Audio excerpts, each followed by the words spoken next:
concept reviews can be found by visiting Broomfield's website at www.broomfield.org.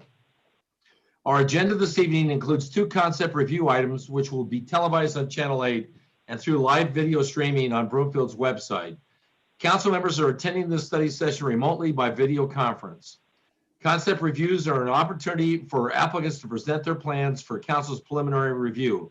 Although official decisions cannot be made by council during the concept review, council may ask questions and make suggestions to the applicant regarding their projects.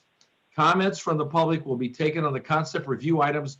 Callers are asked to call 855-695-3744 several minutes ahead of the specific item and press *3 to ensure that you are in the queue for comment when the concept review is presented. A screener will ask callers for their first and last name and neighborhood. Following tonight's concept reviews, council will discuss ranked choice voting as well as retail marijuana and proposed regulations in Broomfield.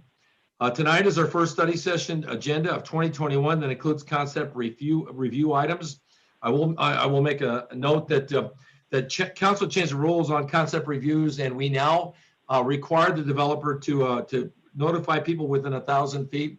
And it's safe to say that our notification system worked, and we've gotten several responses from the community. And one of the things that we decided we would do tonight before we begin with the concept review, the first one is on a credit union on Highway 7, is have our city manager, Jennifer Hoffman, review exactly what the development process is and exactly what we're going to do in the concept review. So Jennifer?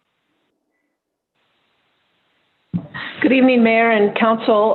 Thank you for that introduction. We're going to run through this relatively quickly. Council does have the notes for future reference, and we will also get this information posted. So one of the pieces that the Mayor will talk about is as we move through these development review processes, onboarding and engaging with our new council that really hasn't had an opportunity to be together. And so a lot of the learning is done virtually, which adds a completely different dimension for all of us. So real briefly, as we move through this development review process, as the Mayor said, our first concept review of 2021. This will be a huge year for us with regards to development, and us being CCOB, not only with concept reviews, but the entire development process. So before moving into tonight's agenda, I thought we'd just spend just a few moments providing an overview of Broomfield's land use, the development review process, which will include the role of our comprehensive plan and how the integration works between our comp plan, the long-range financial plan that we will be bringing to council and to the public in March. And what the intent of the PUD planning, so PUD, how it relates to zoning, and the objective of site development plans, the SDPs. So there's a lot of acronyms that we're going to go into as we move through this development process. So again, the notes and the reference material can all be found on the planning.org page for the city and county on the broomfield.org website. We also wanted to talk, add some comments about the scope of the role and the responsibilities and the role of developers and businesses in implementing the PUDs, the site development plans, while also complying with our regulations. The Mayor and Mayor Pro Tem and I had conversations through the weekend and again today that it's one of the most important things from a council's perspective that the council gets involved in is land use and really defining, implementing the vision that has been, that is, along with the ability from a policy perspective to make those modifications to those to the land use. I'll end it with where the residents can learn more about the development review process and get information about potential proposed and planned projects.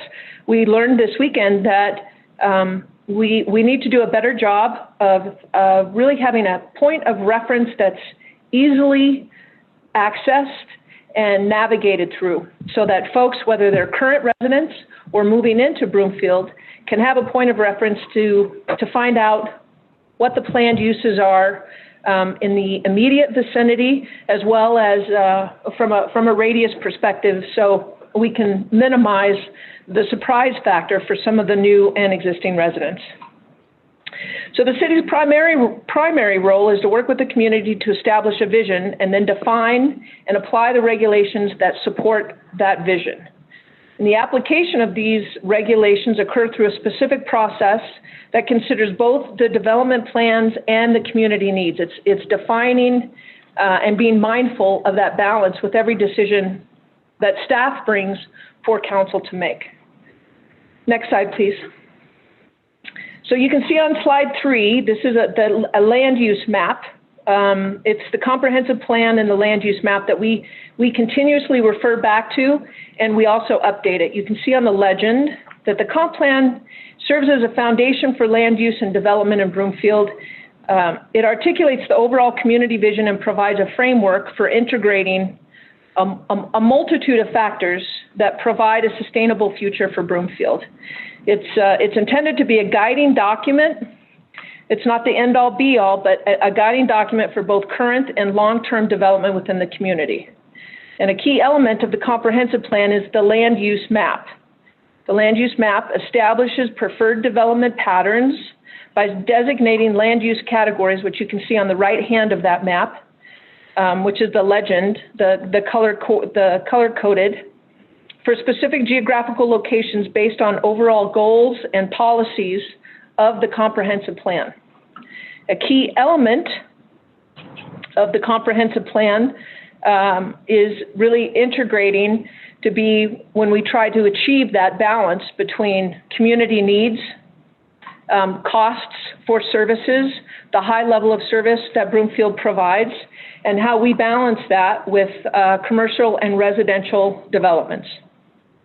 The land use map also is the basis for, again, the financial analysis, and it helps us modeling for the long-range financial plan. So every time we bring an item to council, part of that decision is when we make recommendations and or variances and or land use, zoning, change to zoning, we have to take into account how that impacts our long-range financial plan, which is an ever-changing document.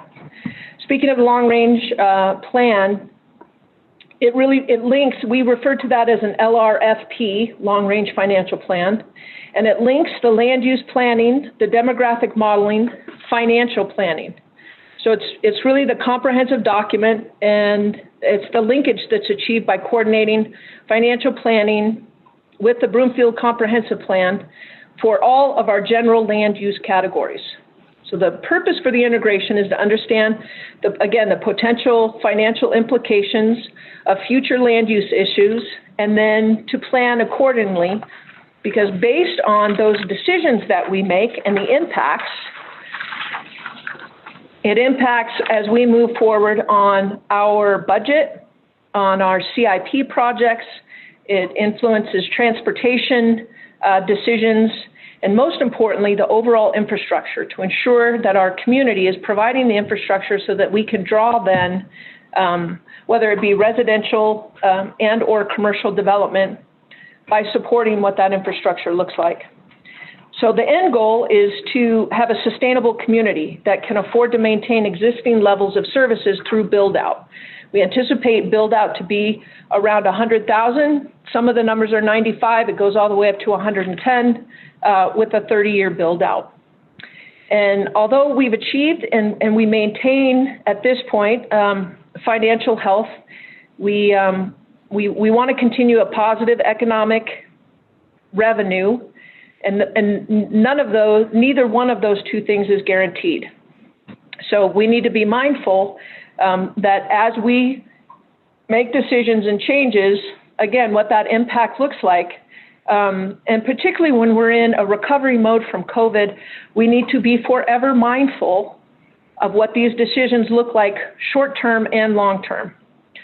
Some of the impacts that just real quickly, so any deviation from projected land use that's detailed in the comprehensive plan, unforeseen effects on aging infrastructure, which we are now 20 years into our city and county, so we are discovering what redevelopment means instead of just development.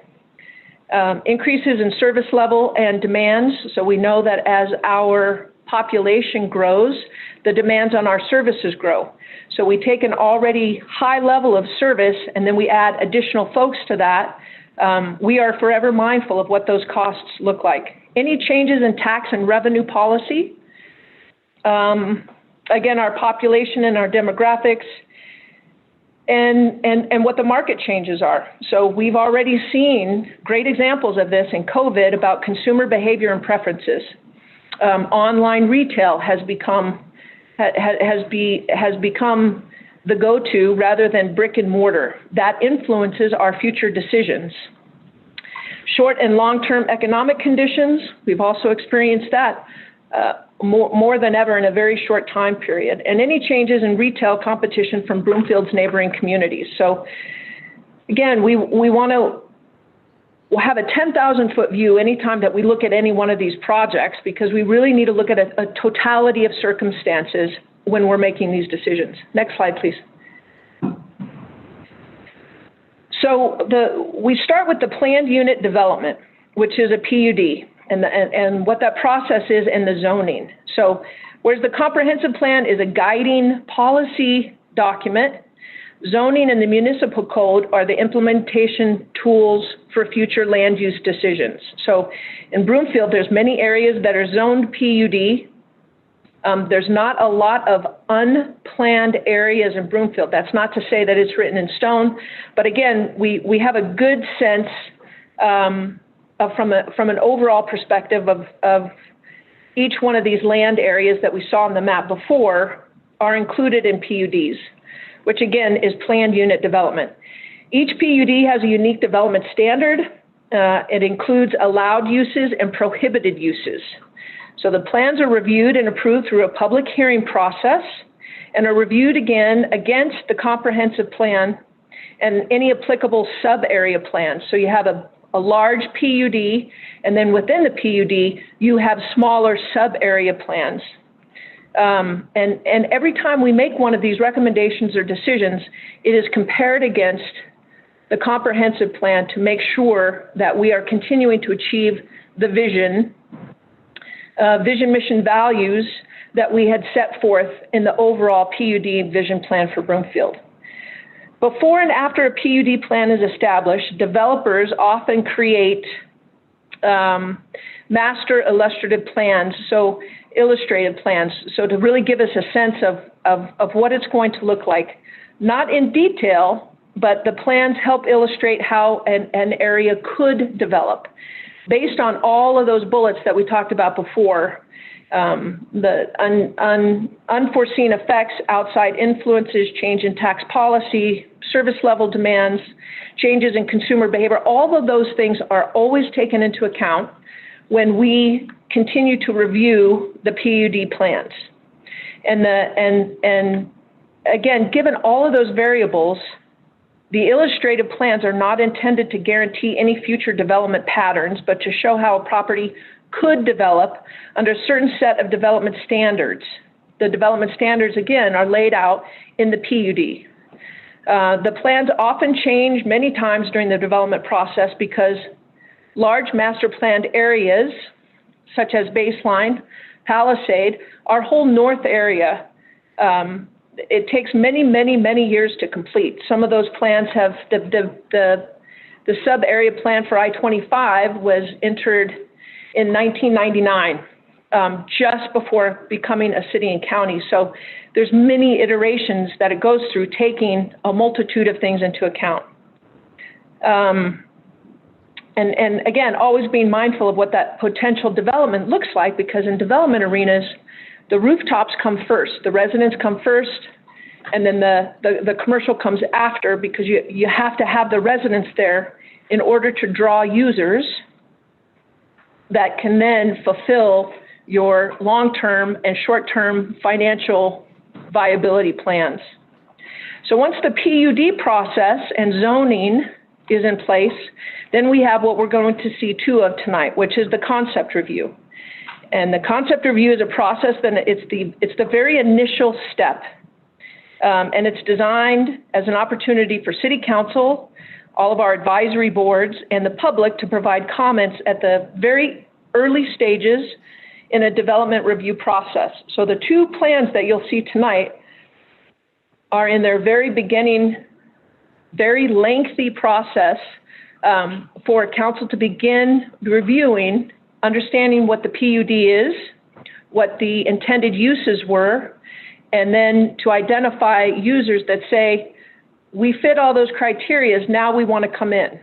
And it allows council to kind of have that overview of what they intend to do in that particular parcel. And there's no decisions at the concept review. It's for council to be able, again, to understand what's in the PUD, long-range financial plan, intended uses, and to really mitigate. It's not for us to choose the user, but it is for us to be able to say, if you're a user and you want to go here, here's the mitigations that are required to fulfill the vision of the community and council. So concept reviews do not have detailed information like traffic studies, and applicants may not have even finalized architectural plans because, again, if a developer comes in and council says this is way off, we don't want to have the developer spend a lot of funds only to have them completely redone as the process moves forward. So for commercial and employment land uses, the final tenant is sometimes we don't even know who those tenants are at the concept review. Again, this is the overall, what's the use of the particular land area and what their thoughts are with regards to the infrastructure on site and to the site that will be needed to support that. So again, a concept review is often the first opportunity for residents and council to get information about the development. We were thrilled to see the significant engagement from residents at tonight's concept review process. It's exactly what was intended. As the mayor will introduce us to the changes that we've made, that this council has made with regards to community engagement. And the number of notices that are sent, the method in which they are sent, seeking the community's engagement, it's intended to do exactly what we saw this weekend, which is a high level of engagement of what happens in their neighborhood. And it's with this, it's posting on Nextdoor. In the past, it's just was a sign on the property. So we have in October, actually we started in August, but in October approved changes for notification for the concept review meetings with mailed notices, a sign on the property, a post on Nextdoor, and then a landing page on our Broomfield Voice. And I can say that one of the items tonight generated our highest Broomfield Voice in a 24-hour period than we've ever experienced before.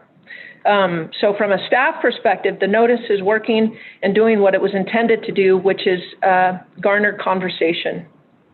The next step is the site development review plans. So once we conclude the concept review tonight, then it goes to the site development review. So based on the comments received tonight, the applicant will revise their plans and start preparing a more detailed engineering report to be considered at the site development plan.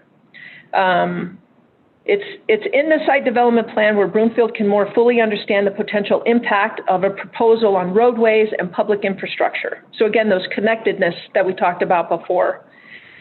So, and also consideration of the site development plans includes a neighborhood meeting prior to the formal application being submitted to Broomfield.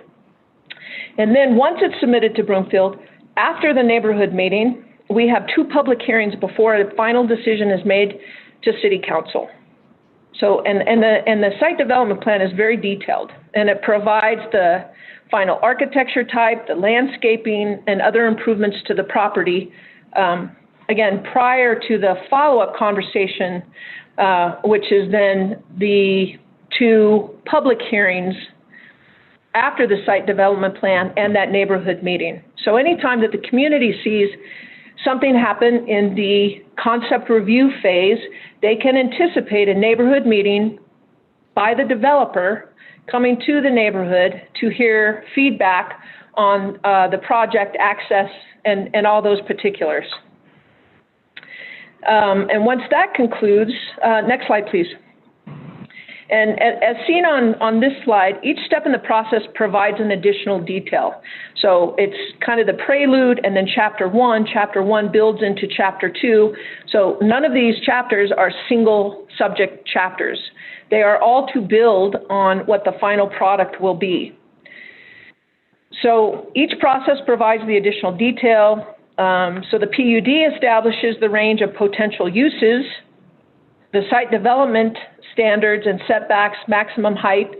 The concept review is where we start to see a more specific proposal based on feedback from the concept review. The vision for the development is refined and engineered.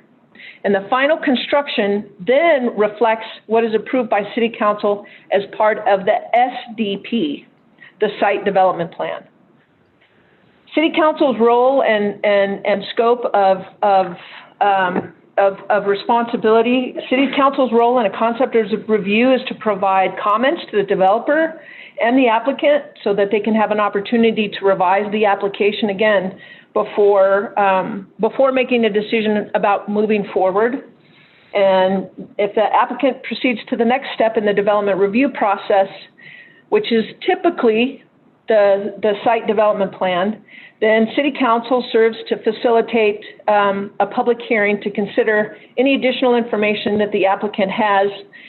Did they incorporate the information from the neighborhood meetings? And of course, this entire time, the community continues to give feedback to our planning department, to council. We want to make sure that we have that landing page for information. The developer's role, the developer serves obviously a critical role in implementing our land use plans. They make large investments in our community, both residential and community developments.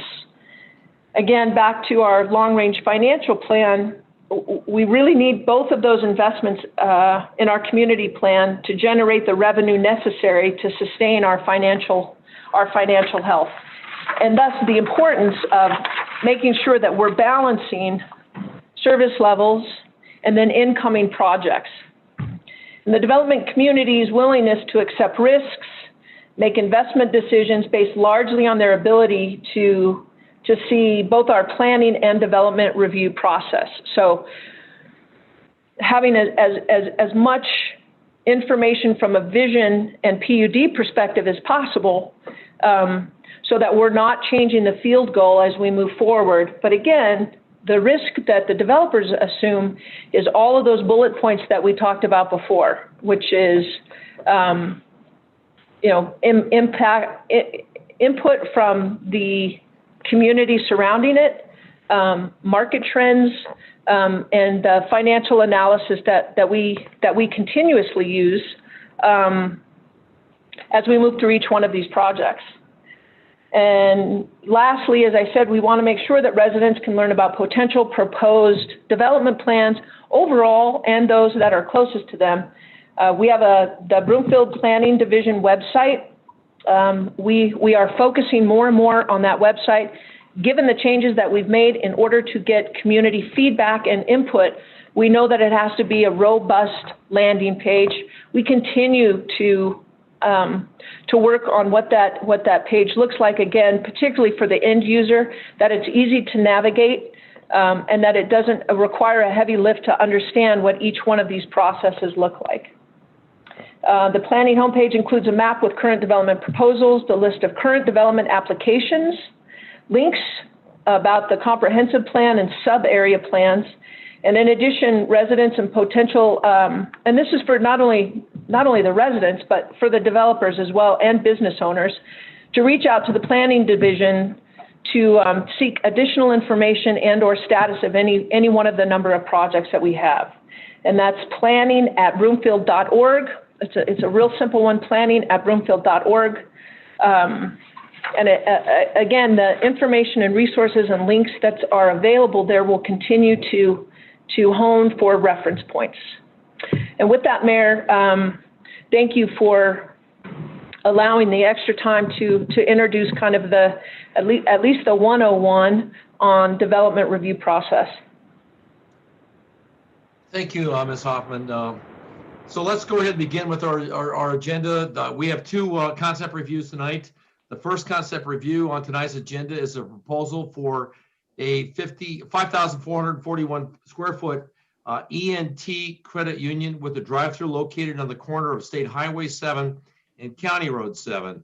We will follow the city standard procedures for concept plan reviews. First, staff will present a summary of the application. Following the staff summary, the applicant will make their presentation. We will then take comments from the public, members of the Planning and Zoning Commission, and other interested advisory boards. Then the applicant will have an opportunity for final comments, and finally, questions and comments from the City Council. Electronic copies of concept review plans are available at broomfieldvoice.com. Copies of comments provided for each plan at broomfieldvoice.com have been provided to the City Council and can be found by clicking the correspondence link at the bottom of tonight's agenda. So council members have a copy of the agenda memorandum for this proposal, which staff will summarize. Thank you, Mayor and Council. Anna Burton-Zetti, our Planning Director, will walk us through this item, and I know the applicant is here for a brief presentation and questions for Council. Anna? Thank you, Mayor, members of the Council, and also members of the Planning and Zoning Commission who are in attendance this evening. The first presentation this evening, as you mentioned, is for an ENT credit union with a drive-through window. If we could have the next slide, please. This concept review is proposed for the Highlands Planned Unit Development, which is a PUD area. The PUD plan was originally approved in 2001. Banks and financial institutions are a permitted use within this sub-area plan and within the Highlands PUD. The concept plan includes the preliminary site layout and landscaping, as well as illustrative building elevations. Next slide, please. The site is located, as I mentioned, within Highlands. It's specifically within the Highlands Filing Number 1, Replat F, Final Plat and Site Development Plan area. The lot is bordered by Colorado 7 on the south, and vacant commercial lots are located to the north, east, and west. The vacant lots located to the north and west are also within the same filing of the Highlands, and the lot to the east of the subject property is located within the Palisade Park PUD area and also is intended for non-residential development. Next slide, please. The parcel is currently vacant, and the proposal is located on Lot 3 of the Highlands Filing Number 1, Replat F, as I mentioned, right at the corner. Staff has received applications for several other parcels that are within this replat area, including a senior living facility, a gas station, and multifamily residential. All of these applications are proceeding separately. Next slide, please. The 2016, Broomfield Comprehensive Plan land use designation for this property is commercial, and the proposed land use of a bank is consistent with this designation. Next slide. The concept plan includes a one-story building, which would be occupied by the ENT Credit Union, and it would have a drive-through window on the north side of the building. The building, as you mentioned, was approximately 5,441 square feet, and it's positioned centrally on the site. Access is proposed from a private drive access located at the northwest corner of the site. The primary building entrance will be on the south side facing Colorado 7. Pedestrian access is provided to the north of the building, which provides a connection to County Road 7 to the east and the adjacent parcel to the west.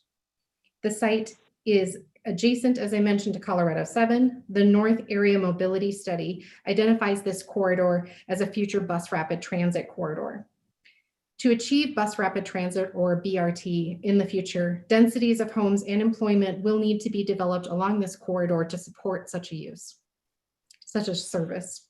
The proposed credit union with a drive-through does not reflect a pedestrian-friendly walkable corridor, but would not and may not support a bus rapid transit in this area due to the not meeting the density requirements.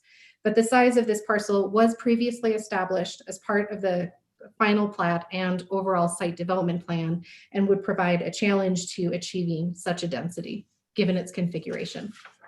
Next slide, please.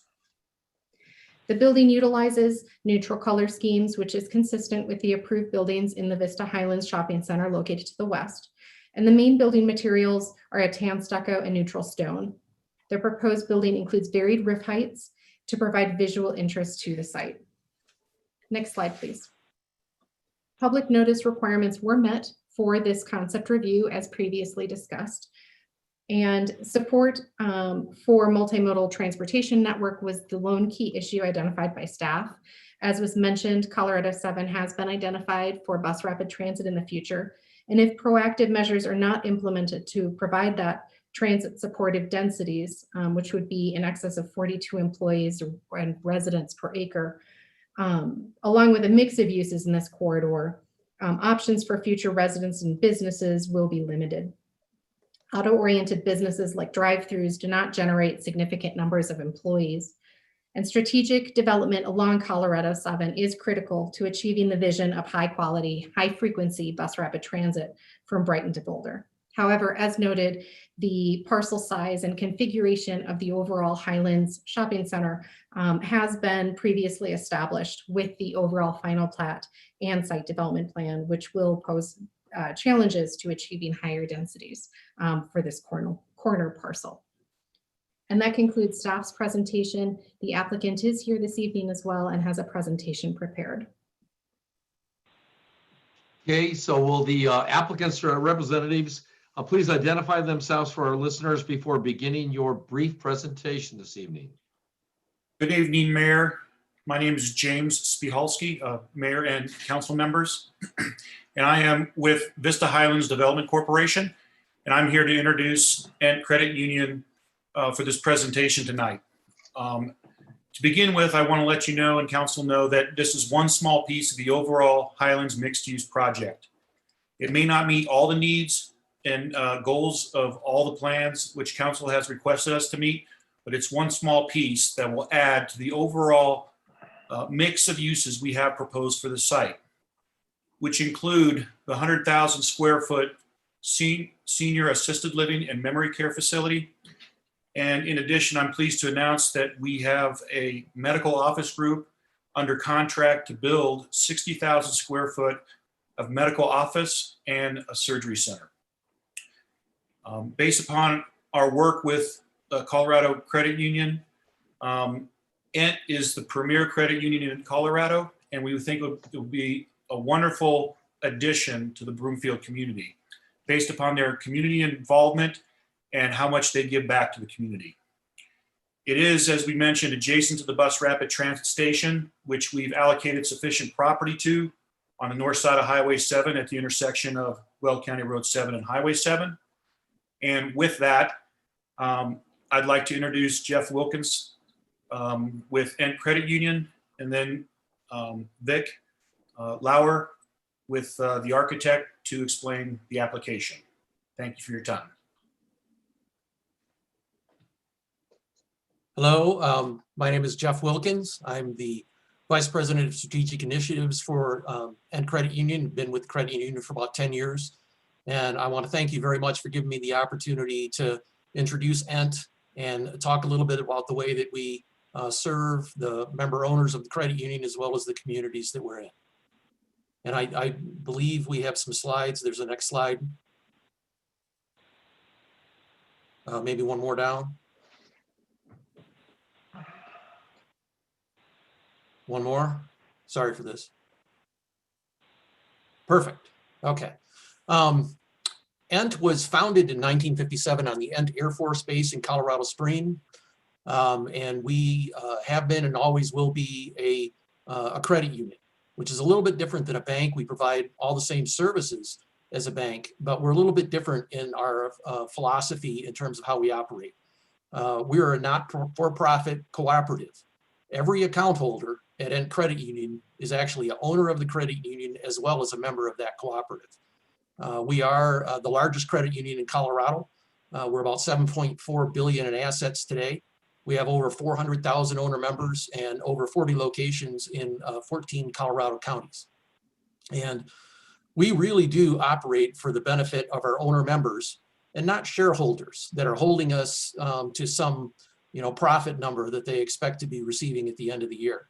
And that allows us to serve the best interest of our owner members. We provide better rates than banks, and we either have no fees or lower fees than banks would charge the members that they serve. If we can go to the next slide, please.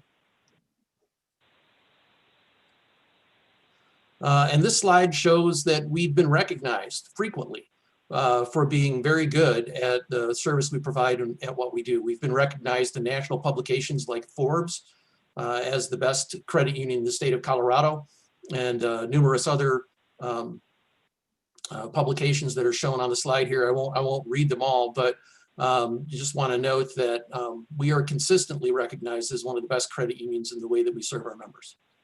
Next slide, please. And we are focused on giving back to our members. We don't pay a dividend to stockholders, but we do share with our members based on our financial results and based on their engagement with END. The END Extras program is designed to do that. We paid $12.3 million back to our member owners in 2019. We have not paid from the END Extras program yet in 2020. We're still calculating those numbers and what they'll be.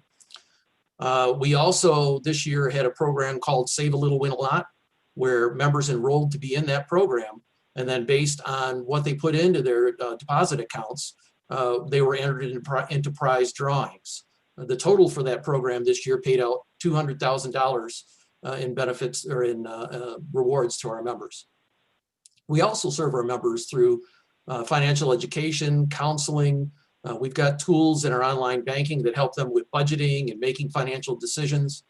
This year, we had an education program that we had 9,600 individuals participate in through those education sessions, and through the University of Colorado at Colorado Springs, UCCS Gateway Days, we had one session that had over 800 students participate in called Money Matters, so they could learn a little bit about planning for their financial future.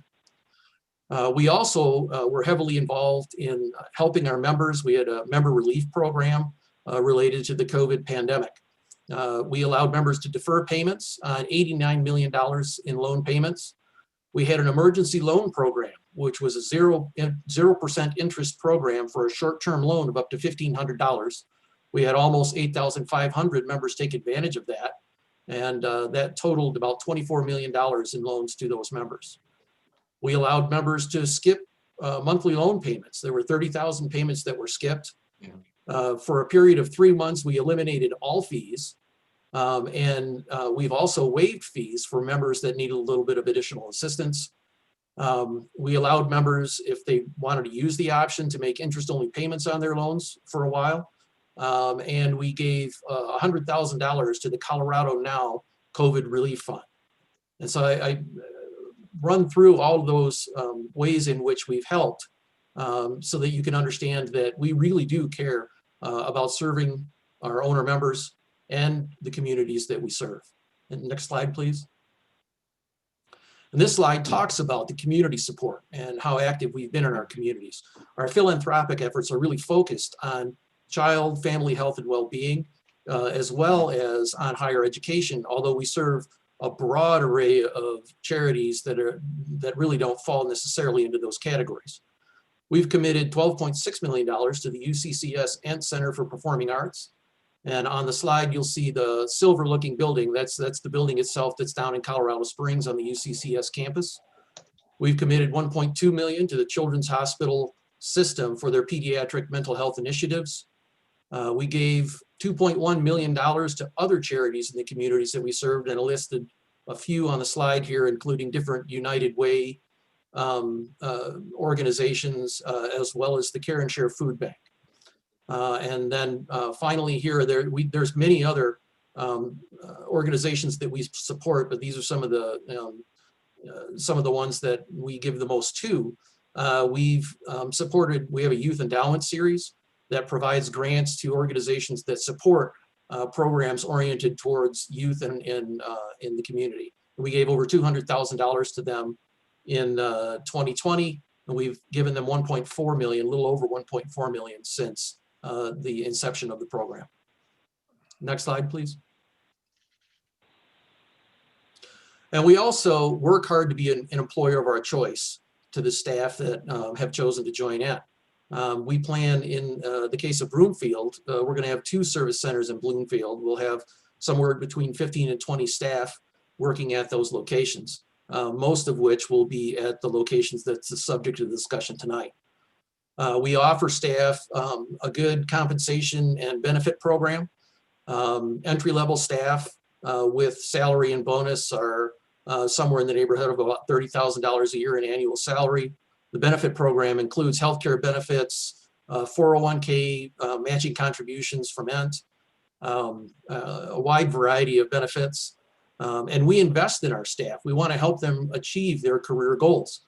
We provide them numerous different kinds of training, as well as a tuition reimbursement program to help them pursue a college degree, as well as a leadership development program to help them transition from those entry-level positions into other positions that they may have an interest in. We also encourage our team members to be involved in the community as individuals. We have a matching gift program that will match their donations to the organizations they choose to work with. And we give every staff member 8 hours of volunteer time off per quarter that they can use with the organizations that they choose to support. Hey, Jeff, can I get you to speed up a little, Jeff? Sure. Well, I won't bother to read the rest of the slide, I guess. We've been recognized as an employer of choice. That's the last thing that I'll mention. And, you know, you can see the publications that have recognized us. Yeah. And again, I thank you very much for the opportunity to talk to you about what ENT can do this evening. And with that, I'll turn it over to Vic Lauer, who can talk a little bit more about the specifics of the development.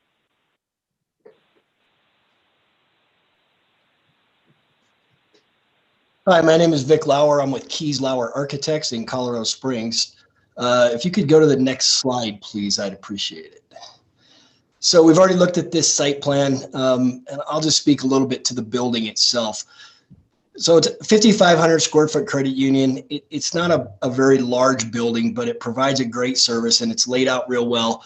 The building itself is a steel frame structure, and as staff talked about earlier, it has a stone and stucco skin on it with some other metal accent features. As a credit union and a bank in general, we require probably a little more parking than what you're used to seeing for a building this size, but there's so much turnover with the amount of time that somebody spends so quickly within a credit union that we try and take care of that traffic so we don't have buildups on the streets. So we're over parking this in order to take care of what we know can be an issue, because we've built this building about 12 times now in some different communities. If you'll go to the next slide, please. So this is what the building actually looks like compared to those renderings that you were looking at. This is one that's built in Colorado Springs, and the one that we're planning for this development would look very, very much like this. Same color stone, same color stucco and features. This is an evening shot at the front canopy. If you'll go to the next slide, please. That's a daytime shot from the same area. So you can see, you know, kind of a nice little building. We're taking a lot of advantage of daylighting in these buildings. We've got a clear story area up above on the roof where a lot of daylight is let in. We are proposing photovoltaic panels on the roof of this building to help support the electrical side of this building and to reduce the utility usage. The mechanical systems also are several different systems instead of one large system. So we've got a lot of different zones within the building. So that makes this thing very, very energy efficient. This building actually would make a LEED certified building just how we build it. We typically don't apply for that, but we have actually built this building almost exactly as is right now on the UCCS campus in Colorado Springs, and we did make LEED Gold. So we know what those requirements are, and we know that this building will make it. We try and always take into account when we build this building the use of natural lighting and day lighting for that building. we always try to have great pedestrian access along here. We're a little bit challenged on this site with some of the grades, but I still think we have pretty good pedestrian access at this point. The interior finishes that we use we picked those and have researched those with air quality in mind, with the emissions that they give off, and they are sustainable and recyclable. One of the other things we do when we do these buildings is in the front end of our specifications, we actually try and use parts of the LEED specifications so that we are making the contractor recycle the pieces and parts of construction that they can. We've been very successful with that, and we think that plays a big role in how this building gets built and the lack of waste that happens here. The photovoltaics that we're going to use on this, again, they're just going to support the electrical systems within the building, but we know that we've done this before, and we already know that we get a pretty good reduction in our electrical bill. Might go to one more slide, please. Just another look. This is a look at the interior, and you can just feel from that picture the daylighting that's within that building out of that upper clerestory up above. So Ant does a really good job of letting us do our job well and help the contractor out in building a building that is pretty darn sustainable for only being 5,500 square feet. And so not a big footprint, but does a good job with what it's doing and how it's working. Next slide. This is just a night shot of one of the typical drive-up canopies. As you can see, it's pretty innocuous. There's not a ton of lighting there that's going to blind people driving by and things like that. And with our drive-up at this site, we are tucked into the back end of the subdivision. We're not right on Highway 7. Other than that, I think that gives you a pretty good overview of the building. If you want to ask me questions, I'm happy to answer them. And so that concludes the applicant's presentation. So now we'll go with comments from the public. I do want to mention there are several people that are on the queue for the next item for the and I want to make a comment that I have heard from our CRL that not everybody has pressed *3. If you want to be screened and you want to make a comment, please, you have to press both star and 3. And but I'm not noticing anybody that wants to comment on this concept review. So we'll move to we will move to planning and zoning comments from our committees. So is there anybody from planning and zoning that wants to provide comments on Ant? I guess it is. We have Earl Franz. You're on. Thank you, Mayor. Just a quick question and a quick comment. My question is that private drive, will that be able to eventually be extended over to the medical building next door? And the comment is, I know you said you're investigating eventually EV charging stations, and with the automotive world having between 5 and 7 times more of those in the next 5 or 7 years, I know that'll be an issue. And just wonder if would consider at least running the conduit for that, because it will be a need, I think, in the next few years.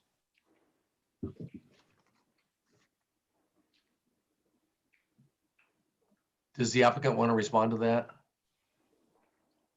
Yeah, this is Vic with Kieslauer Architects. We can certainly entertain that. And if that becomes an issue or, it's something that we need to look at, we're certainly willing to do that. One of the things that we're looking at right now on this site too is with electric vehicle charging stations and things like that is it's hard with a building of this size and the amount of parking and with the quick turnover of customers. So really what we'd be looking at in that kind of situation is just for employees. And we're looking at that and seeing how viable that is. But yeah, we can certainly look at those kind of connections and what those things mean to this site. But, I know that the client would certainly be willing to look at those and entertain those comments. No, thank you. And I just want to compliment you on getting a gold LEED certification. I know how difficult that is. So congratulations. Thanks. It was fun to do though. Anybody else from planning and zoning?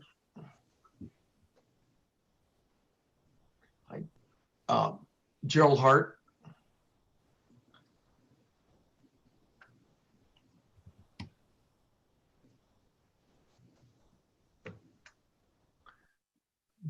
Yes, Mr. Mayor, Council. Yes. You're muted, Gerald. Mr. Hart.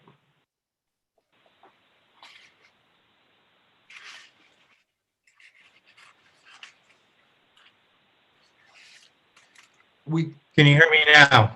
can. Thank you. I just wanted to support planning director on her comments. We do want to maintain Highway 7 if we can for bus rapid transit, but this parcel is already committed. And I think this represents a very good proposal for that particular site. That's all I really have to say. Thank you. Good. Any other planning and zoning comments? Are there any other committees that are on tonight, on the,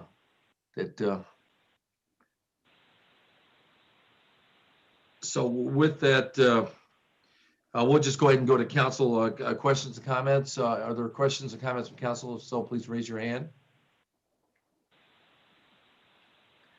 Mayor Pro Tem. Thank you, Mayor. And I do appreciate the sustainability efforts in this project and the certification. I agree with our planning and zoning commissioners. I think this is a good fit for this lot area.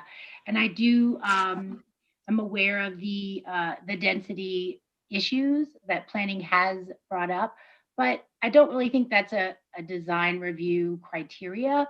I think that is, a hope and a wish that BRT will be coming.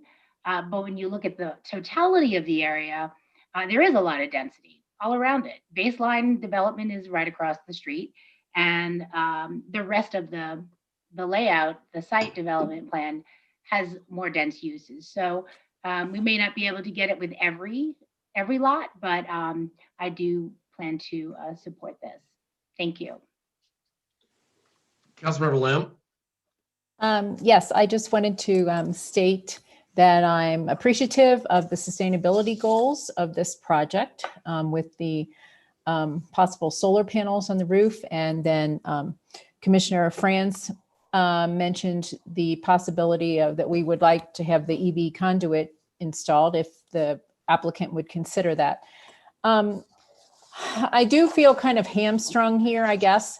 And I just wanted to throw out, not to the applicant, but to the staff in general. I mean, how often are we going to find ourselves hamstrung where we have a previously subdivided area into small plats where we can't put a bigger building, which would include higher density. And hopefully we're not, because of those previous plattings, we're not going to end up missing our goal with the density on Highway 7. So I just want to emphasize those are where my thoughts are going right. That's where my thoughts are going right now. I do understand, as Mayor Pro Tem said, I looked ahead, and on February 16th, we have the Vista Highlands multifamily project coming forward. So that's higher density in this area. Otherwise, I appreciate the project. Thank you very much. Councilmember Groom. Yes, thank you. And thank you for bringing this to Broomfield. You're an amazing company. And I really do like the development concept review. I think it's a great fit for that land use right there on Highway 7. I think one of the questions I wanted to follow back up with Mr. Franz, I believe he was the one that commented about sharing the right of way with the medical office building right next to it. Could I ask him to give a little bit more insight on that? Because I wanted to follow up with a question with him.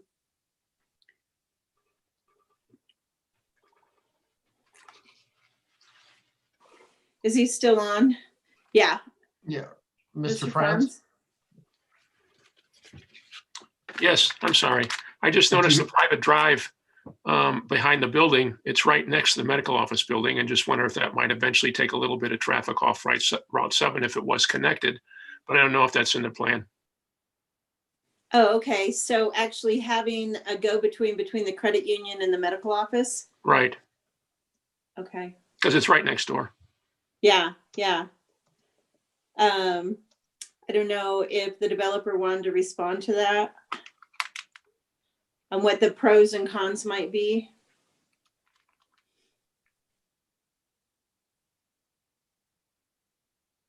Yes, council member, this is James Spihalski. I think that's up to Ed Credit Union, but I think connecting parking lots between a credit union and a medical office building is appropriate. Sometimes uses aren't always appropriate to connect, but in this case, if Ed can do it, is interested, and I think they would be, that Okay. connection can be made. I think I really like the suggestion. I think his other comment, it took over and we didn't follow up with that. I think that would make great sense to have that connection and continuity. And I would also think that emergency exit is better than a one in, one out, and having more room. And then another comment, I really appreciate the parking space analysis. I know some of the buildings come to us and say, well, because of the wave of the future and online banking, we won't need those parking spaces. So I appreciate you guys looking forward into that. And I would also support at least the hardwiring for a station. I agree that the customers probably wouldn't be in there enough. But maybe it could also just be a service to the community to have it. So I appreciate and I plan to support this. Thank you. Councilor Jazierski. Thank you, Mayor. Overall, I have no significant issues with the project. I think it looks fine. I'm going to take one opposite tact or opinion that I just heard from Councilmember Groom, and I do question the need for the overparking in this facility, because it does seem like to me that people are going into banks less and less. This is even pre-COVID. I think even particularly now, I think people's habits have changed significantly. So I guess from my perspective, I would prefer green space over concrete anytime. So, you have mentioned the need to overpark. I hate to question your professional judgment on that, but from my experience, at least, that maybe seems unnecessary. So if there's a way to put a little more green space in there and a little less concrete, I would be in favor of that. Other than that, I think everything looks great. Councilmember Anderson. Thank you. And I will echo what my fellow council members have said. I do really appreciate it's a great looking building. I appreciate the sustainability that has gone into it. And yeah, we don't want to overpark it. Those are all good points. But I do have a question for staff, because I see the conflict here with the designing for bus rapid transit while also being confined to that small space. So as we're looking at the this development as a whole, would a 60,000 square foot medical office and some of what we're going to see in the future, is that supportive of bus rapid transit? Are we moving in the right direction on the next parcels, or are we going to be at the same position again? Councilmember Anderson, great question. As each of the concept reviews come forward, we will provide some detailed information about whether they're helping to work towards that 42 people per acre goal. But you are correct. And I think one of the other council members might have brought it up as well, that the higher density residential, although not consistent with the commercial designation, is also achieving that density. So we'll bring that up, and those will be some conversations that will be a part of those future concept proposals as well. Okay. But some of those future proposals are a higher density than this particular parcel due to its size. Okay, because it makes it a little easier to make this exception for the move towards the bus rapid transit. And then I appreciate the idea of having the road go through to the next facility in the future, and also the request for the conduit for EV charging stations, because if we really are moving forward with these goals of that many more EVs on the road, there may very well be employees there. But I understand the concern about the credit union users are probably not going to be charging while they're there. So, but it looks nice. Thank you. Okay, Councilmember Schaaf. Thank you, Mr. Mayor. So as many of my colleagues might remember, in October of this past year, we approved the final plat SDP and the URSP for this larger development, which this credit union was a part of.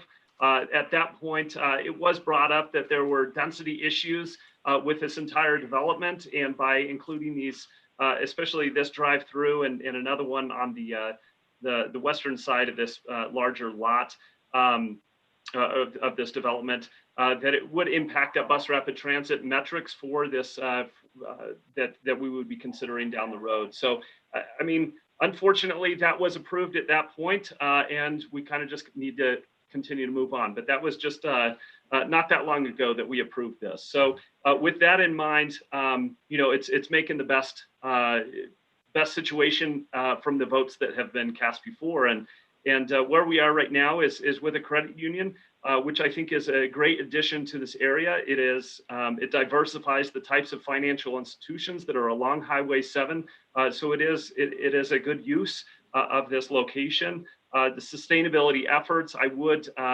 you know, agree with my council colleagues to include that conduit for those future charging stations, and that is something that I would like to see at the bare minimum. I would like to see those charging stations included if possible, but the conduit would be the minimum that I'd be looking for. I had a question on the PV rooftop system. There were only 12 panels included, and I was curious with the applicant if that was just roof space that you could only get 12 up there, or if that was just you know, what the rationale was for only including 12 and not beefing up that system with the space that's available. Yeah, this is Vic Lowe, Chief of Architects. I can speak to that. So we've got 12 up there right now. We could go with more. There's always a trade-off with solar panels and PV arrays, that where is their payback to the system versus their maintenance and their lifespan. So we're looking at that and we're judging our system.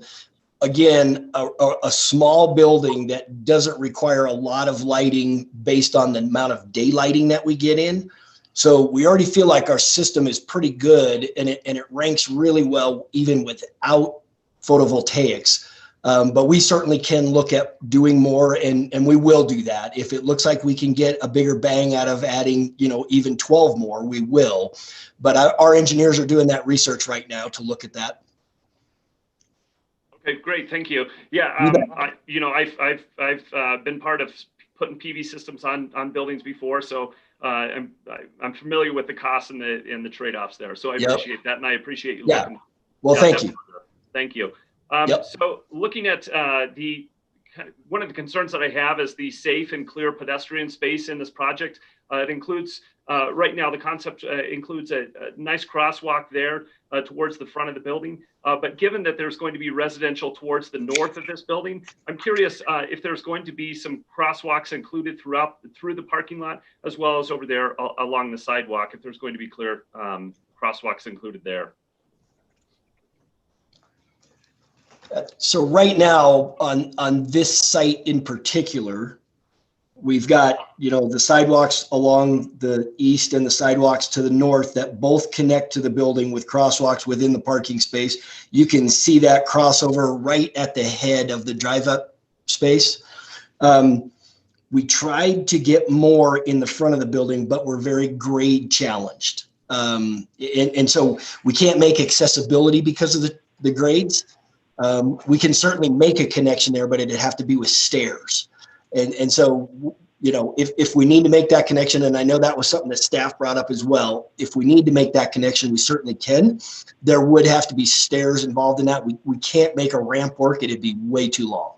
And then I think there is obviously some other accessibility and pedestrian access points that will come in the major part of the subdivision from the other sites to this building. Great, thank you for that. I look forward to seeing this project come back, and Great. I'm interested to see with all the improvements there. Thank you. Yeah, I know Ent is excited to be where you guys are at, so it's a good one. They want to be where you're in your town. And we'll end on that note then. So you know, council likes your review. You know, just a couple of comments I heard was that, you know, if you don't need to overpark if you don't need to, but, and I'll also say electric charging stations are always very favorable with city council. So the extent that you can do the electric charging and then facilitate it on the parcels next should be great. But everybody looks forward to seeing the project come back. Thank you so much for presenting it tonight. So Thank you, Mr. Mayor and City Council. We appreciate it. Okay, good. So let's go to the second concept review tonight, which is a proposal from Suncap Property Group for a light industrial warehouse distribution campus located in the Palisade Park Planned Unit Development. As I mentioned earlier, we have received over 250 emails from residents engaging on this topic. We've got 30 people in the queue that want to speak tonight. So, you know, our system of wanting to engage the public early on seems to be working. So we will follow the city standard procedures for concept plan reviews as previously outlined. Council members have a copy of the agenda memorandum for this proposal, which staff will summarize. Thank you, Mayor and Council. Item number 2, Anna Burton-Zetti again will walk us through the staff presentation, and I know that the developer and the applicant are both here, one for an overview and one to discuss the space. Anna? Thank you. And thank you again, Mayor and Council and Planning and Zoning Commissioners. Tonight, I'd like to start with a drone video of the area. We will be going back to providing drone videos for some of our larger projects before the concept reviews and development proposals at public hearings. So this drone video is taken at about 200 feet above the road, and we're looking south on Huron. You can see Hearthstone to the east. This is the subject site looking, you can see I-25 in the distance. This is the Netta Drive alignment. And then the piece closest to I-25 is a part of this proposal. And then the area encircled with sidewalk is a park under construction by the master developer, North Huron Street, and then additional residential and Palisade Park under development with Lennar Homes, back Netta Drive looking west, and then panning back to the point of beginning looking south on Huron Street. So that gives us a little bit of context for the area. Thank you so much for the video. So we'll go back to our slide presentation. As was mentioned, the application this evening is for a concept review with 526,000 square feet of light industrial development that's located on 2 parcels of land that are generally located east of Huron Street and west of I-25 at Netta Drive. Surrounding land uses, as I mentioned, include approximately a 75-acre park known as the Professor's Park north of these sites and north of the park that's actually under construction as well. The parcel is immediately north, to the north of that smaller finger of land that extends to the north. The west of the subject site is Huron Street. There is existing single-family residential development and additional residential under construction.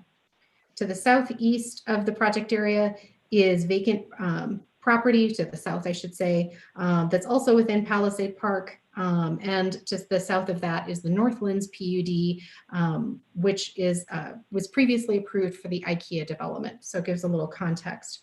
The applicant for this proposal this evening is Suncap Property Group, and the property owner is UF Cavamra 725 LLC. Next slide, please. The 26 comprehensive plan land use map designates this entire property as mixed use commercial. Primary uses within mixed use commercial include commercial, employment, and residential, and the proposed development is consistent with this designation. Next slide, please. The property is zoned planned unit development, which I'll abbreviate to PUD, and is within the Palisade Park PUD. The PUD plan identifies these parcels as being within what we call the MUC, mixed use commercial planning area. The PUD identifies light industrial and distribution uses as potential uses within the MUC classified parcels.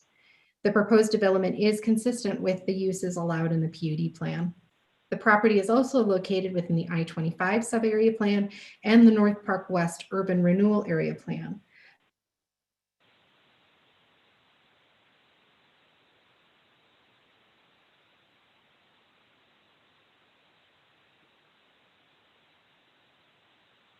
I think she froze up.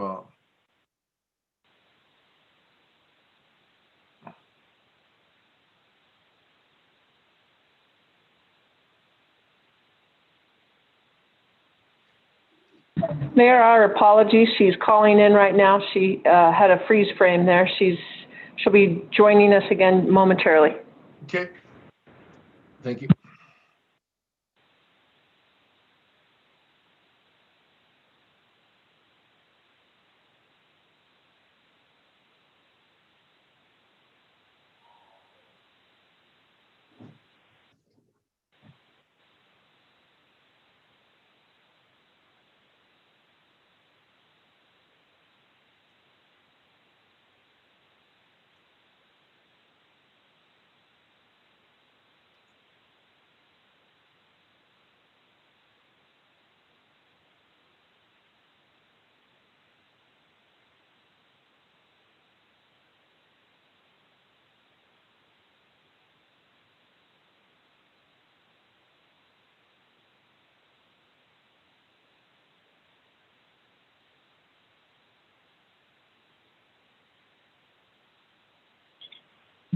Mayor, she just rejoined and will be picking up where she left off.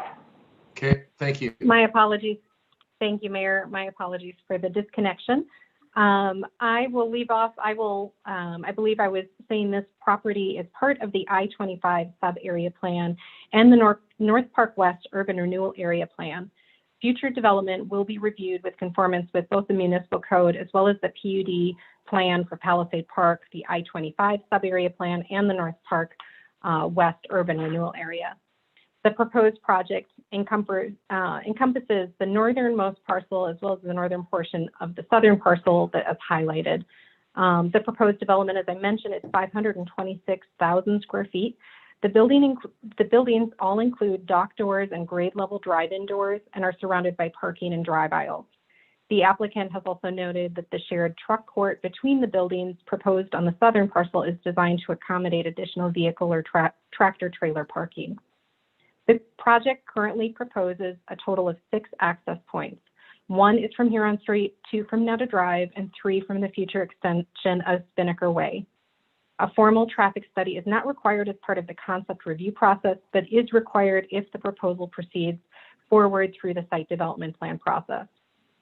The conceptual plans do include information about landscaping, but does not include exact dimensions provided, so that they do appear to be around 20 to 25 feet in width. The I-25 sub-area plan requires a minimum width of 30 feet for landscape buffers between the property line of this development and any proposed buildings along frontages which face or abut dissimilar uses, as these properties do.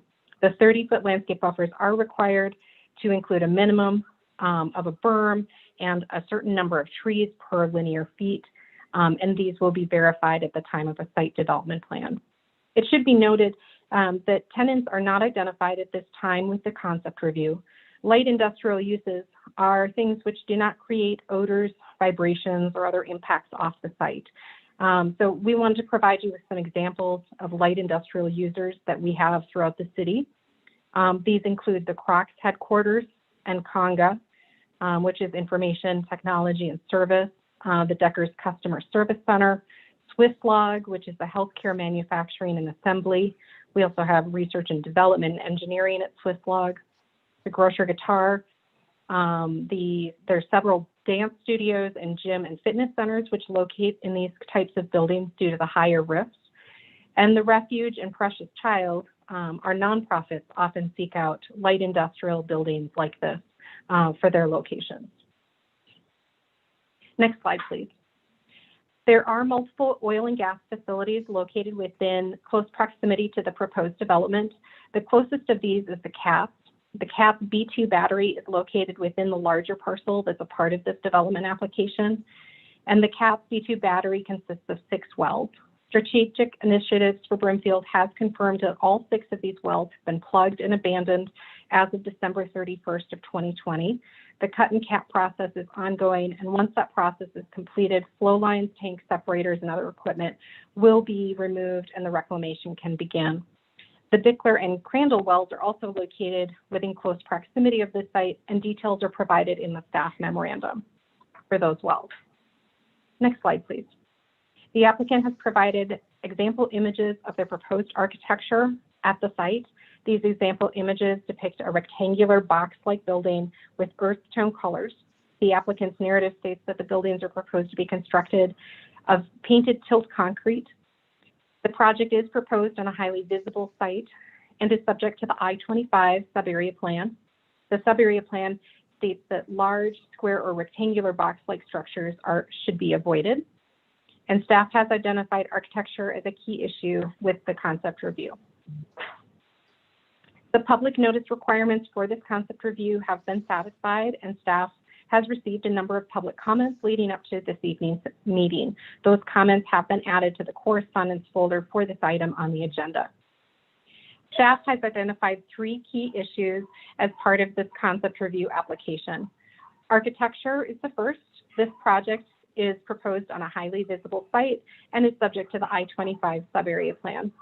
My apologies if you can hear my dogs barking in the background.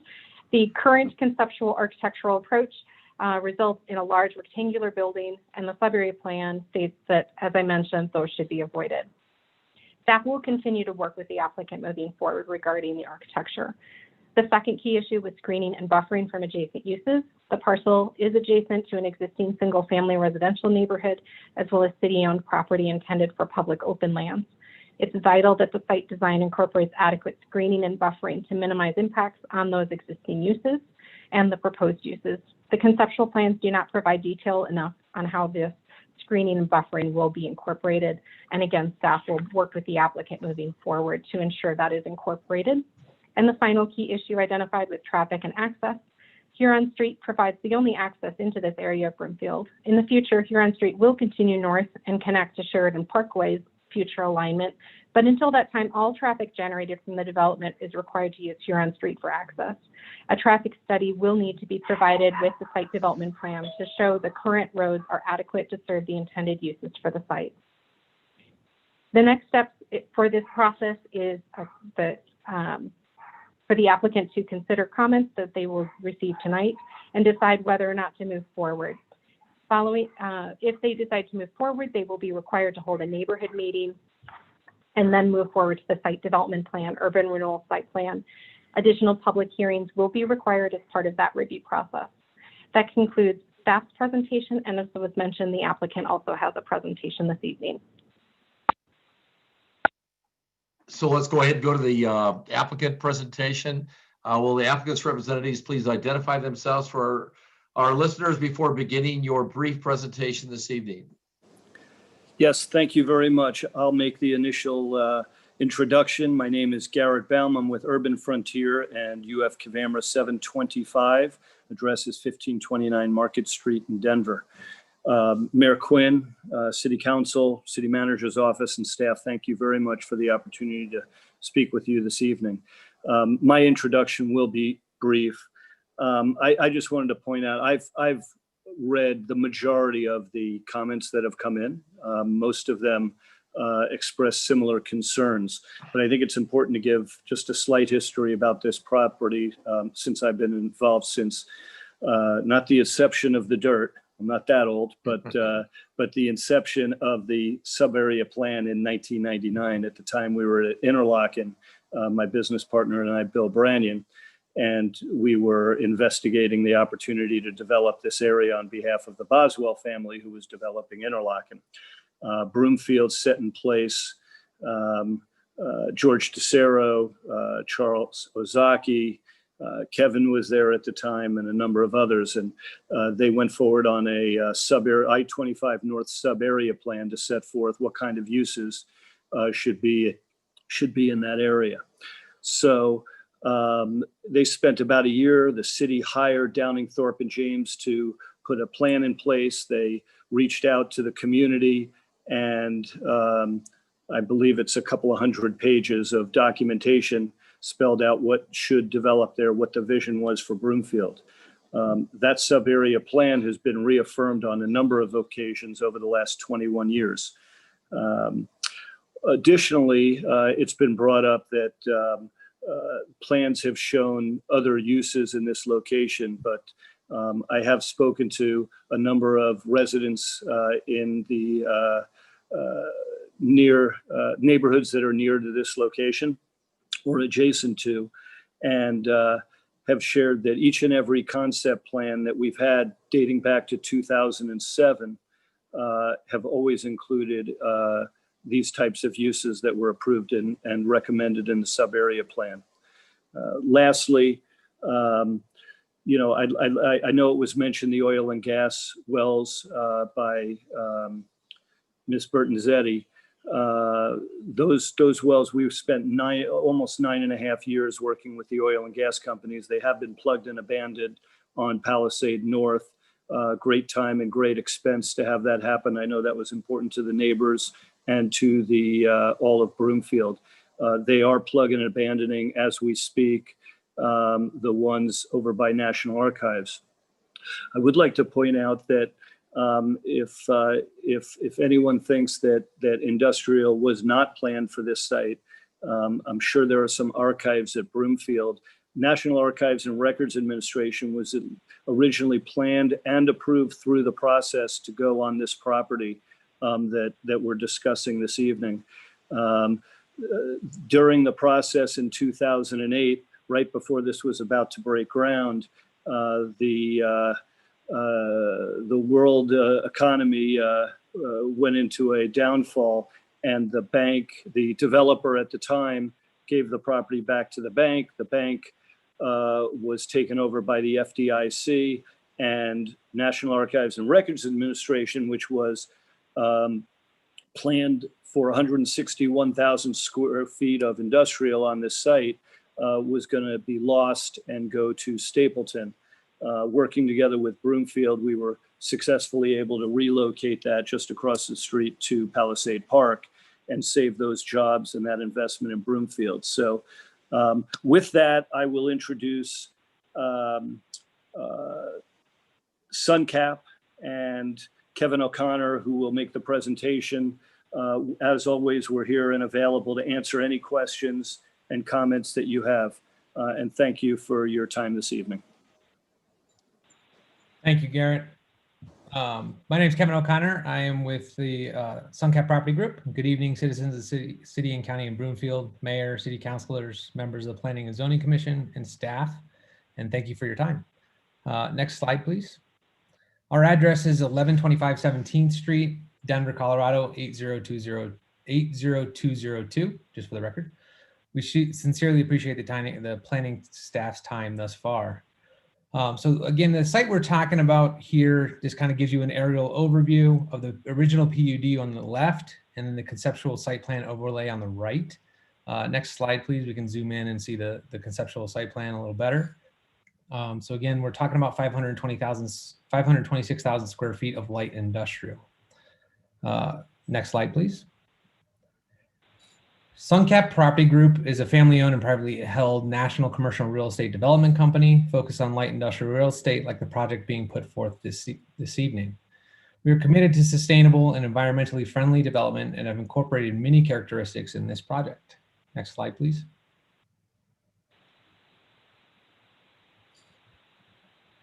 Oops, that slide looks like it didn't come all the way through. That's a picture of the United States. And it was supposed to have some dots on it that show where we have done development. So we are headquartered in Charlotte, North Carolina, and have regional offices in Denver, Pittsburgh, and Charleston. However, we've developed in over 100 cities and 30 states with our clients and friends with a combined experience of over 30 years in the Denver metro. Next slide, please. We've developed and leased to many Fortune 500 companies, with the majority of our business to date coming from repeat business. We developed every project on time and on budget, which causes many of the companies you see listed here to call us first. For us, it's about relationships and being focused on the client. The project we are discussing tonight is being constructed ahead of need, so we don't have a specific tenant identified at this time. However, given our robust relationships and the overall market demand, we are confident this project will succeed and bring the quality jobs and an overall investment to the deserving of Broomfield County. Next slide, please. In order to attract the best tenants, we strive to build the most aesthetically pleasing and sustainable light industrial buildings in the market. I've included a few representative projects for your review. Next slide, please. As you can see, we develop and deliver Class A institutional quality light industrial buildings professionally designed and landscaped. We always include a comprehensive landscaping design in our developments with site lighting that does not spill over into neighboring parcels. Next slide, please. This particular project is an example actually over in Verve, just to the west of the project we're talking about today. Next slide, please. Warehouse and manufacturing operations have changed over the decades and are very different from historical misperceptions of heavy lifting, jobs in the dark, dusty warehouses. In many sectors, facilities are temperature controlled and high tech with more worker amenities, and many of these jobs leverage broader skill sets. An example being workers managing highly automated manufacturing equipment or robotics, allowing for more clearly defined career paths and even attracting employees once destined for an office career. Next slide, please. In the interest of time, I'm actually going to skip this slide because I know we're focused on, we got a couple public comments and such. So happy to address it at a later time, but I'm going to skip this one. So next slide, please.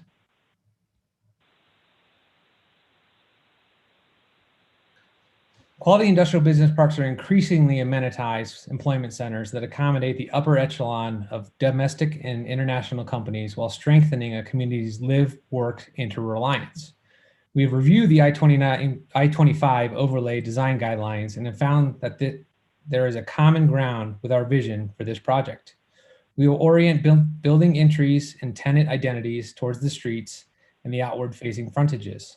Loading docks, truck traffic, and service areas will be internal to the property or screened from view. We will articulate the building footprints along the streets and frontages to emphasize tenant entries and identification. And we will include significant fenestration to allow for quality working environments, as well as provide human scale to the buildings. Other prescribed design elements, such as varying parapet heights, patterning, and material color treatments also factor into our design standards as well. As you can see from some of our previous projects, we believe these design efforts are valuable in attracting high-quality tenants and users, who will in turn attract high-quality employee and customers. Next slide, please.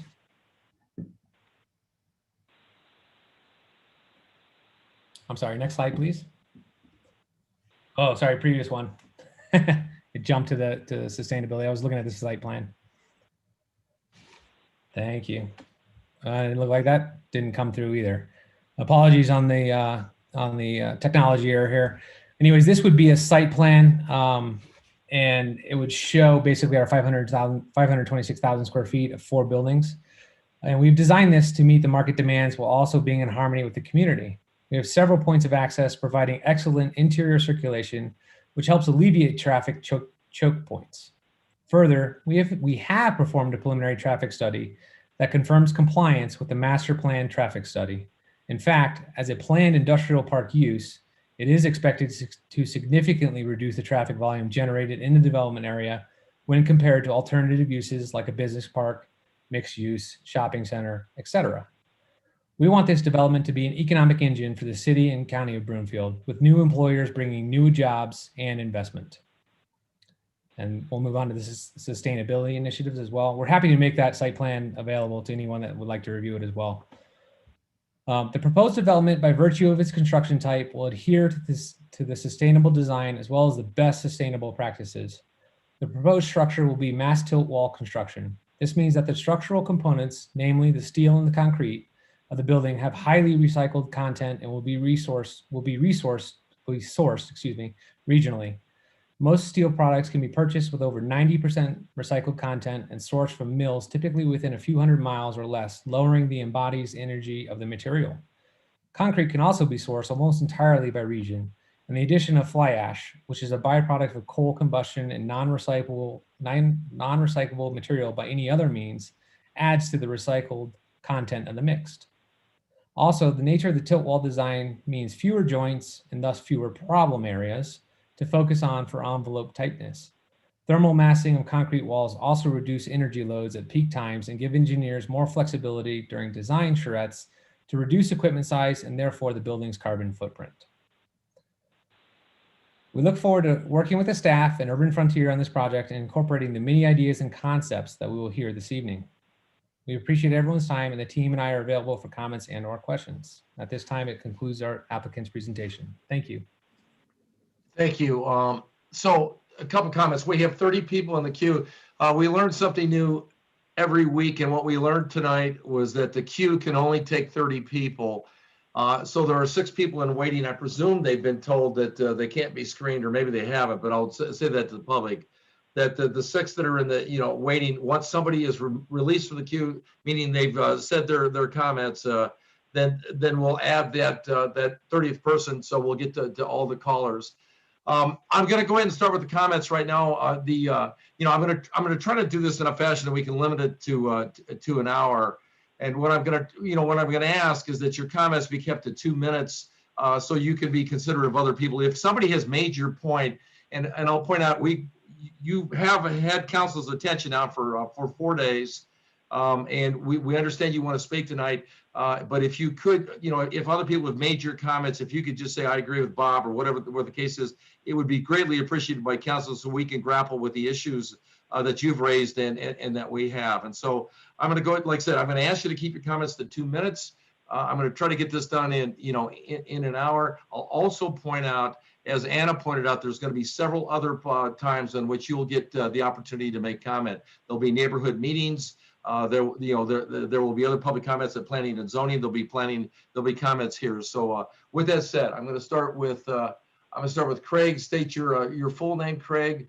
Go ahead and state your neighborhood because we asked you to do that, and you have 2 minutes. Absolutely. Thank you, Mr. Mayor. My name is Craig Leach. I live in the Hearthstone neighborhood. I'd like to kind of start off by saying my wife and I are both natives of Broomfield County. We grew up in this area, and we absolutely love it. We've got a 2-year-old son, and we decided to buy this house in October 2019 in hopes of raising our son where we grew up.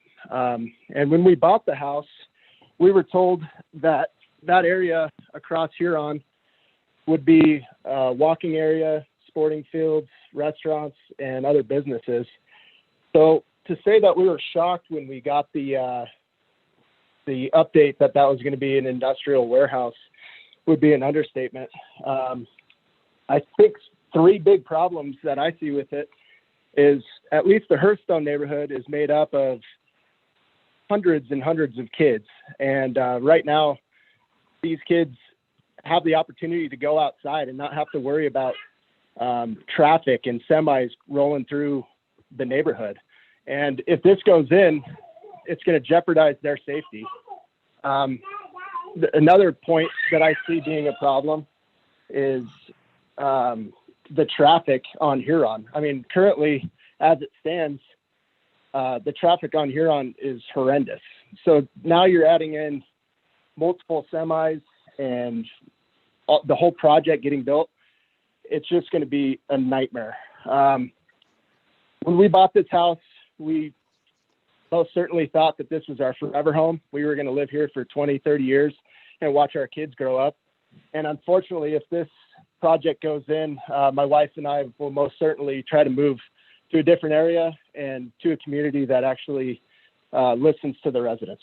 So with that, I want to thank you for your time. And yeah, thank you, Craig. Matt, state your full name. I think we know your neighborhood, but go ahead and state your neighborhood, and you have 2 minutes. Hello, this is Dr. Matt Drake. I'm from the Hearthstone neighborhood. My wife, Heather Drake, and I have been long-term residents of Broomfield. After 16 years in the Red Leaf neighborhood, we decided it was time for a change and moved to the Hearthstone neighborhood this past summer. We moved here because it appeared to reflect the values we loved as a Broomfield resident, a family-centered community that would resemble a smaller Broomfield Commons with soccer fields, football fields, walkable parks, green space, restaurants, and small retail. Unfortunately, we were completely blindsided, shocked, and disheartened to get the news 1 week ago that light industrial distribution centers were being considered directly across the street from our brand new neighborhood. The first phase of this project could include 132 truck docks and up to 1,000 parking spaces, and this is just phase 1. Phase 2 will add over 1 million square feet of industrial distribution directly across the street from new residential. This is 5 times larger than the McWhinney Amazon project, 5 times. This is not the Broomfield I know. This is clearly not the Broomfield way of life that we've grown to love and why we have remained here for as long as we have. This is not an industrial area. This is a residential area with 600 homes in the neighborhoods directly across the street from this proposed development. We have identified and submitted other major concerns on our health and safety on the Broomfield Voice and letters to the council. In closing, we ask that you consider Hearthstone as a vibrant community, which represents the gateway into Broomfield's northeast corner. With the addition of planned parks and open space and the development of retail and restaurants, which we were told, this area could be a welcoming hub that is beautiful, healthy, and economically profitable. If this industrial warehouse development is permitted, it will make that an impossibility. We thank you for your time and your consideration in protecting the Broomfield way of life that we love so much. Thank you. Thank you, Matt. David, your name and your neighborhood. And you have 2 minutes. Yes. Hi, David Hernandez. I just moved into Palisade Park about a week and a half ago. I think, what you got to ask yourself is, does this make sense for the community? You have a brand new residential development over the past few years. Palisade isn't complete yet, and there's hundreds of new residents and the need for additional residents. You have a great new retail project, Baseline Broomfield. You're planning parks and open space for the residents and families to enjoy.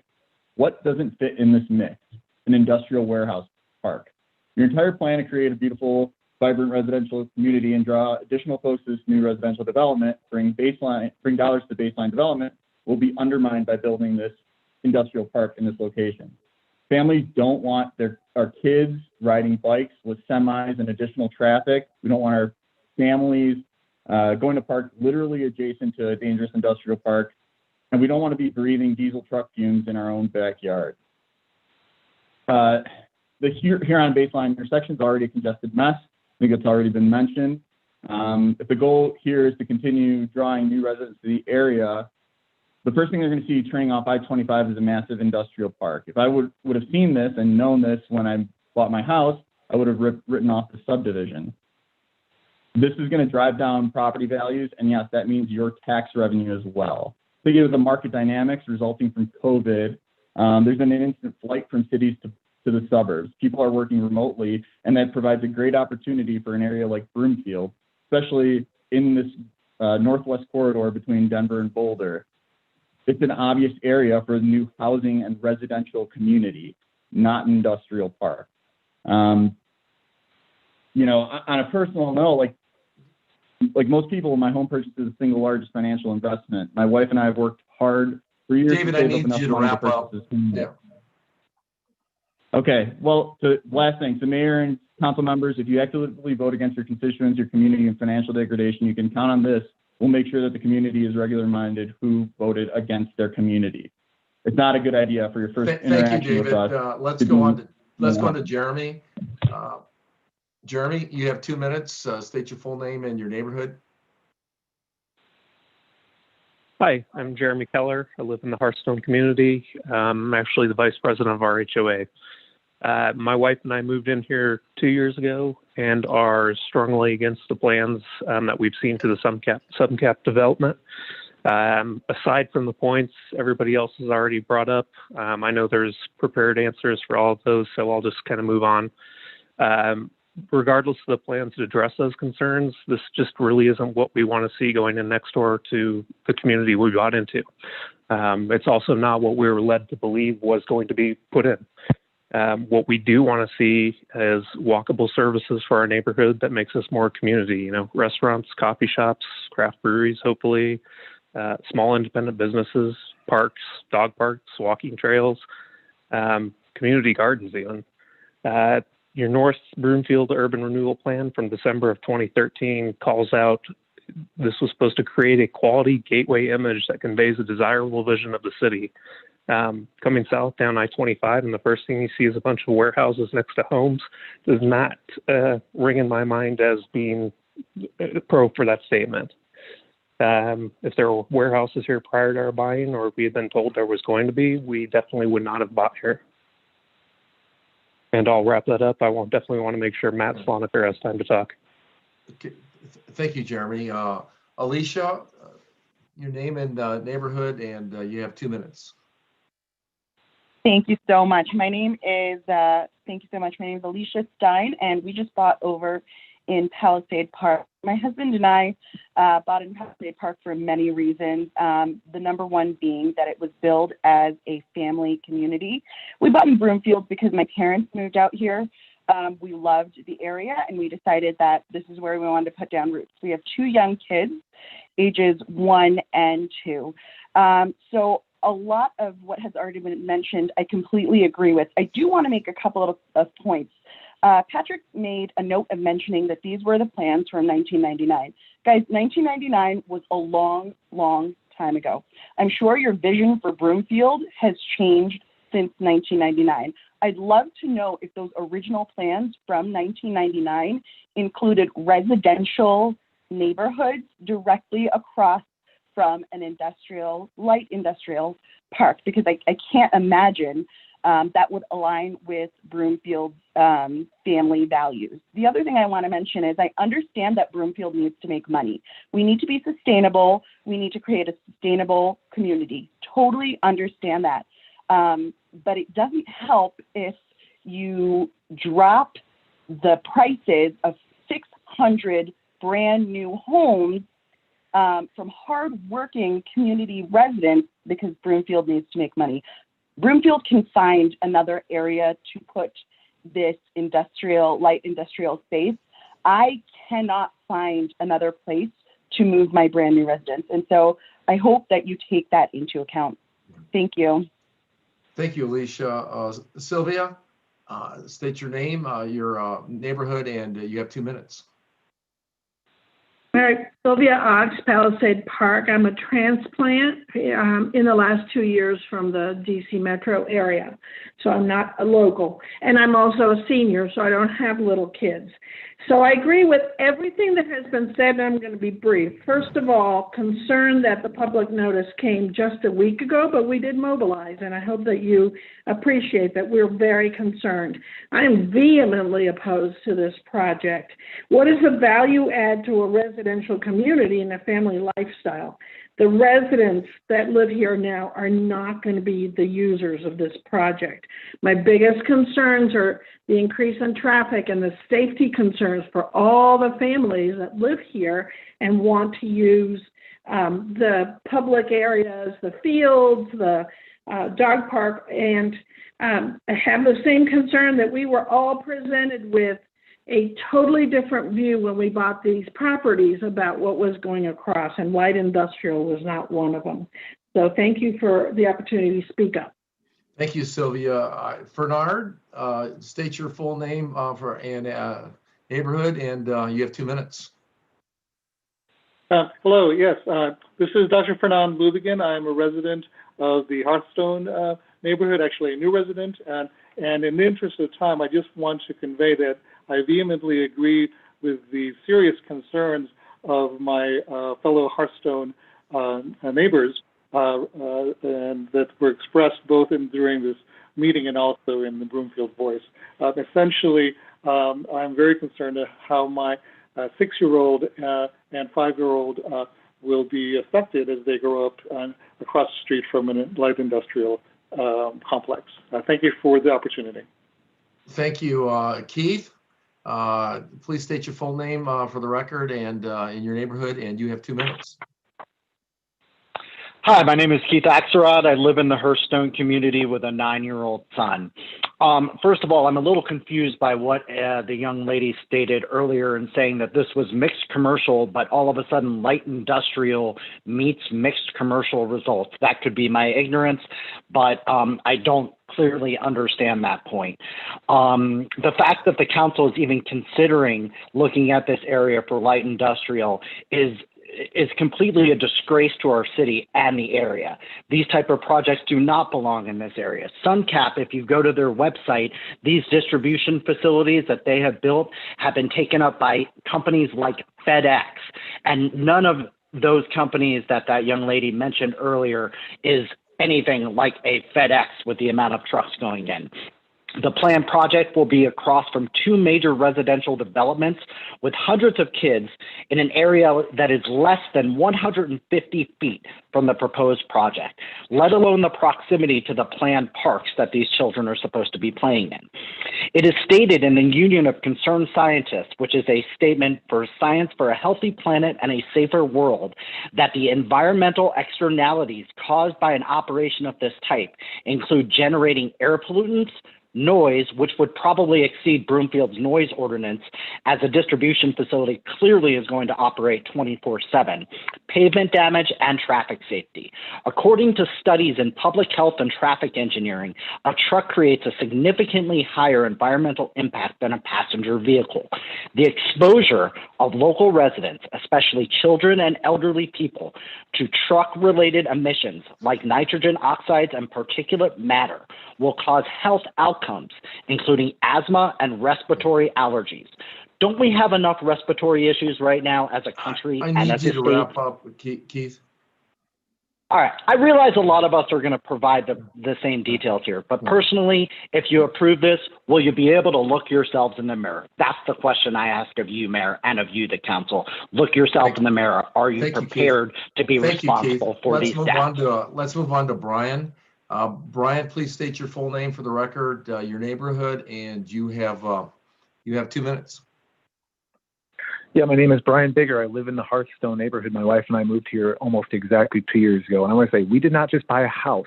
We bought a vision for this community. And we were sold a vision for what this community could become and the social life we could create. And my 3 and 1 year old daughter, just the hopes and dreams my wife had for raising them in this place where we could help develop the fabric of a true social life out here in this corner of Broomfield. And my wife specifically said when we moved here from across the country, I don't want to just live in Thornton, no offense to them or any other town. I want to live in Broomfield because it actually represents something. I'm just wondering why the council and the mayor would want to sell a lie to hundreds and what will become thousands of their residents. I mean, you're going to alienate thousands of your residents from the city that we've come to love and trust. I'm just begging you guys, don't make a short-term opportunistic decision that's going to have severe long-term impacts on this community that's being built here. This development is going to be a symbol of complacency, greed, soulless opportunism to every single person who drives down I-25. And that's hundreds of thousands and millions of people every day. It will change how people perceive Broomfield as a city. And I'm so heartbroken. My wife and I moved here with the intention of making this a lifetime commitment. We bought our forever home here. We put a lot of money into this with the hopes that we could be a part of something special. And it's breaking our hearts to even think about the fact that we might have to move to escape what we know is going to become a commuter purgatory in this area if this is developed. And I just got to ask, I have 30 seconds. I'm watching my time. Don't cut me off. Why would you make us pay higher taxes for something like this? We have some of the highest mill levies in the entire city, and they're being used to subsidize this large distribution center? I just got to ask you, Mr. Mayor, council members, with the 15 seconds I have left, do not stop me. Do you want this development in your backyard? If the answer is no, you have a moral responsibility to protect your fellow residents. Thank you. Just the 2 minutes. Thank you, Brian. I appreciate it. So we have Brian. Another Brian, please state your full name and your neighborhood, and you have 2 minutes. Thank you. My name is Brian Rhodes, and I live in the community of Hearthstone. And I can't make any more points that haven't already been brought up already. And I just want to echo those of Craig, Alicia, and Sylvia about the importance of the community that we think that we're raising our families in. And that this light industrial is just not representative of that. And earlier tonight, at the very first part, it said Broomfield puts their residents first. And I hope that with the largest response that you guys have heard from us, that it's going to speak volumes to the council and to the mayor. And I'm not going to take up any more of your time, and I appreciate you guys giving us a chance to talk. Thank you, Brian. Zachary, you're next. State your name and your neighborhood, and you have 2 minutes. Hi, my name's Zach Husk, and I'm in Palisade Park. I've been a native to Broomfield for 27 years now, and I've seen Broomfield evolve over that time. But I mean, one thing that's always remained with you guys is your dedication to all the open spaces and parks, which is a huge reason why I decided to buy my first home here in Palisade Park. But if you approve to put this distribution center in my backyard, I mean, it'll prove to me that Broomfield no longer cares about its open spaces nor its homeowners that are directly impacted by it. No amount of trees or higher quality kind of buildings will make a difference when I literally step on my back porch and see multiple semis and multiple loading docks all day. I mean, just think yourselves, would you want to step outside in your backyard on your porch and your only view is a distribution center with semis coming in and out? I know I won't, and that's kind of why I'm speaking up today, just for myself and for everyone else. I've never had to worry about Broomfield ruining the lifestyle that it's always promised, and I've never had to worry about Broomfield costing me thousands of dollars and the drop in my home's value. So please do not be the people to break my trust in my city, and continue to care about your citizens and their concerns by not approving this proposal. Thank you. Thank you, Zach. Derek, please state your full name and your neighborhood, and you have 2 minutes. Thank you. My name is Derek Spates. I'll keep it brief because I don't want to echo too many of my neighbors' thoughts here, but as one of the few homes backed up to Huron Street, we have a lot of stake in this matter. Our back windows overlook the parcels in question, and the proposed industrial buildings would be clearly visible from our back patio. Like others, we were not planning on an industrial zone across the street. We planned on going to our newest favorite shops, restaurants, and seeing our neighbors. It doesn't matter if the word light is used in the title. This concept is still industrial. And then that's not what we want in our backyard. We do not want industrial buildings and trucks in our neighborhood, and we do not want this project to move forward. Like our fellow neighbors, we are concerned with the decrease in quality of life, increased risks to our health due to pollution, increased noise pollution, increased light pollution, and a decrease to our home and property values. So we stand with our Broomfield neighbors in opposition to this concept. Thank you for your time. Thank you, Derek. Michael, state your full name, your neighborhood, and you have 2 minutes. I'm assuming that's Michael Mercurio.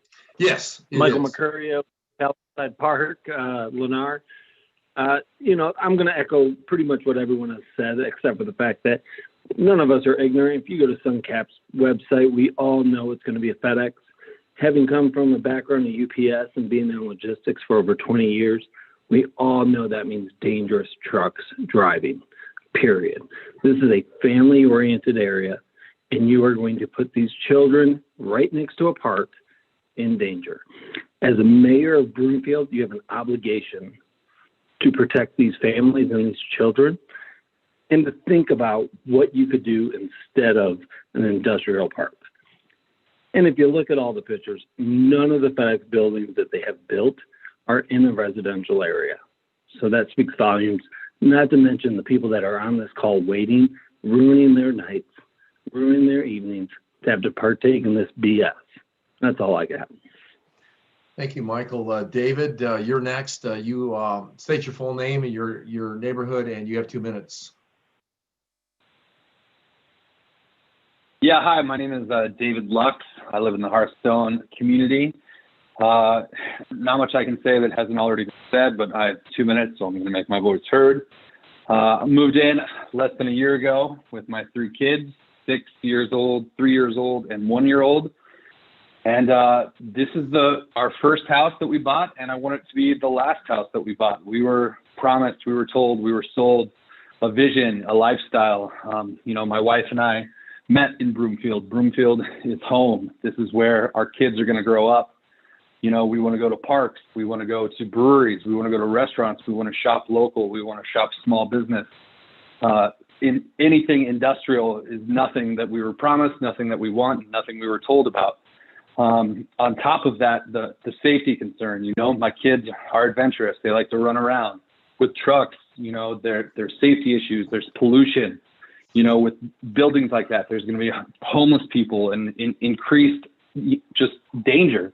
And it's not what I want. It's not what anyone in this community wants. And I wholeheartedly agree with everything that's been said on the call. And I hope you guys do the right thing for all of us. Thanks for your time. Thank you, David. Matt, state your full name, your neighborhood, and you have 2 minutes. I assume you're talking Matt Loniker? I am. It's yours. All right. Good evening, City of Broomfield leadership. My commentary this evening supplements our letter that I just sent to you guys this evening on City Council, as well as posted in some other groups. While many of our neighbors have shared their reasons for concern related to their families, health, and financial impacts, I'd like to share a different perspective. The importance of City Council to think through what occurs to the Broomfield community, especially Hearthstone and Palisade, if they approve this project. I share some likely scenarios that will most likely play out within the next 1 to 2 years if this current project gets approved by the City Council.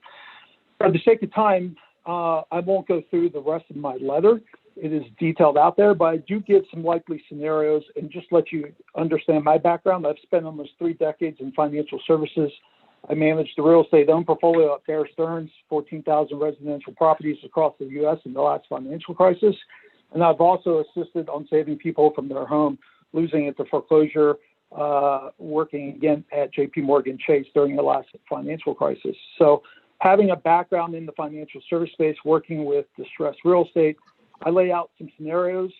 Some of those, again, I'm not going to go through detail, but high probability at least a third of this community, if this project gets approved, will start to try to evaluate listing or selling their homes. There will be another scenario where the property value starts to depreciate. You're going to have potentially then from that hardship situations and foreclosures that start to fill up. And again, the average time to foreclose in Colorado is over 280 days. There's foreclosure moratoriums currently in play. So I wouldn't see that obviously in play in 2021, probably not even in 2022.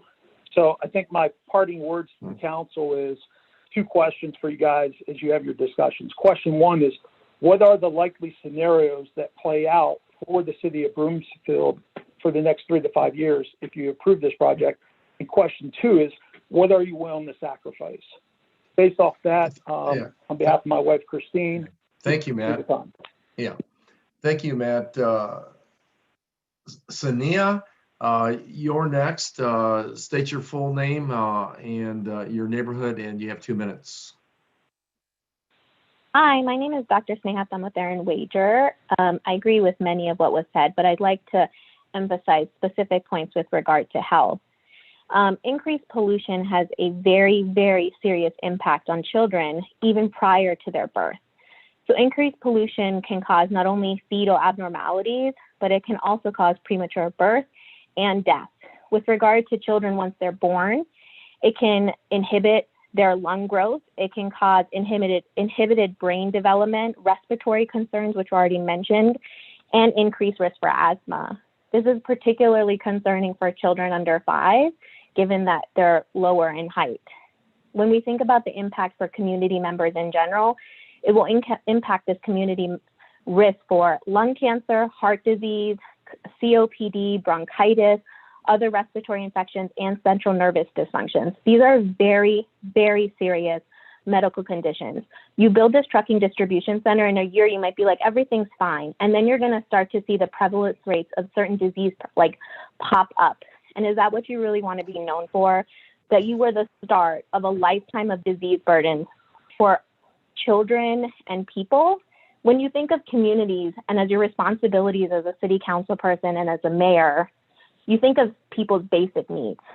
And those are 2, which is their health and their safety. By jeopardizing their health from even before they were born, I agree with other people. I'm not really sure how you can look at yourself. And so I really think in addition to dollar signs and what might happen, you really take a humanistic stance on this issue, which is the harm, the long-term, true, unfixable harm that you can place people in. And if I can use the rest of my time to just state, Mr. Mayor, I have never met you, but you started off this conversation with a clear bias. And then there wasn't also like, Doctor, I need to wrap you up. If you want to talk, my number's listed on the, but your 2 minutes are over. Well, I really hope you focus on your inclusivity and equity, and I really hope you think about the health of this community. But thank you for my time. Well, I'm ready. Thank you. Christina, you're next. Please state your full name and your neighborhood, and you have 2 minutes. Thank you. My name is Christina Ramirez, and I own a home in the Hearthstone neighborhood. I've dedicated my personal and professional life to sustainability, and I've learned over time that this is not limited to important energy and water conservation practices. I'll highlight important elements from the Institute for Sustainable Communities that I think will be minimized or removed by allowing this development to move forward as is. By moving forward with a large light industrial development, you are reducing or removing the opportunity for incorporating shared community spaces, areas for community members to live, work, and play, safe transportation via walking, biking, and public transport, and you're reducing the walkability of the area. Walkability doesn't mean there are sidewalks. It means that there's sidewalks that are safe and comfortable to travel on, and with proper road crossings and buffers from traffic. It incorporates greenery, which provides a multitude of social, economic, and environmental benefits. It promotes a healthy lifestyle.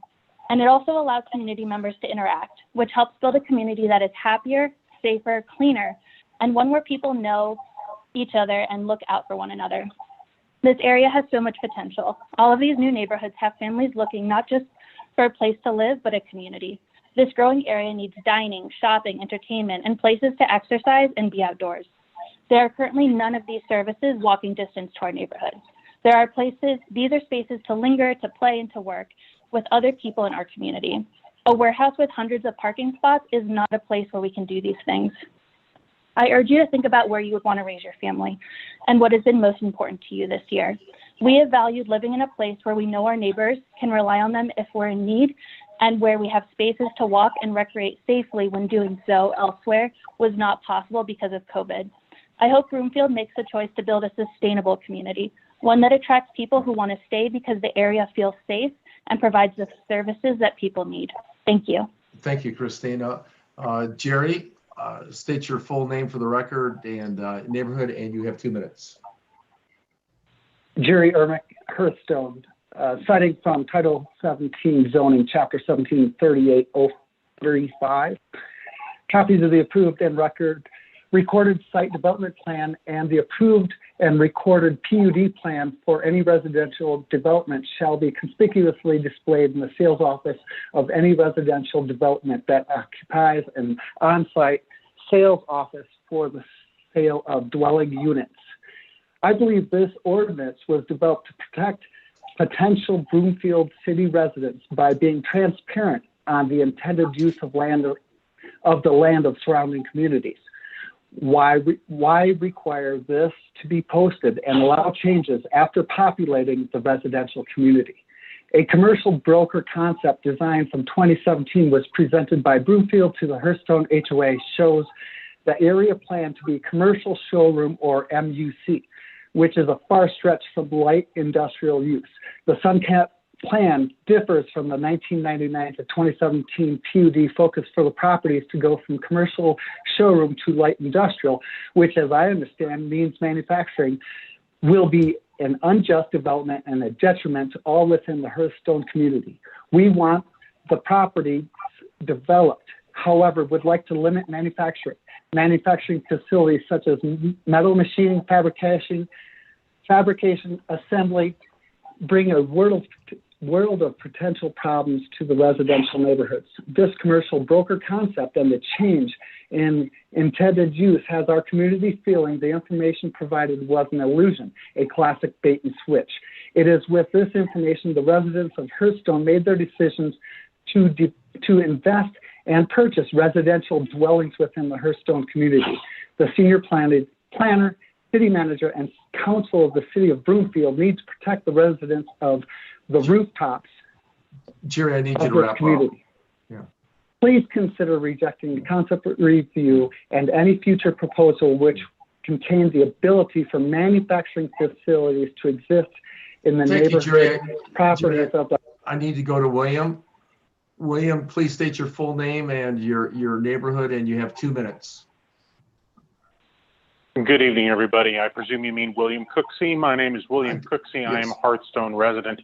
Much has been said this evening, which I will not rehash, and I certainly appreciate all that has been said. My wife and I were the first individuals to close in the very first home in this neighborhood. We were the second individuals to move into this neighborhood. We have been here since the beginning. Everything that we saw, everything that we were led to believe by the documentation provided by the builder, based on information provided to them. We knew that there was a potential for change. We understood that. I'm coming from Dallas and Fort Worth. I have that Texas mentality, and I support the developers and the owner's ability to, obtain a return on their investment. But we were promised the ability, or at least given, the idea that we were going to be able to walk across the street and maybe go to the gym. In the proposal that's before the council, that is not possible. I heard earlier that, the things that have gone into these sorts of developments have been things like gyms. thing, in other sort of situations with docks at every single building with 18-wheelers or large trucks at every building. That will not be possible. We will not be able to walk across the street, get a bite to eat. We will not be able to walk across the street and, do a little bit of shopping at a unique brick and mortar store, as odd as that may sound these days. We were misled by this new proposal. This is a bait and switch, and I regret very much that the city of Broomfield has moved this proposal so far and, allowed it to go so far as it has, not thinking of the residents' ability to walk to obtain Yeah, services. I need you to wrap up, William. Thank you very much. Thank you. I'm done. Yeah, thank you. Ian, you're next. You have 2 minutes. State your This name. is Ian Strauss. Sorry, yes. This is Ian Strauss. Yes. I'm also a homeowner in the Hearthstone neighborhood. Can you hear me? Yes. Hello? Yes. You're... Okay, great. Just checking. So I largely agree with what all my neighbors have said. I'll try to keep it relatively brief. Like many here, we're a new family. We have our first on the way right now, and due in a couple of months. So I share others' concerns of someday my child running up to the park that is due to be built north of this development. I run up and down Huron. I see kids all the time on their bikes going up and down Huron. So just the volume of trucks is a huge concern for me, especially given the fact that we only have the one entrance right now, and it's a 2-lane. I know that's not going to be the case indefinitely, but we don't know when that's going to change. And for now, the idea of having all of these trucks coming through constantly with that one entrance is horrifying, frankly. I'll leave it with one additional observation, which is I'm no expert, but I think the concept behind mixed use zoning was supposed to be to overcome suburban problems of people being spread out by bringing residents close to businesses and vice versa, and not separating the zones. So that makes sense to me. To the extent that there's industrial in mixed use, it seems like that is supposed to be along the lines of studios or small workshops. Studios and small workshops. That makes sense to me too, but that's not what we're talking about here. This is a large warehouse with a large volume of trucks. It's night and day. So yeah, I'll leave it at that. Thank you. Thank you, Ian. Kim, please state your name and neighborhood, and you have 2 minutes. Kim Lund. Kim? I'll go on to Daniel. Daniel, please state your full name in your neighborhood, and if Kim comes back on, I'll let her go. But David or Daniel, please state your full name and your neighborhood, and you have 2 minutes. This is Daniel Basta. I live in the Hearthstone community. My wife and I moved here about a year ago. We just had our first child 7 weeks ago. We moved here because it was an up-and-coming area, and we just loved the city of Broomfield. But we were extremely disappointed with the warehouse project. This area has a lot of potential to be a vibrant community, and we're excited to grow with it. Industrial projects will completely change the community vibe and feel. Commercial and residential shouldn't be so close to one another. In Boulder, the FedEx is a commercial district, no houses anywhere near it. I feel that should be the same way in Broomfield. We're extremely frustrated that we might have to move again. We both saved up our life savings to purchase this home. We wanted to put our roots down in Broomfield and make it our forever home, but we cannot live next to a 1 million square foot warehouse. We feel very deceived by the builder that we weren't told about this project, and we feel disrespected by the county that you guys would even think to put a warehouse so close to a neighborhood. Other place. Earlier it was mentioned that residents come first, but I don't know one resident that is okay with this plan. Please reconsider. Thank you. Thank you, Daniel. Ryan Rutko, you have, please state your full name and neighborhood, and you have 2 minutes. Hi, my name is Ryan Rago. I live in the Hearthstone community. I'm going to echo a lot of what's already been said. just like the last individual on the line, it's pretty much residents first here. And I remember hearing during their presentation that there's no current need for this particular project. So just in keeping with that concept, if there's no need currently for a light industrial complex, then why would it even be considered? You know, my wife and I have a 2-year-old son. You know, this is our first home, just like most of the folks in this area. When my kid grows up, I'd like for him to be able to maybe work across the street, maybe at one of these smaller, you know, restaurants, or at maybe a local gym or an ice skating rink or a rec center or a rock climbing wall. And I don't think there's going to be 3 gigantic earth treks across the street from us. So I don't think that's going to be part of this project. You know, I'll be brief on this. It's pretty disappointing to me as a voting resident in Broomfield that this was even something that was brought up. I don't know if we're having issues with our budget that we would need this type of development, but based on the fact that our mill levies, which again I'll echo from a previous individual, are one of the highest in the states, I'd imagine that is not an issue. So please reconsider. Otherwise, we'll probably just move out of Broomfield. Thank you. Thank you, Ryan. Chris, please state your full name for the record at your neighborhood, and you have 2 minutes. Oh, thank you. My name is Chris Okere Udundo, and my wife and I saved a bunch of money to buy a house in a Hudson community, and knowing that there's gonna be a mixed business on our backyard, and that's why we agreed to buy a house in that neighborhood. And even I remember very well calling the Broomfield County office, zoning, asking them what is gonna be there, and they told me it's gonna be mixed business. Mr. Mayor, I'm asking you, would you have bought this place if you knew that there was going to be industrial area, large number of trucks running around there? Would you have bought that house? What would you have done, Mr. Mayor, if this was your house? Staring at this loading dock 24 hours every day. What would you have done? Now, we bought this house thinking to start a family here, my wife and I. Right now, this is deceiving. We're not gonna, we have to find another place to go live because this is not right. We were misled, getting a letter few days that it's gonna be industrial light. This is not okay. Our property value is gonna go down because of this. Mr. Mayor, I beg and urge you to stop this thing. Because we, the people of Hudson, we are not happy about this thing going on. Please, this thing is going to affect a lot of things. It's going to also affect the Broomfield economy, health-wise.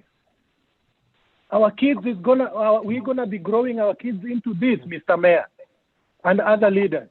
Please take this into consideration and hear our cry, Mr. Mayor. Thank you so much. Thank you, Chris. Kim, you're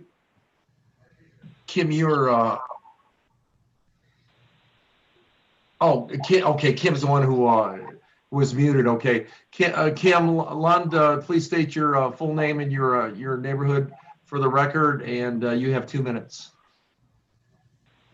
Hi there. Thank you for that. This is Kim Lund.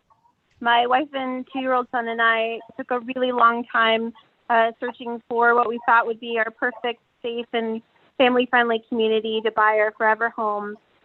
We've found that in Hearthstone, and this proposed project seems like it would absolutely ruin that dream for us. So I'd just like to urge the council to approve this proposal as it is. Light industrial is not appropriate for our community, and it's clearly not wanted. I want to thank all of my fellow neighbors for passionately coming together in a really short time frame to show how important this is to us, the Broomfield Council, and really what we want to see for our families, for our futures. And I sincerely hope you'll listen and make the right decision by all of us. Thanks for your time. Thank you, Kim. Rick, please state your full name, your neighborhood, and you have 2 minutes. Yeah, thank you. I appreciate the time. Rick Traeger, I live in the Hearthstone neighborhood. I really, we don't need to go bullet by bullet what everybody else has already stated. I think it's been very eloquently, laid out for the committee here. Just kind of want to echo what Kim just mentioned is what we're witnessing here with this community coming together is we all have a vision and we want to see that through. And all we're asking for is the opportunity to see that through. All the reasons have already been laid out for you. I just want to go on record stating that, I vehemently agree with my neighbors, and I'm very proud to be a part of this community, and I'm adamantly opposed to this project. Thank you for your time and consideration. Yeah, thank you, Rick. Nick, please state your full name for the record, your neighborhood, and you have 2 minutes. Sure. This is Nick Picano, live in the Hearthstone community, as well as with my wife and my 1.5-year-old daughter. So I've heard the plans for Palisade Park and the overarching baseline development described as a gateway to the city of Broomfield and the Denver metro area. Nothing says welcome to a progressive, prosperous city like a 550,000 square foot industrial distribution facility. If we wanted to live near industrial facilities that put out air and noise pollution, we would have moved to Commerce City. Instead, we chose to spend our life savings on purchasing our first home in Broomfield, Colorado in the Hearthstone community. I know that as part of this presentation, someone tried to contextualize this project by showing drone footage and drawings. Let me contextualize this project as a father who just got his daughter ready for bed in a room with a window that overlooks the proposed development area. I suggest you find a parking spot alongside Huron Road north of Baseline around 5 p.m. daily and see the droves of people, couples, families, dogs enjoying walks. It's a grave understatement to say that times have been tough during the pandemic, and for many people, these daily walks are many attempts to stay sane during these trying times. What a time to drop this disheartening news on a community who is already struggling to get through each day. I suggest the mayor of Broomfield and the council members put themselves in the shoes of the hundreds of families who have taken time out of their busy days to comment, call, and email and voice their concerns. If you want Broomfield to garner the reputation that Commerce City has garnered, a 550,000 square foot industrial distribution facility is a page right out of the playbook. However, if the city of Broomfield wants to position itself as a progressive city and a beacon of economic growth in North Denver, it would stay true to the image that the baseline development has tried to project. One of mixed use that seamlessly integrates its residents with its businesses and its economy. A 550,000 square foot industrial behemoth next to a residential neighborhood couldn't stand in more stark contrast to the image that the city has attempted to project. I implore you to follow through on the progressive vision that Broomfield previously presented and that the members of the community brought into when purchasing a home in the affected communities. Thank you, Nick. Thank you, Nick. Jessica, you're next. Your name, your neighborhood, and you have 2 minutes. Thank you. Hi, my name is Jessica Smith, and I live in Hearthstone. I'm here with my husband, Anthony. He had a thought too, but got disconnected, so we're going to do you all a favor and share our 2 minutes. I just wanted to say briefly, we have 4 children, 4 girls, ages 10, 8, 4, and almost 3, with a family that already has health issues around things like asthma. The idea of diesel trucks and the air pollution that's going to come in with a facility like this absolutely scares me, and I fear that we would have to move. So with that being said, I'm going to pass this over to Anthony to share his concerns as well. Thank you for this opportunity to share our thoughts and our feelings about this industrial complex moving in. We just thank you just for hearing us out. As somebody, my wife and I work in the Denver Tech Center. It's a joy for us to be able to come home to Broomfield, to have it not be like every other community. There's been so many points that have already been echoed that we just want to just stand up with our neighbors and say, hey, this isn't something that we want for our community and our families. And we don't want to have to move, but we will if we have to move forward and live in an area where there's an industrial park next to it. So thank you for this time in this venue. Yeah, thank you for being so brief. Angelo, name, neighborhood, and 2 minutes. I live in the Hearthstone community, and I just want to be brief. I agree with all the concerns already voiced, and I'll start by saying we wanted this to be our forever home, the home that my 2 children would only know as home. Okay. We had the advantages of being able to move in here in August of 2018. We were one of the first families that moved in. We were able to watch all of these dirt lots change from mounds of dirt to homes and to homes with families and finally to a tight-knit community. And as a community, we want something that's family friendly in our community. We want a place that we are proud to call home, a place that we look forward to come home to from a long day at work, and not an industrial park across the street. So please choose to move the site to another location. Thank you. Thank you, Angelo. Lucas, state your name, your neighborhood, and you have 2 minutes. Yes, thank you. My name is Lucas Morris. I'm with the resident Hearthstone community. So just a couple things to add to the comments regarding traffic from multiple residents. Given this neighborhood's existing location from various services, we depend on our own automobiles. A critical standard of living metric is access to food and services. With the increase in traffic and only one access road, a single accident involving a semi-truck could require a 25-minute walk to the nearest convenience store and a 45-minute walk to the nearest full-size grocer. Echoing others, these are the very things I anticipated would be across the street, less than a 5-minute walk. Regarding these plans being in motion since 1999, I'm going to take my full 2 minutes. The nearest neighborhood to this proposed site is only 2 years old and only recently fully completed in the last few months. Residents learned of this plan last week. Had this neighborhood existed for the last 1,092 weeks, I'm confident local residents' concerns would have been voiced throughout that time had we resided here. Instead, I get 2 minutes tonight. Not a single resident tonight or that I have spoken to so far has been in favor of this project. With that, I'd ask that the decision regarding this project considers the likelihood of its progress if each of the residents on this call could have been heard and rallied over the last 21 years, because you would have heard the same things we've all said tonight, and we would have said it over and over again. SunCap has had 1,091 weeks to prepare for this very moment. Also, if this ordinance was mentioned regarding postings of future development was upheld, we may have had at least an additional 100 weeks to have our voice heard, or worse, simply not decide to purchase at the prices we did. So I hope these concerns are taken with the weight that they deserve. And Mayor, I am very against this project. Thank you. Thank you, Lucas. Harvey, your name, your neighborhood, and you have 2 minutes. Yes, my name's Harvey Dunn. My wife and I live in the Hearthstone community, and I'll try to enlighten some of this conversation because I can echo everything everybody else has said. We don't like this proposal. The time frame and everything that someone had to prepare for it, and we just got the information.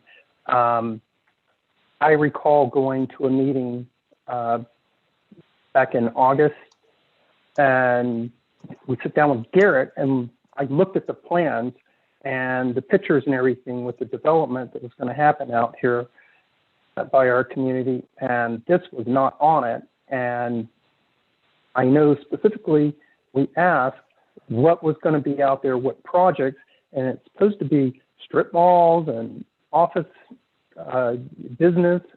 And the biggest thing was going to be maybe an IKEA that's scaled down. They were going to work on traffic flow.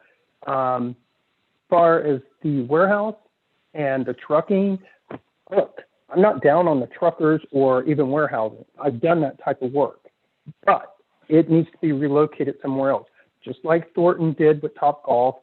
I mean, you can move it anywhere else. We're not saying, hey, Broomfield, you don't deserve this. Just not here in our community. It's not fair for everybody to spend all their hard-earned money to go in, buy these homes, raise their kids. We have a granddaughter that comes here every weekend. We go out, we ride bikes, we run, play, and this is the place that we've always wanted to be, and it's just not going to be the same. I mean, everything's going to go downhill. Value's going to drop.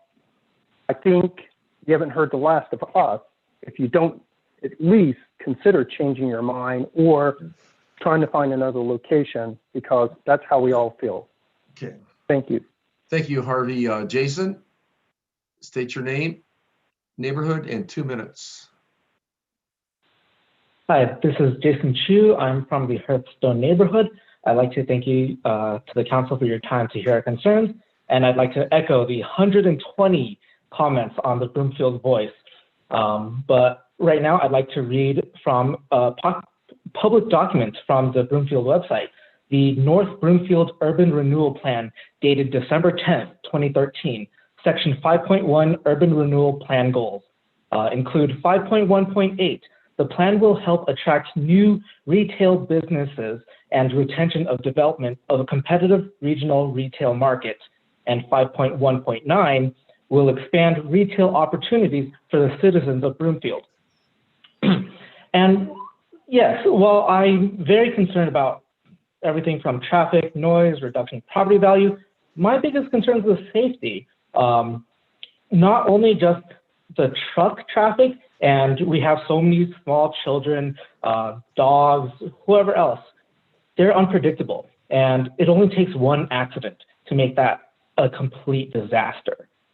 And not even the trucks, but also this is light industrial, and we don't know who the tenants are. We don't know what kind of business they're doing. We don't know what kind of materials they're going to have in the warehouse, which leads to we don't know what happens if there's an accident within the warehouse or even outside the warehouse while they're loading. Assuming it's going to have to be sprayed down, it'll go into the storm drain. How is this going to affect the environment, all the retention ponds, just everything downstream of that? And just to reference a recent event in recent memory, we don't want another Beirut accident. Thank you for your time. Thank you, Jason. Candy, you're next. State your name, neighborhood, and you have 2 minutes. I am Candy Axelrod, and I live in Palisade Park.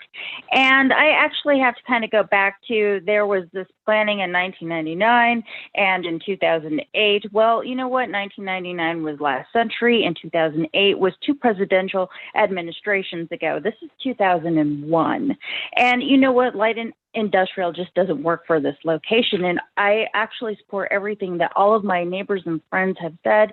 And, you know, this is willfully a slap in the face to all of the voters in Broomfield, because this project has already made it to the Planning and Zoning Committee.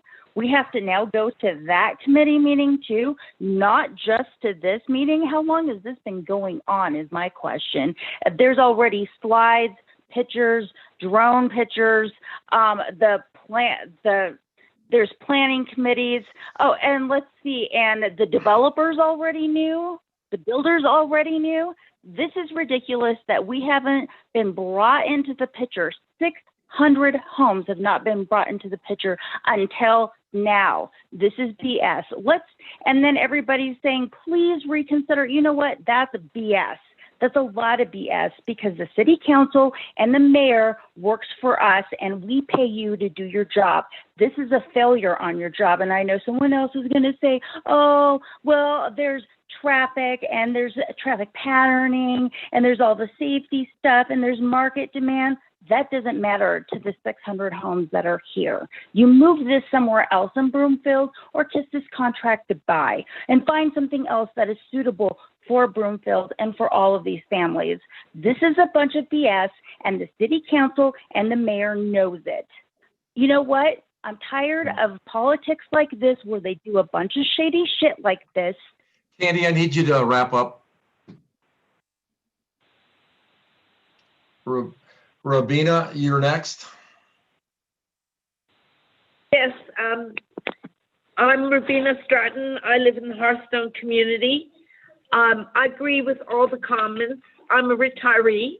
I bought my home here because of the location, the promise of open spaces, walking trails, and soft commercial development, not warehouses, trucks, pollution, and traffic. It's not what I was told would happen, and I would not have purchased property here if I knew that this would be possible. This development impacts our day-to-day lives, health, property values. It's not what we were promised, and the vision that was promoted to us when we decided to buy here. I strongly oppose this development, and I appreciate everybody's time and consideration in voicing their opinions. Thank you. Thank you, Rowena. Steve, state your name, neighborhood, and you have 2 minutes. Yeah, Steve Zumba, Hearthstone. So I was searching through the Google Scholar the last couple of days and looking for white papers specifically on the scenario. I was in luck, found 3 university studies specifically about how residential prices are affected by the adjacent newly built industrial properties.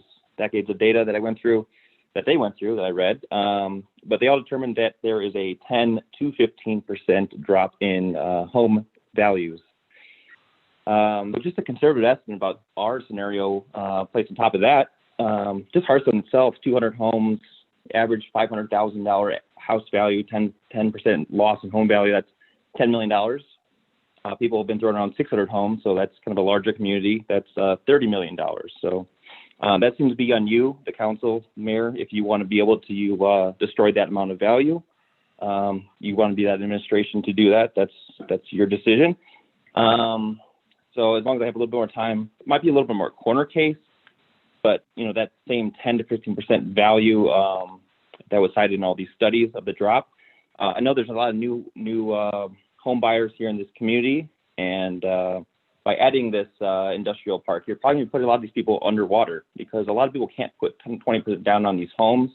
Putting 10, 15% down, you're going to put them either at right at where their mortgage is at or right under where their mortgage is at. So again, that's on you. Thank you. Thank you, Steve. Jonathan, you're next.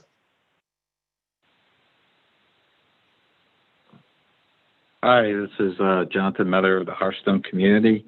A lot has already been said, but it really feels like there's not a lot of consideration that was gone into this project. For example, near Drake and Huron Street, there is a toddler to infant playground about 100 feet away from Huron Street, and now you want that street to have trucks coming 24/7. And also, besides the traffic issue, is all these people, if they were working there, where are they actually going to go and eat and get out? There's only one way in and out, and I'm not seeing on your active planning map anytime soon having another way in and out. And I'm not going to go through everything everyone else says, but I'm due to have a kid in February, and I did not expect to be next to a light industrial complex. Thank you.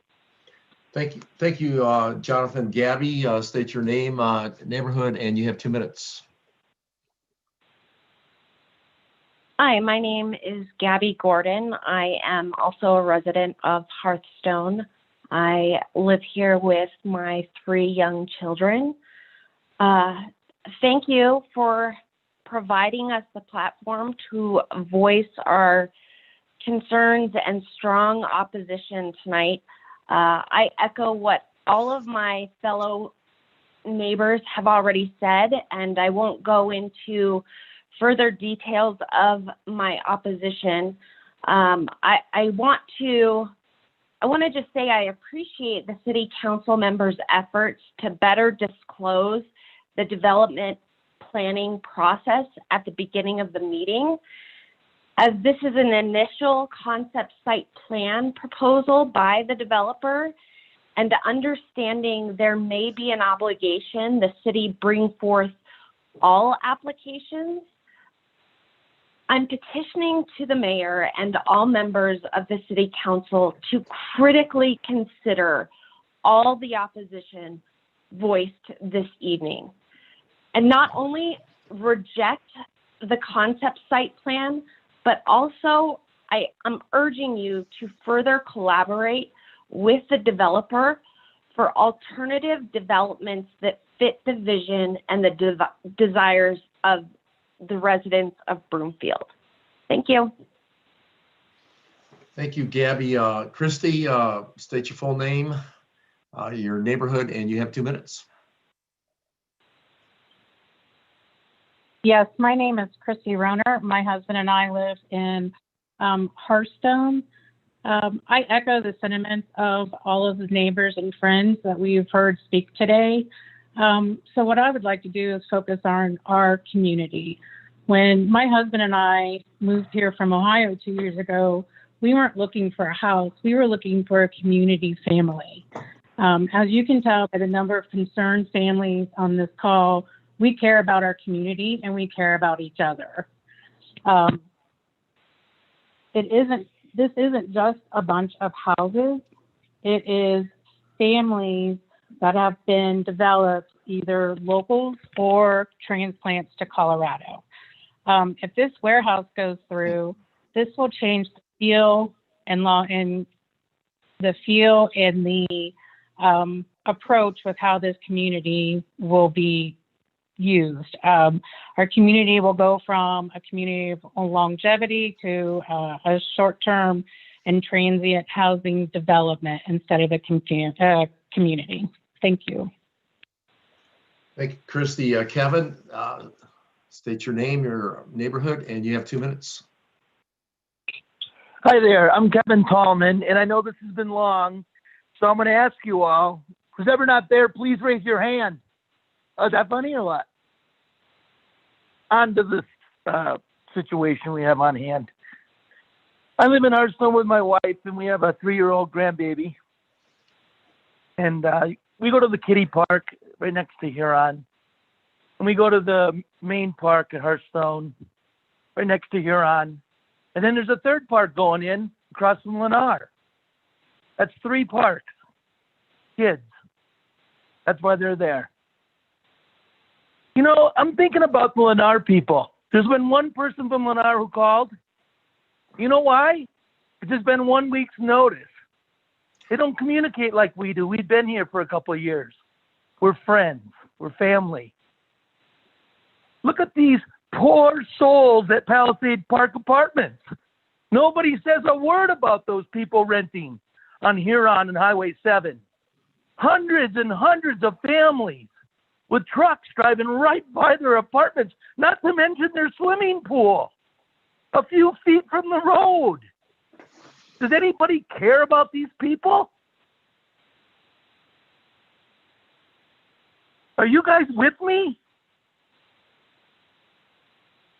Hello? Kevin, we don't interact on the comments. We'll be providing comments later, so you have another 25 seconds. I'm just about done. Okay, you know what? I appreciate you, Mayor, and I appreciate the council. I really do. I have a lot of respect for you guys. I've been watching for years, and you know, it's just people care about the Broomfield residents. But finally, there's no quiet enjoyment for these apartment people. You know, they live in these apartments, they're under leases, and they have that right, a legality right. And I just am saddened by the fact that there's. I need you to wrap up, Kevin. Okay, I'm gonna wrap this up. But well, I need you to wrap it up now, Kevin. I'm gonna hang up now, and I really appreciate the time. And I'm sorry if I was a little emotional about this, but it's. Yeah, thank you, Kevin. Tisha, you're next. Hi there. My name is Tisha Scott, and I live in the Hearthstone community. I'm actually the treasurer of the HOA board, and I agree wholeheartedly with all of our community members who have spoken up today. And I'd also like to note that we do have a number of individuals who could not be on the call for various reasons today who are opposed to this as well. And as a matter of fact, I'm not aware of a single person in our community who supports this. So being as that you have 100% opposition from our residents and 0% support, I would strongly encourage you to reject this proposal. And I do also encourage you to focus on the existing traffic issues first. We have an abysmal situation at Huron and Highway 7 that makes it very difficult for many of our residents already. And before we consider anything to be put in this space, I believe that needs to be addressed first. So thank you very much for the time and for the opportunity for all our residents to speak. We appreciate it. Thank you. Thank you, Tisha. Chris, you're next. Good evening, Mr. Mayor. This is Chris Tibbetts out of Palisade Park. So basically, I agree with all my neighbors in both communities, but I want to touch on one thing. As a first responder locally here, what iParks do bring two communities. There's a lot of transients and homeless camps. Being so close to us, that leads to problems down the road. Just look at Denver. They're pushing everyone out, coming north, going east, west. That's a big reason we left Arvada, was due to that reason. So that's all I have to say, and I hope you guys turn this project down. Thank you. Thank you, Chris. Vale, you're next. You have 2 minutes. Hi, I'm Vale Nazaro. I'm a Hearthstone resident. My husband and I agree wholeheartedly with the stated concerns regarding traffic, air, noise, and light pollution and quality of life. We understand that the area will be developed, but we'd really like to see things that align with the culture of our community. We're genuinely concerned for the safety of our two little children having a new park jammed up next to a distribution hub. So our hope is that you will consider the community that you represent and oppose this destructive proposal. Thank you. Thank you, Vale. Kyle, you're next. Kyle Bach out of Palisade. Hi, Kyle Bach out of Palisade Park. I live right on the corner of Olive and Huron. Sorry, I'm a little emotional. I just moved here in August. Saved everything I could to buy this house, and we were promised by Lennar that this would be something fun for us to grow into. It would be parks. We don't have a basketball court, a tennis court, a baseball field.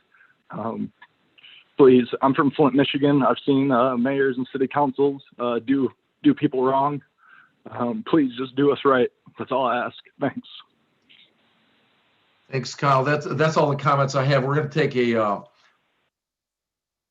we're going to take a break. I'm going to make a 10-minute break. I do want to stress to absolutely everybody that this is a concept review.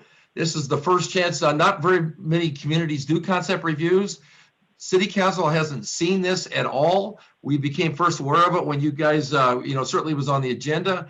And so, I understand the emotionalism. I think everywhere we go, people are at the ends of their wits or their wits ends or whatever you want to say, that, we're going to go through planning zone, we're going to do council. The purpose of tonight is for us to take your comments, work with the developer on what is or is not acceptable on this project. And so I guess I'm going to ask that you think again. This is not a decision tonight. This is direction given to a developer. We've heard you. We heard you loud and clear and articulate. And so we're going to take a 10-minute break. We're going to come back at 8:55, and I'm going to then call upon planning and zoning, and then the city council is going to have a chance to comment, to process what you said, and to provide direction to the developer. So let's come back at 8:55. Thank you. The Access Live event is in music hold.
Mayor, before we come back.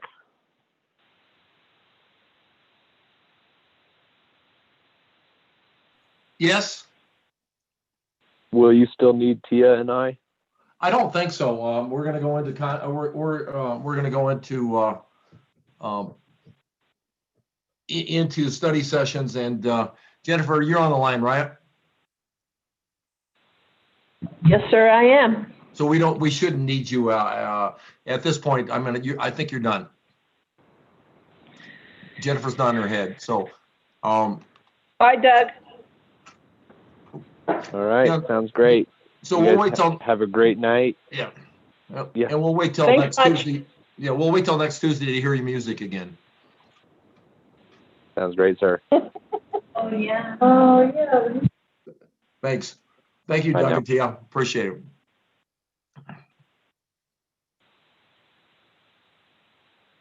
The Access Live event has ended. Thank you for calling. Goodbye. Okay. We are at 8:55. I'm going to stress to everybody once again that this is a first-time council, and to a great extent that staff has seen this proposal that's being presented tonight. And so now what our next process is, we go to the Planning and Zoning Board, and they have not seen this before, and then we go to comments from the City Council, so we can provide directions to the developer as to what we expect to see on this side. And I'm going to go ahead and go to Planning and Zoning, and we have Mr. Franz first. Earl, go ahead. Thank you, Mr. Mayor, City Council. As you said, this is just a concept review, and it's good to have this and listen to the community and listen to the developer. If you wouldn't mind, Anna, if you could put up the site plan that shows the 4 buildings. Thank you. And this is a question for the developer. Wherever this, certainly heard the comments from the community, wherever this winds up going, the 2 buildings below, the docks face each other. And so some of the noise pollution will be mitigated by the building on the west because it's blocking some of that to go over to the community. The top 2 buildings, the docks face the community, and I know they're farther away, but I guess my question to developer is, based on the comments and based on just this layout, why there wouldn't be somewhat of a wall along I-25, and then also between this development and the residential area, which again, wherever this is built, would certainly help mitigate some of the noise and pollution if that was done. Mr. Franz, this is Kevin O'Connor with Suncap Property Group. Thank you for your comment. We will definitely work with staff to address those concerns, and we're open to the idea of additional sound mitigation efforts, be it sound walls or additional landscaping. We're definitely open to that idea. And would you also be open to putting the docks on those those 2 northernmost buildings facing I-25 if there was a wall along I-25? We would be open to studying that as well. Thank you. And this is Garrett Baum with Urban Frontier, and you have Caverma 725. And to expand on that, we've already spoken with Suncap and the developer. And as being the developer of the park that's under construction now, we've already insisted that there be a wall between the park and those 2 northerlymost buildings. Okay, thank you. Gerald, Gerald Hart, you're next. Yeah. Yes, Mr. Mayor.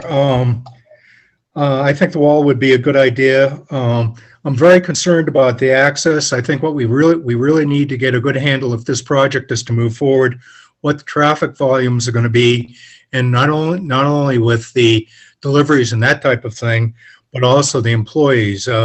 We could have a very large number, a lot of traffic on a single access, and it's also the only access, as we know, for that development. Obviously, the southern 2 most properties are adjacent to the residential areas, and we really need to get a lot more information about noise, visibility of those buildings, whether it's a wall, whatever it happens to be. And I'd also like to speak to that architecture that was shown to us. I think the staff report noted that the staff's going to work with the developer. I think it's absolutely critical if we're going to have these buildings be facing I-25 and recognized as kind of a gateway into Broomfield, that the architecture, we take a very hard look at that architecture, it moves forward. One of the biggest things, I think the major question I think the council has to face is one of the criteria we need is compatibility with neighborhoods. And we're going to have to, if this can be moved forward, I think that has to be the major question. That's all I have. Thank you. Charles Hastings. Hey, Mr. Mayor and Council, I echo the comments of my fellow commissioners, although I didn't hear all of Earl Francis. I got cut out at the very beginning there. But I always I look at these light industrial buildings and I look at that property down on 160th east of Sheridan. We have one large light industrial building down there, and we already have plans for 5 more buildings down there. And I'm just kind of wondering, why can't that space be used for this particular project? Because it's already planned for that. And why, I don't know what the square footage is and the requirements, but this seems like a reasonable substitute for this particular project in this location. As we're going forward in this project, I guess the question is what we need from the developer is the staging of the project, and they do talk about solar, but it's not going to be part of the basic construction of the project unless they know who the tenants are and they work with them. But if the state is supposed to be going to 100% 100% renewable resources for our energy sources, if we don't incorporate solar into a big project like this, we are seriously remiss, and we should be requiring that for this project. And that's all I have. Thank you. Thank you, Mr. Hastings. We'll now go to City Council comments, and we'll start with Heidi, or Councilmember Hinkle, sorry. That's okay. It's COVID. Thank you, Mr. Mayor. And thank you, Suntech and Urban Frontier, for this detailed application and for developing in Broomfield. We pride ourselves on smart development and with a strong community engagement in order to support our local businesses. But I'd love to partner with you in helping develop this area. I am thankful for your dedication to sustainability and economic vitality and your willingness to listen to our community. On Sunday, I was very thankful to be able to meet with a resident, Matt Drake, and 29 of his closest friends. We were all outside. It was great to talk to each other. We wore masks, we kept our distance, but it was good to hear their concerns. So, I want to thank everyone for giving us their input. It is of high value to us, and this is why we have been opening up, more transparency in government for this very reason. So we received hundreds of emails, and these calls tonight show us how much our residents care about the community in which we live. I really feel that we can do better in this area, and I want to get us actually just back to the drawing board. In this area, instead of screening and buffering, we should be walking and inviting. In Broomfield, we pride ourselves on working towards walkability to retail and restaurants, and we also have limited visibility to I-25 from Broomfield to bring in potential commercial clients. When I walked the property, I could envision areas for families to bring their kids to a preschool and go out to dinner. They could put their kids in gymnastics while enjoying a locally owned coffee shop, and young couples could enjoy a Friday night drink. I'm thinking of places with a fun evening nightlife and a small grocery store with shops we can take pride in. We have built-in infrastructure of people at the ready.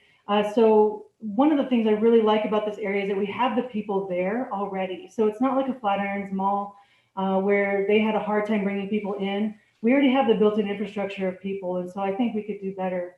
The residents' concerns, one of the major concerns that I have a lot of them, but the first map that was given to them, and I'm just going to put this up in the camera. I can't see myself on here, so hopefully you guys can see it. This does not show what they're seeing now. And so what they're seeing now is, yeah, light industrial, but light industrial has been thrown everywhere where they can possibly see it. And so I have high concerns about what they were told versus, what they're being told this past week. I also went out last night at around 10:30 p.m. I went out to hear the night sound.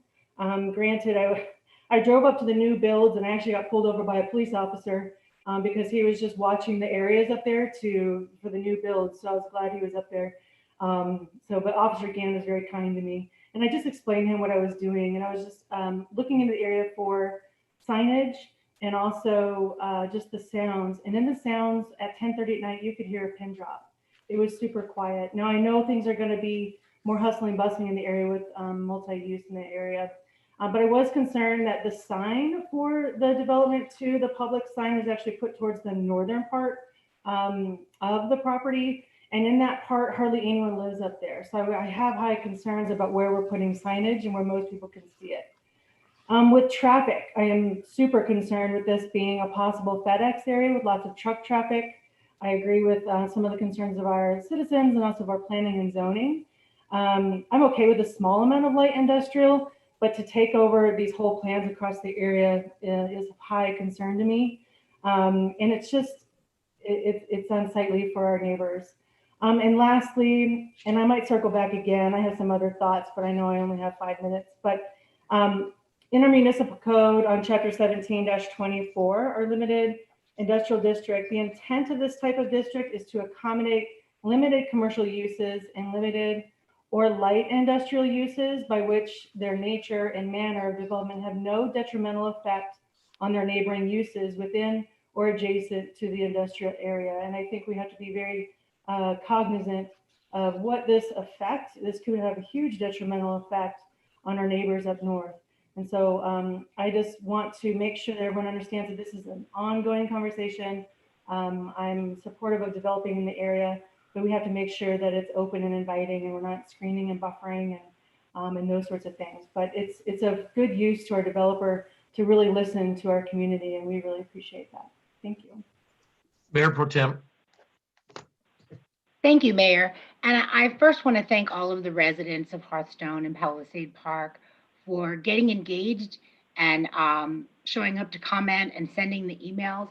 It's been a couple of years since I drove up there, and I went Monday to check it out, and I couldn't believe how many homes were there. And I was blown away and how tight-knit you guys are. It's really a community. And I hear you. I hear you that this does not seem like a compatible use for a residential area. We try to really be mindful in our planning, and as proposed, it doesn't even fulfill the intent of our municipal code, because light industrial uses, which by their nature and manner of development should have no detrimental effect on their neighboring uses within or adjacent to the areas. So you wonder, is this going to be contained to that area? All the dust, the fumes, the odors, the noise, the lights, the traffic? I don't think so. I know it's allowed in a mixed use to be light industrial, but I really don't think something this intense can be considered light. The definitions of light industry vary in local zoning ordinances and statutes. However, land use regulations are less restrictive regarding the placement of light as opposed to heavy, and their proximity to other land uses such as residential and office buildings are to be considered. Generally, to locate in a light industrial zone, a business may not produce any loud noises, vibration, noxious fumes, or other hazardous byproducts beyond the property line. Also, the light industrial zones may permit a mix of uses. Generally, their design guidelines are there to support a walkable urban lifestyle, and not all of the uses permitted in light industrial will be appropriate in a mixed-use suburban environment. Lastly, you can see that this is going to cause significant nuisances or hazards through noise, vibration, freight traffic, fumes, and so on. So that said, we just we need to really take a look at this. And if what is light industrial? Because to me, there's really nothing light about it. It's a very intense proposal, and it's not compatible with the residential neighborhood that's adjacent. Thank you. Councilmember Law Evans. Thank you, Mr. Mayor. So I'm going to tell you where I'm going to wind up in case I run out of time. I figure that might save things a little bit. I think that Commissioner Hart really put his finger on the main issue, which is compatibility with the neighborhood. However, and I'm okay with light industrial. I do think there needs to be some sort of transitional use in between. And I guess the other thing I'm going to wind up reminding the residents is something will be built here, and it won't be retail. The market is not there on this piece of property. So, okay, again, no approvals tonight. And I certainly understand with the neighbors, this is a very emotional topic. We're talking about your homes, your forever homes, you feel threatened, you're surprised, and all of a sudden there's all this emotion coming up. And I know personally, it's hard to think when you have, think about things from the 10,000-foot view when you have all that emotion. So I want to bring the emotion down and look at the facts and the history just a little bit. As was discussed, there is this sub-area plan from 1999 that did call out employment, mixed use, commercial uses on this property. And we can't just kind of pretend that doesn't exist anymore because it's 21, 22 years old now. That is the sub-area plan that was decided on. So as Ms. Hoffman discussed as well in the very beginning, and residents, if you were not here, and now it's 3 hours and 10 minutes ago, if you did not listen to Ms. Hoffman's discussion about the process, I would urge you to go back and listen to that. She gave a lot of nuts and bolts that I think will help you in your understanding of this. But we have to have commercial development to balance the residential development long-range financial plan. Otherwise, we cannot afford to provide services for residents. We can't pave the streets. We can't get you water and sewer and police protection, et cetera, et cetera. So we have to have commercial development. And that's what has been for a long time earmarked for this particular property.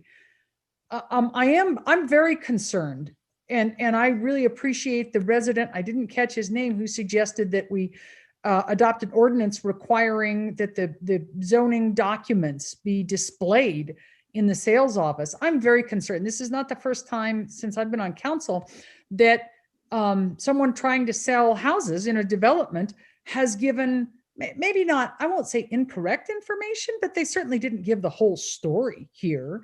The document that it appears that they were showing people is the document that I think Councilmember Henkel put up is the Palisade Park North Concept Plan, which at least that's what it says on one of the photographs that one of the residents sent. And that I can understand why you feel that you were misled. I think, well, I don't want to use that word, but I think maybe some of the residents' anger should be directed at the developer, the home developer, because they certainly did not give complete information when asked, and some people did ask, what could go on that piece of property over there. So I'd like council and Broomfield to consider, maybe we need to put more strict, maybe we need to put some sort of notification requirement in the homes, the sales office, something like that. But in the meantime, I'd urge the residents to go back and talk to those folks. You won't get very far, but go talk to them. I will also note that the people, the owners of Ranch Egg Estates homes, which are just to the west of your subdivision, 2 years ago, came to us, even though they're not in Broomfield, they're in unincorporated Weld County, and said the exact same things about home values and traffic and quality of life and noise and pollution, the exact same things about your homes going in. So this is not new. This is an iterative process. Your homes did not magically appear out of nowhere without disturbing other people's quality of life as well. So I guess something is going to be built on that parcel, and understanding a little bit about the commercial real estate market, it's not going to be retail. It's not going to be the coffee shop. It's not going to be a restaurant. It's not going to be a mall. it's going to be some sort of more, less retail friendly commercial use, such as a flex space or an office building, something like that. It's not going to be a brew pub. I doubt it'll be a gym, although that's possible. And they're just, the market is not there for anything else. It just isn't. There's no access, or very, as you know, traffic is difficult. So that's my history on it. So where do I land? I very much appreciate staff's comments on the architecture and the other comments that Ms. Bertanzetti made, staff's key thoughts. I very, very much appreciate Commissioner Hart's comments about compatibility. I do support some sort of flex space closer to I-25, but I think there should be some sort of a transitional use instead of right across Huron going from residential single-family homes to boom, a light industrial warehouse. I agree that doesn't fit to me, and we need to have some sort of change. But again, to the residents, something's going to be built there. So that's the Thanks, way it is. Liz. Thanks, Thank you. Councilmember. Yeah.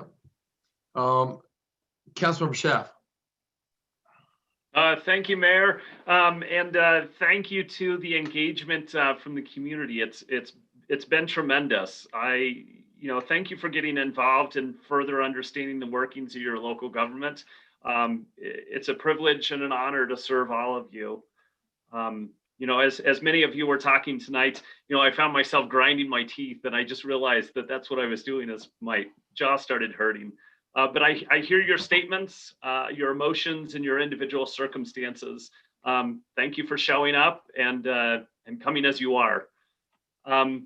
As was noted by the applicant, the plans for this area have evolved and changed many times over the years. I went back and even started watching old council videos and looking at old memos just to further understand all the changes that have been made. But my comments tonight are not going to go before May 2017, as there was some major changes that occurred at that point. Many of your homes were considered at this point. So in May 2017, the PUD was amended to allow a variety of commercial uses such as offices, banks, drive-through restaurants, and retail businesses, as well up to 150 single-family residential units attached or detached. That came straight from the memo in May of 2017. No mention of light industrial or warehouses in that memo. From May 2017, there would be the understanding that there would be no residential east of Huron. So I don't think that that's a surprise that there isn't residential going up in that area.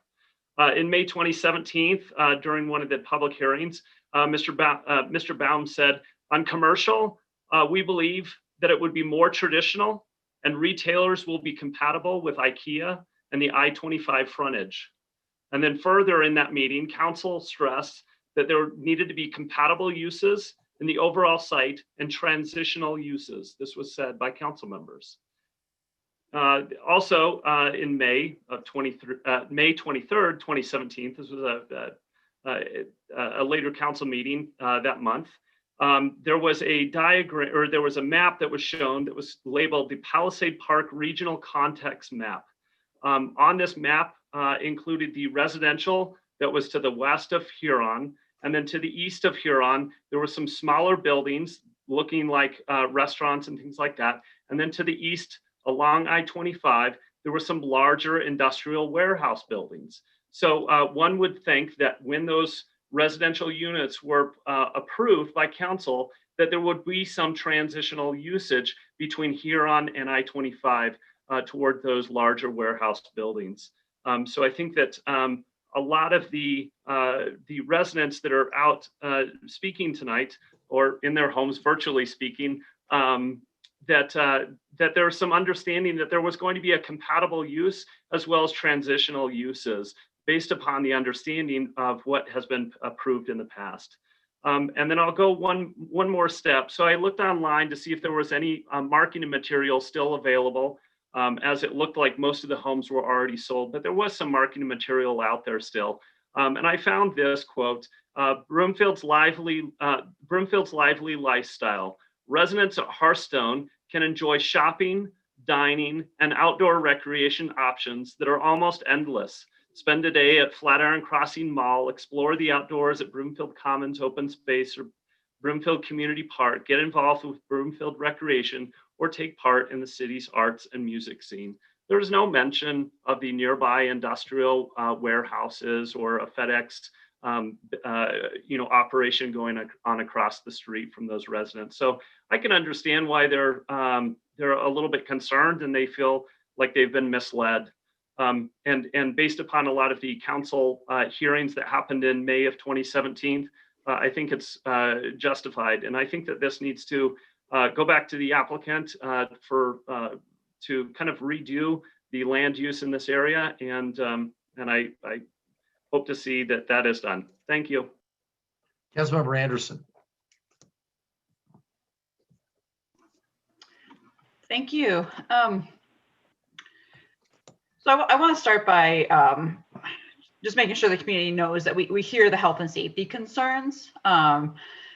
I did go up to that area and take a look at it as it's been developed, and I actually met up there with Mayor Pro Tem Castriata. And standing there right on Huron Street and looking at the crosswalks and where the upcoming Palisade Park is going to be. And there's already a concern with crossing that road just as it is. It's a larger, wider road. And that's without the truck, the concern of the trucks on that road. So I absolutely hear that concern. And I also I had a hard time getting there because I was trying to come from the west and I realized none of the roads actually go across. So that's when I realized that there is only that one access to the community. And that does remain a great concern. And I appreciate these comments that, is this really the right fit for this mixed use commercial designated area? That we understand that there will be development. I think you all understand that there will be development. I know that we all have this vision of wanting desirable things like the walkable businesses and the gardens and the parks and what we envision, but it is market driven. But yeah, we have to consider this might be going too far. This appears as quite industrial. And I want to share that I appreciate Councilmember Schaaf's recount to the history of the area, talking about the marketing materials and what people are anticipating when they bought in that area. And just thinking that this conversation about transition and is this really the right fit? I think that's really the main concern before us. But I do want to go into just take a look at the development being proposed before us and ask a few questions. Not saying that this is what's acceptable, but just to make sure we do diligence here. Mr. O'Connor noted that they are developing with no particular end user, and I think that's critical. We don't even know what business they're targeting. I know there's a lot of concern about FedEx coming, and that was one of the 90% of who the customer is in that list. And so we're making an assumption there. We don't even know if that's the case. Commissioner Hastings noted that the light industrial on 160th, just east of Sheridan, I'm not sure how many people are familiar with that, but those buildings do not generate high volumes of trucks. There's really I really see no traffic going in and out of there. So we do need to understand, are these really FedEx type buildings with tons of traffic coming, or is it really that lower truck volume? And I have yet to see a truck actually go in there, and very few cars. One thing I'd like the developer to consider here is that the trucks really do not belong on Huron Street past the park. And I know there's even concern further down on Huron Street past the apartments, but if there's some option here, depending upon, as this development moves forward and what actually is going in there, if there's some way to make more of a frontage road access along I-25, maybe it's not like a true frontage road, but like on the developer's property, kind of create more of a road there and divert all that truck traffic right along I-25 going into those buildings. And obviously the loading docks should be facing away from the community if there were loading docks. And I really think we honestly need to hear from the developer, what are the traffic patterns and are they peak or off peak and how many trucks per day? And, what are they considering? And we have the Amazon fulfillment center that is going in right now. And the plan there is to use electric vans, which takes away some of the emissions. So there's so many questions that still need to be asked, even of this current proposal. as it stands. And also the noise concerns. We went over a lot of these with that distribution center.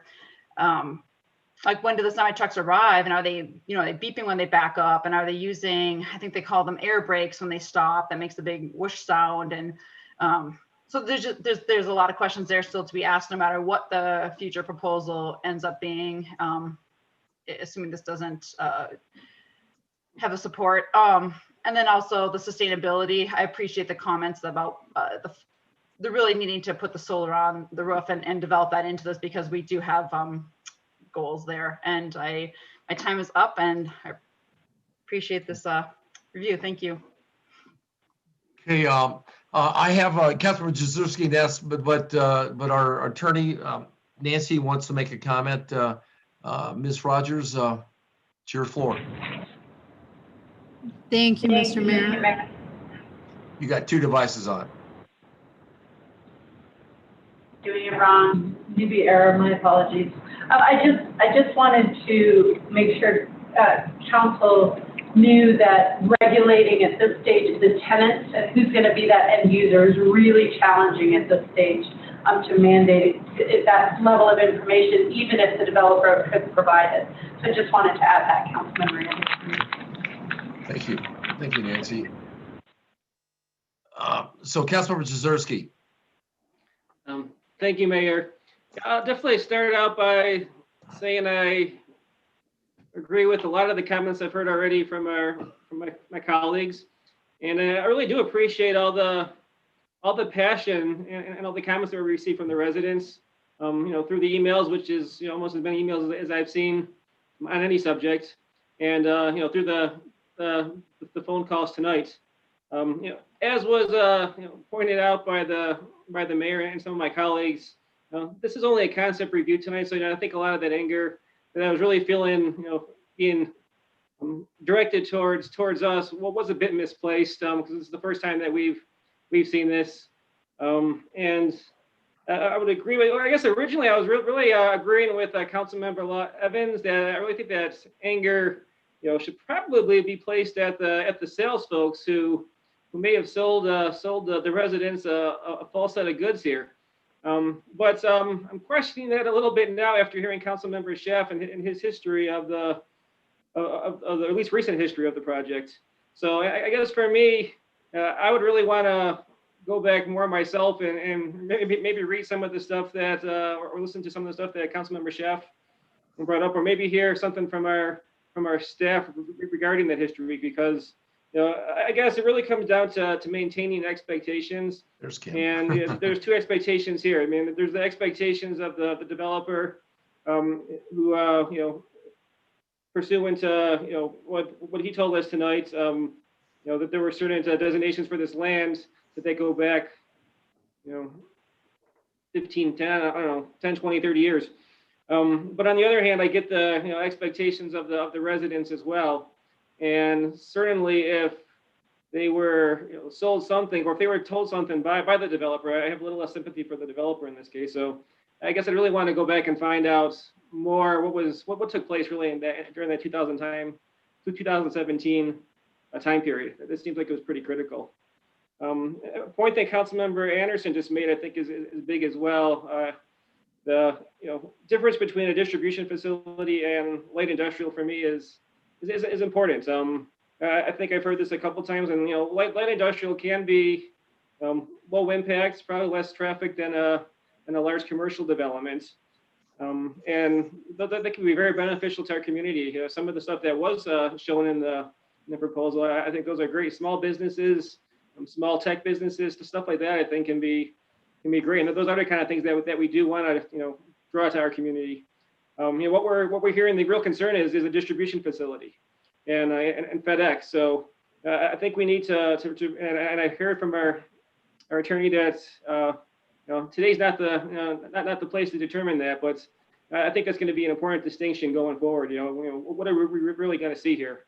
Is it going to be truly light industrial, or are we talking about distribution facilities, which I understand I'd be upset with too if I was a neighbor there. I do agree with the comments. I mean, I would love to to have a coffee shop on every corner in Broomfield and local restaurants on every corner. I mean, that's certainly my dream, but you know, that's not the reality of what the market's going to bear. And I do agree with the comments that have been made so far that you know, it's highly unlikely in this area that we'd have you know, those kind of amenities. I mean, we try to put them in every part of Broomfield, and you know, it just doesn't. You know, the market is not there to support it. I mean, there's going to be a few areas of Broomfield where hopefully we're going to be able to have, you know, the cool local restaurants and shops, but the reality is that it's just not supportable in every corner of our city, and you know, unfortunately. And you know, I think in this area particularly right now, the population, you might understand, the population up there really isn't dense enough to support a development like that. So, you know, I think something will be built here. It's unlikely it will be you know, cool shops and restaurants. More likely something along the lines as we heard, office or this light industrial. An important point that was brought up early on was the, you know, economic, you know, impact of this development. And one thing I would like to know a bit more is you know, going back to our comprehensive plan, you know, what are we expecting to get as a city economically from this? You know, if we change it now, how is that going to hurt us as a city? So I think that's an important, and I know that was kind of what Ms. Hoffman was bringing up at the beginning of this. I think she was sort of planting that seed in our head. So I think that's something that we do need to discuss. Ultimately, you know, I think this project definitely needs a lot of work. The residents have a lot of concerns, and I think the developer is going to need to go back to, you know, as our process dictates, go back to the residents and really try to work through, you know, a lot of their concerns and see what kind of unique solutions you can come up with. So, interested in watching to see how this moves forward. Councilmember Lim. Yes, I wanted to thank the residents for calling in and writing. Their neighborhood organization and movement in this effort in a few days was impressive. Been there, done that with neighborhood organizing, and that's impressive to get everything going in a few days. So this was the first time that council has seen this, so I did drive there on Saturday to see the site, and I thought that was helpful. When I envision the site, and then I look at chapter 17, 24, and then the definition of limited industrial district, and read about the intent, as Mayor Pro Tem has pointed to, that this light industrial district should have no detrimental effect on the neighboring uses within or adjacent to the industrial area. There's no way I can look at this current development with 550,000 square feet of industrial space and say that's compatible or it's not going to have any detrimental effect on the neighborhood, especially if we find out that it involves a lot of truck traffic. Councilmember Schaaf did digging back to 2017. I did look at that a little bit, but I also went back just to when we approved the park in just a year, almost exactly a year ago, we approved the park. So I listened to what Bill Brannon of Urban Frontier said at the time, and he said, he did make a few comments about this lot too, when he was also talking about the park. He said, the intent of our future commercial, of which this is about 65 acres, is to do commercial retail that would be supportive of the IKEA project, if and when it goes forward. Otherwise, it would be standalone commercial. So, I mean, that comment in conjunction also with the maps that some of the residents sent from that were marked with Urban Frontiers branding on it, you know, also showed that the expectation was for there to be some smaller standalone buildings, not huge warehouses. So I was wondering if this was an appropriate time to ask the developer, if the developer would like to explain at all why they shifted from what they told us just a year ago would be commercial retail in conjunction with the IKEA project. I know the IKEA project is a question, especially when they have no tenants right now. That statement, if they'd like to piece that together. This is Garrett Baum with Urban Frontier. Bill Brannion is my business partner, and thank you for asking the question and the opportunity to reply. So I don't know that we've actually changed the plan much. That 2017 plan that I've seen from some residents, as well as from Councilwoman Hengel, if you read the labeling of those buildings, there are no small buildings that show 3,000 or 2,000 or 1,600 square foot restaurants. When IKEA was moving forward and we were at that hearing, and then we moved forward with our concept plan. And I started out earlier by mentioning that there are 4 or 5 different iterations that I have sent to staff, and they do have, and I'd like to ask them to share them with you after this hearing. But a number of iterations that included industrial and residential. But specifically to IKEA, what we met with city staff about and what we showed on that particular plan was design center, warehouse, furniture. We had discussions with American Furniture Warehouse about building another 400,000 square foot store north of their Thornton store. We spoke to WOW, we spoke to Colorado Contemporary Furniture, we spoke to Scandinavian Furniture. So if you take a closer look at that 2017 concept plan that so many have spoken about in their comments on Broomfield Voice and what I heard tonight, those are labeled as large buildings, and they're labeled as flex buildings. Office flex is primarily an industrial product that has a small amount of office or showroom in the front and warehouse and distribution in the back. So as I heard the comments earlier, there's no bait and switch. There was no change. This plan may have less of the smaller buildings, and unfortunately, IKEA has not moved forward. They, I've spoken to them. I know that city staff reaches out on a regular basis. They were approved for a 401,000 square foot building that is essentially a distribution building. It is a big building that accepts large trucks, and people come and buy their goods, and then they leave with them or they're delivered. So, what we were doing was we were adding to what they were doing on the hard corner of I-25 and Highway 7, and we were looking to do the same or similar types of ancillary uses. Imagine Dow Tile or Granite Express, or those were the uses, and those conversations took place with city staff, and that's what that concept plan from 2017 shows. Okay, thank you. I know where I still land on this. Thank you for your explanation. I think there's something that you can do that isn't retail commercial, if that's the market will not support that. If the zoning supports some kind of like industrial that is nowhere near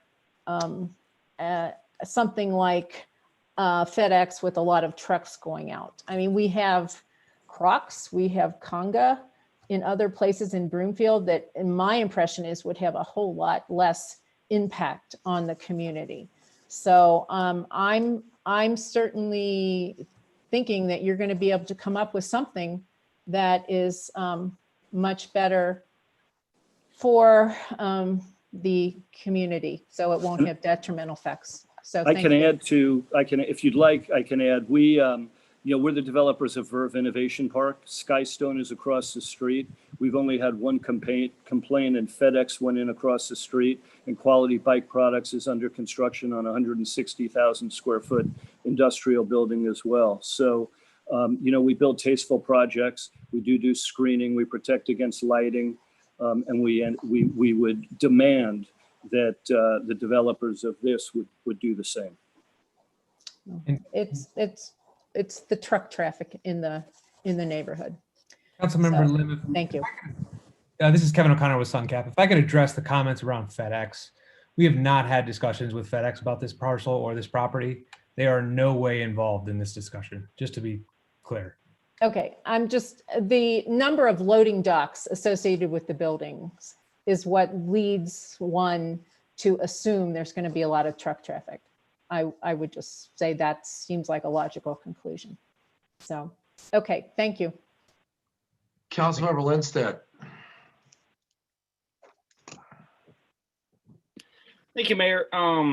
Yeah, this is a tricky one. You know, here in Colorado, we have the third lowest property tax rate for homeowners in the country. And the reason we have such a low property tax rate is because commercial and industrial uses subsidize the services that those houses use.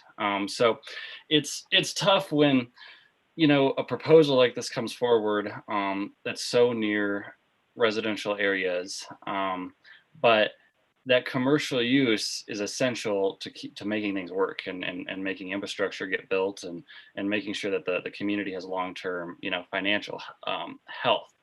On this particular project, I think it's the sheer scale of it near houses is very large, but I can't support it, but I think we do need to do some, you know, expectation setting on what could happen here. You know, there are parts of town with a whole lot more rooftops that can't sustain restaurants and walkability and these things. And those parts of town don't necessarily have, you know, 100,000 cars a day right next to them on I-25 and don't necessarily have abandoned oil and gas wells on those properties. So it's a tricky property. And I don't know if the market could sustain, you know, what, you know, maybe some residents up north were told, you know, would go there. I don't know how that happened, but people need to be aware that this is going to get developed somehow. And it's not necessarily going to be, you know, walkable restaurants. I hate to say it. There are parts of town where there are similar distribution centers right next to houses. This exists in Broomfield and other parts of town. So you know, it's tricky. I think this is too much to put next to this residential area that was added in 2017. But I think people need to understand that this is going to get developed. And, you know, I think we need to do it in a more tasteful way with, you know, better buffers and maybe more diversity of buildings would be really good. But it's kind of an industrial area. You know, there's a lot of traffic. There's a lot of noise. You know, it's tricky. So I appreciate the residents reaching out in such volume. And I'm sorry if people feel misled. You know, this is the first time I've seen it here at this meeting. No one up here has had a lot of time with this. You know, we're dealing with it too and trying to figure it out. But just be thoughtful with your expectations of what can happen there, because I don't know that walkable, you know, area of restaurants can be sustained on that property. So that's really all I've got, Mayor. To see staff work with the developer to come up with something that's got a little bit more diversity from the residential area, so that we can come to some kind of better solution. But really tough one. Councilmember Tessier.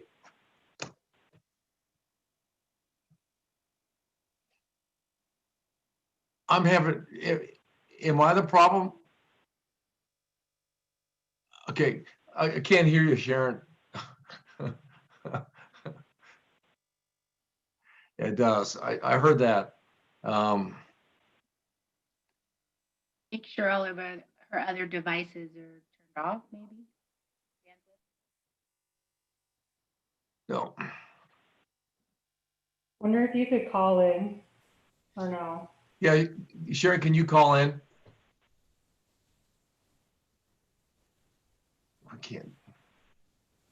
We can't hear you. We're going to give her the number real quick. Okay. Okay, let's go ahead and go to Councilmember Grom, and hopefully Councilmember Tessier can call in. All right, can you guys hear me? Yes. I'll make it quick. So Sharon can go. I mean, I think this last few hours, it seems like, of discussions has been an amazing community discussion. I can really empathize with the residents that have called in. I bought my home in Broomfield and lived there 20 years. And when I first bought it, there was a little two-lane road behind me with a beautiful open space. And right before, well, about halfway, I lived there for 20 years. So maybe after 10 years of living there, they expanded it. And now it's a 4-lane road called Sheridan, which it was only about 10 feet away from my back fence. And I had to relocate my children's playground up close to the house. So this kind of development is very emotional. And I wish you guys all the best in handling those emotions, because I have gone through this process. But I can say this, I think one thing Broomfield is amazing at, and that one thing I'm very proud of for being here in Broomfield for almost 50 years, is we do a great job transitional development. We have several transitional development themes and strategies across Broomfield. And I can tell you that Urban Frontier is a company that has brought some amazing forward-thinking, great concepts in development to Broomfield. And I highly respect their professional opinion on how to move forward and what that would look like. So this might not be the solution, but I agree with a lot of the council members that said, yes, it's going to be something. It's not this. I do agree that it does not fit into the terms of what Broomfield stands on, which is that transitional development. The one thing I can tell you is on Huron, right across from Wagon Road, RTD, is a horrendous industrial building, which is right across the street from a neighborhood also. So I picture that, but I know Urban Frontier would never ever build anything like that in Broomfield. I'm sure it's more to scale to the neighborhood. But again, we still need some kind of transitional thoughts. And I support Urban Frontier moving forward in any kind of discussions with the city. And I do support the residents tonight in regards to not moving forward with these atrocious industrial sized buildings that would indicate a lot of high volume traffic for trucks. So I appreciate everybody tonight. I can't thank Urban Frontier enough for being a great developer in Broomfield. And we'll look forward to talking about this topic in the future. Sharon, hopefully we can hear you. Yeah, Sharon's called in, right, Sharon? Can you hear me? Yes. Perfectly. Oh my God. I'm going to need to figure out why it works for me and then it doesn't work for me. This is really getting frustrating for sure. I'm like, I want to quit. That's how frustrated I am. Yeah, I hear you, Sharon. Thank you. Just needed to get that out. Now I'll be fine. What great comments from my colleagues tonight. Great comments from the community. I think this is just another opportunity for us to evolve and progress, of course. I want to thank Garrett Baum and his team of people. I understand the compatibility with IKEA going there. That makes so much sense for me. However, IKEA is not there now, and so maybe re-envisioning what this looks like would be appropriate. I agree with Councilmember Groom. I want to involve everybody at the table to keep continuing these conversations to re-envision what this will look like. And I just don't know if there are any places in the world, I was going to say in the country, but then kind of moved it to world because we're so global now, like where, you know, retail and commercial and industrial has been successful, and maybe there are some, but I'd like to know so we can, like, you know, be more forward thinking, and I have no idea what the future is going to hold, but I do know that I'm grateful for the mayor for reminding everybody that this was our first time taking a look at this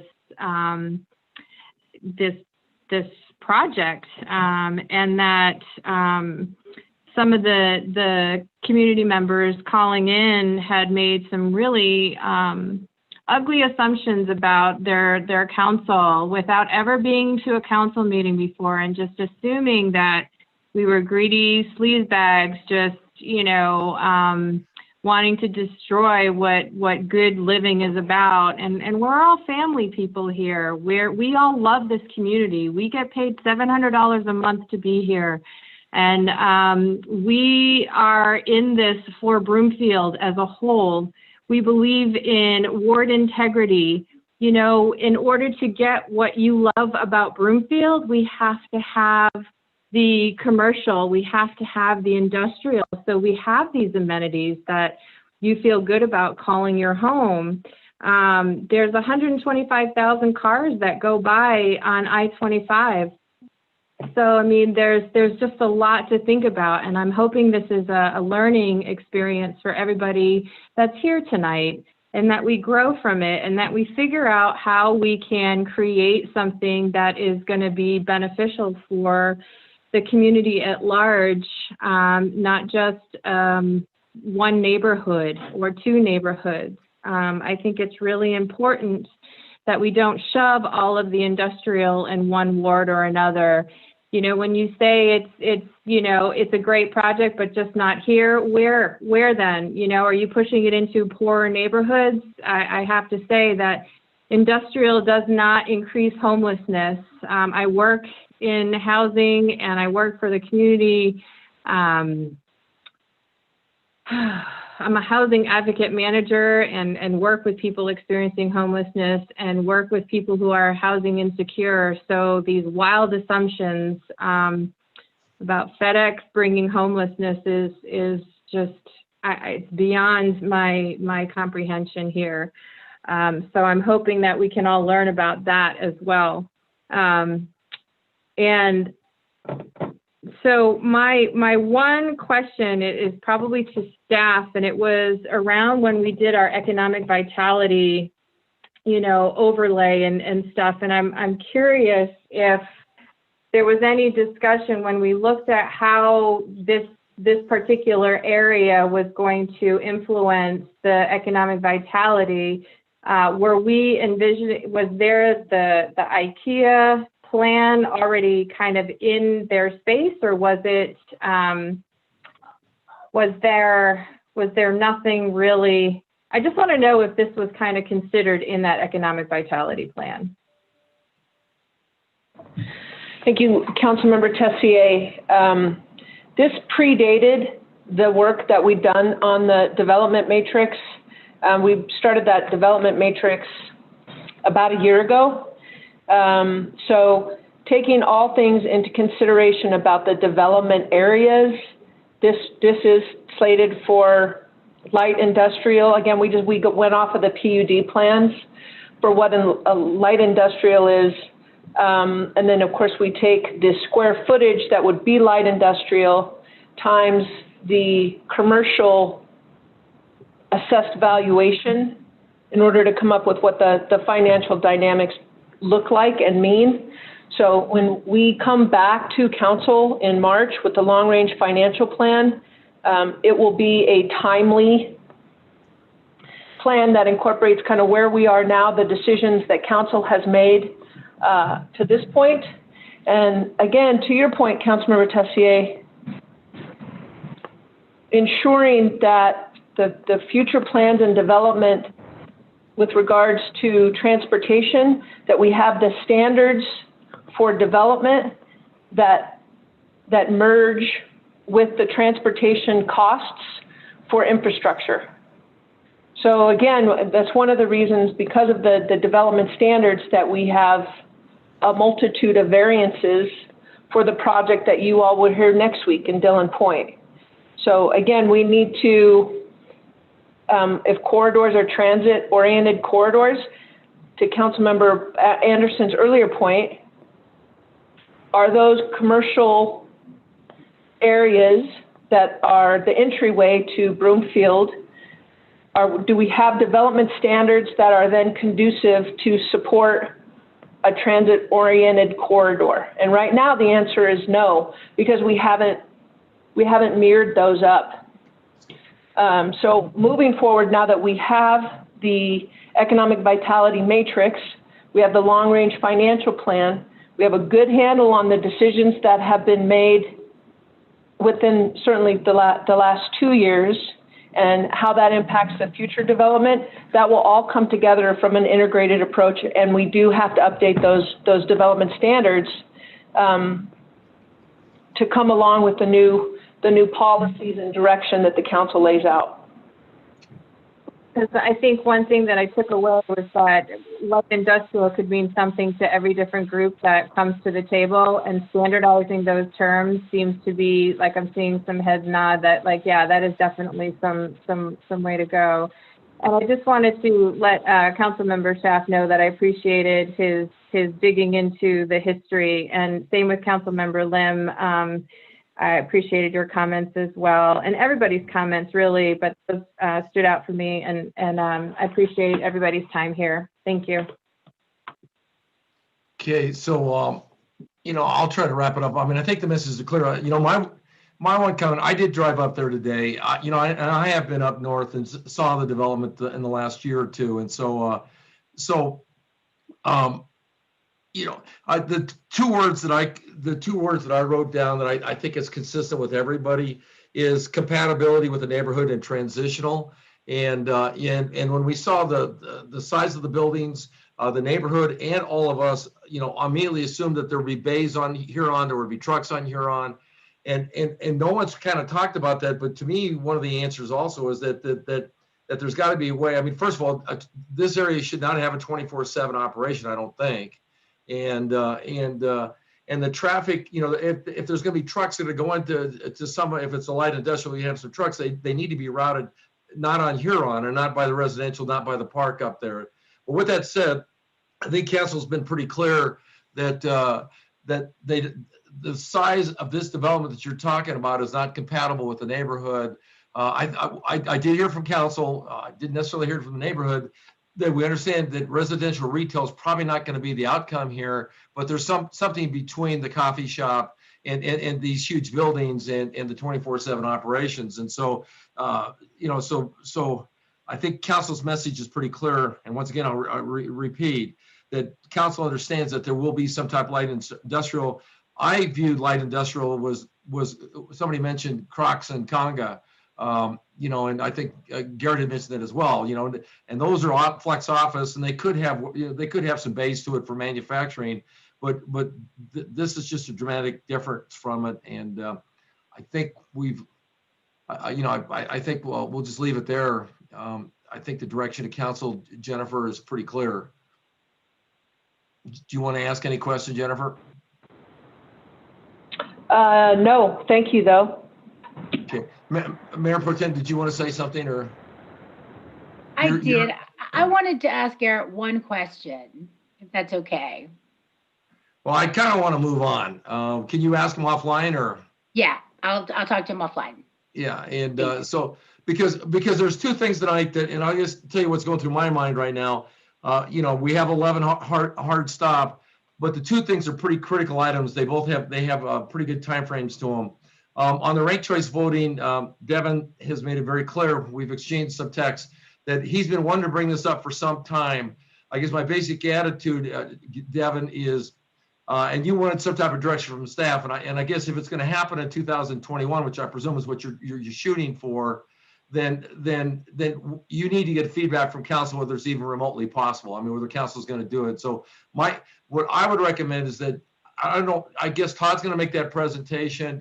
Derek, Devin, you've been helping some, that if we could make it, I think we all get a really good flavor for it. So if you could make a fairly quick presentation, and then let's get council a chance to see if they think it's feasible to do in 2021. We could get this done in maybe, less than 30 minutes. And I've texted, Jean obviously is one of those people who's had a lot of comments on marijuana. She indicated she'd only need 5 minutes I really do think we need to do what it takes to get these issues done tonight. and try to get as close to 11 as we can. But if we slop over a little bit past 11, I just think we need to, I think we need to get these two issues done. We just don't have any spare time. So let's go ahead and go with the ranked choice voting. And I won't even look at my script. Jennifer, go ahead. Thank you, Mayor. Todd Davidson, election manager, is going to walk us through this. He's been working in partnership with Councilman Devin Schaff, and we also have the representatives from the VRC here for additional response and comments. So, Todd, will you walk us through this presentation, please? I'll be happy to. Thank you, Ms. Hoffman. Mayor Pro Tem, Council, I'll try to be as brief as I can. I'm delighted to be here to talk about ranked choice voting tonight. We have shared the presentation in the memo online and have received quite a number of resident correspondence about ranked choice voting.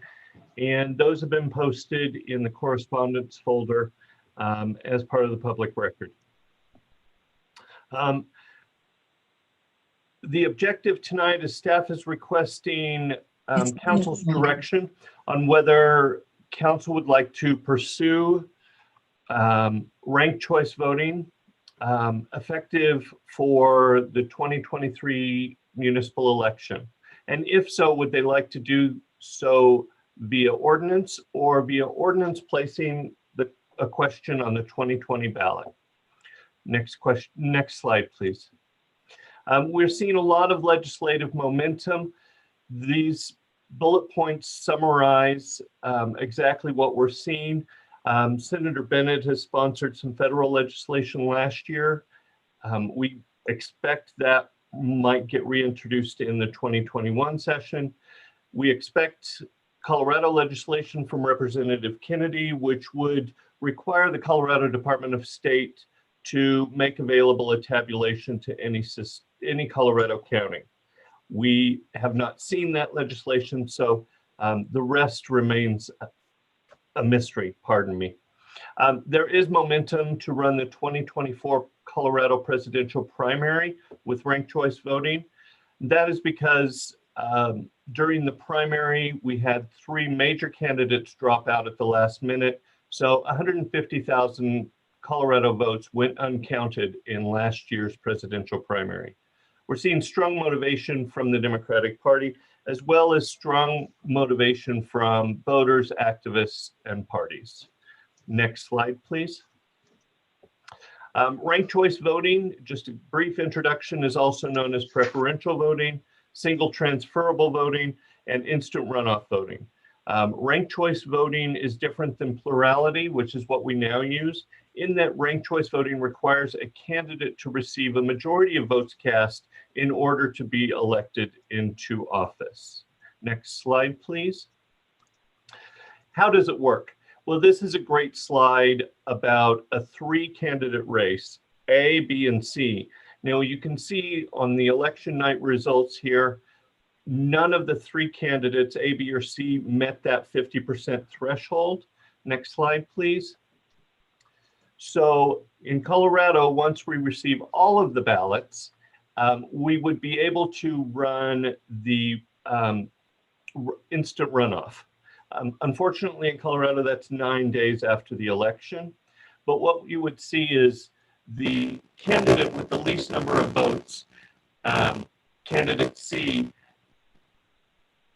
is eliminated, and their second place votes for the voters who voted for C are applied to candidates A and B. 9 days later, you get the final. Yeah. I'm sorry, you're sounding like Darth Vader. Could you check your devices that are right around your spot there and see if that makes a difference, please? Did that help? Nope. Let me call in. I'm sorry.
Okay, I'm back. I'm sorry about that. You're doing just fine. Okay. Okay, round two, 9 days after the original. Let me mute my system.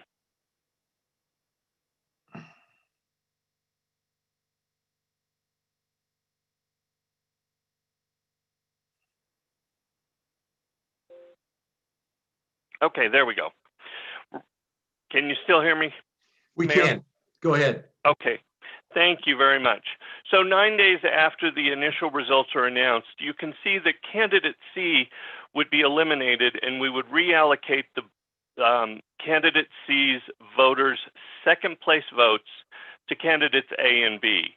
Now, in this example, candidate A ends up with more than 50% of the votes, but it could, in fact, happen that candidate B would have come from behind and won the race. Next slide, please. The legal findings. At this time, there's no federal standards, certification, or guidelines for ranked choice voting. We have very limited United States Election Assistance Commission involvement, and no RCV tabulation system has been federally tested or certified.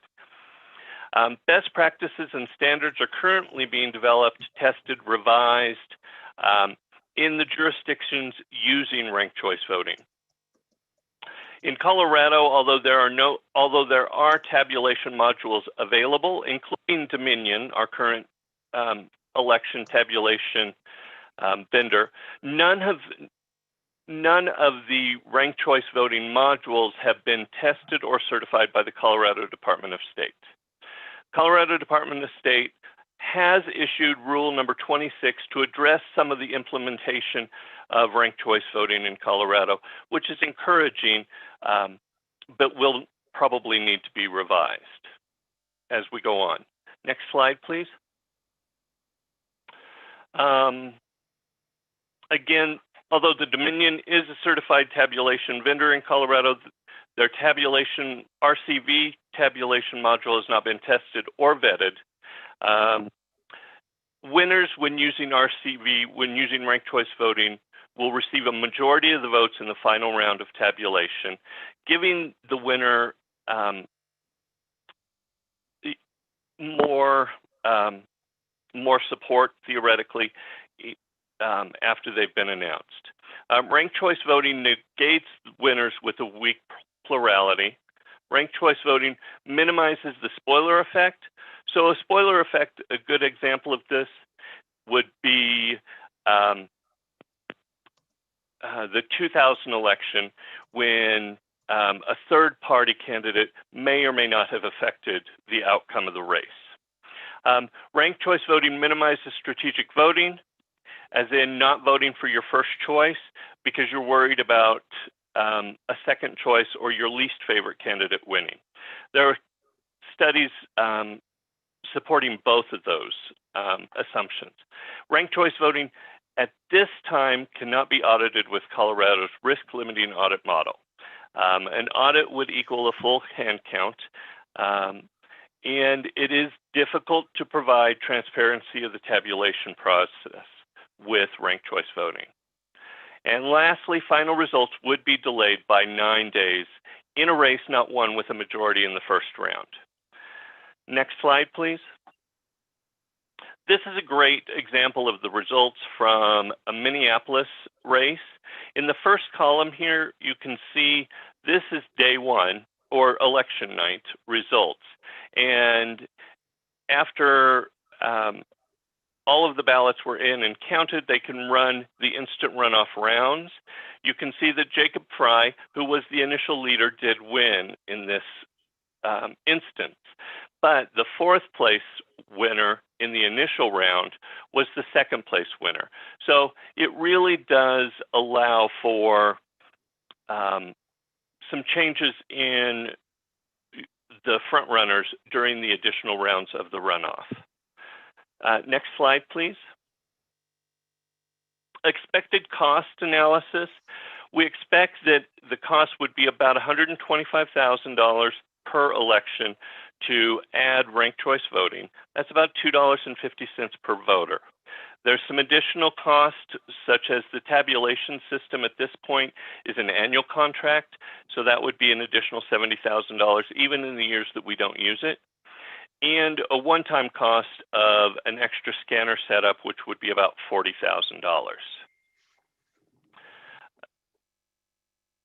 And next slide, please. So how would it be administered if we ran it with the municipal election the way we currently run them? We would have to run 2 concurrent elections during the coordinated election. During the November election, we also have Title I content, which includes statewide questions and coordinated content, such as school boards and special districts. Those contests would be on the first ballot card. And when I say ballot card, I mean separate piece of ballot. And then the municipal election would be on a secondary ballot card. And each ballot card would have its own set of instructions. We would separate the 2 ballot cards once the ballot envelope signature was verified, and then they would proceed through using separated teams of judges. Next slide, please. Here's the timeline if ranked choice voting is desired by council. The left-hand column is by ordinance, the right-hand by ballot referral. Just as any other year, we are running up from, we are running into a timeline to get ballot questions on the 2021 ballot. So we would suggest that process starting in the spring.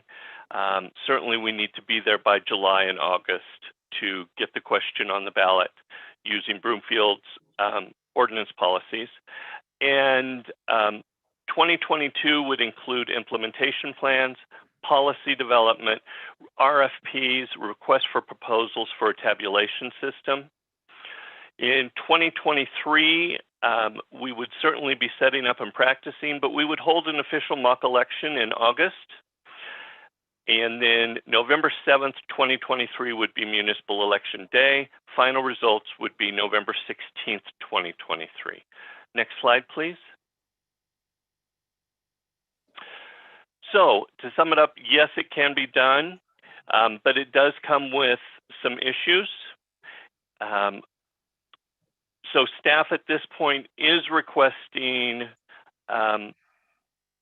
how council would like to proceed, and if they would like to proceed, would council prefer to proceed by ordinance or by placing a question on the 2021 municipal ballot? Any questions?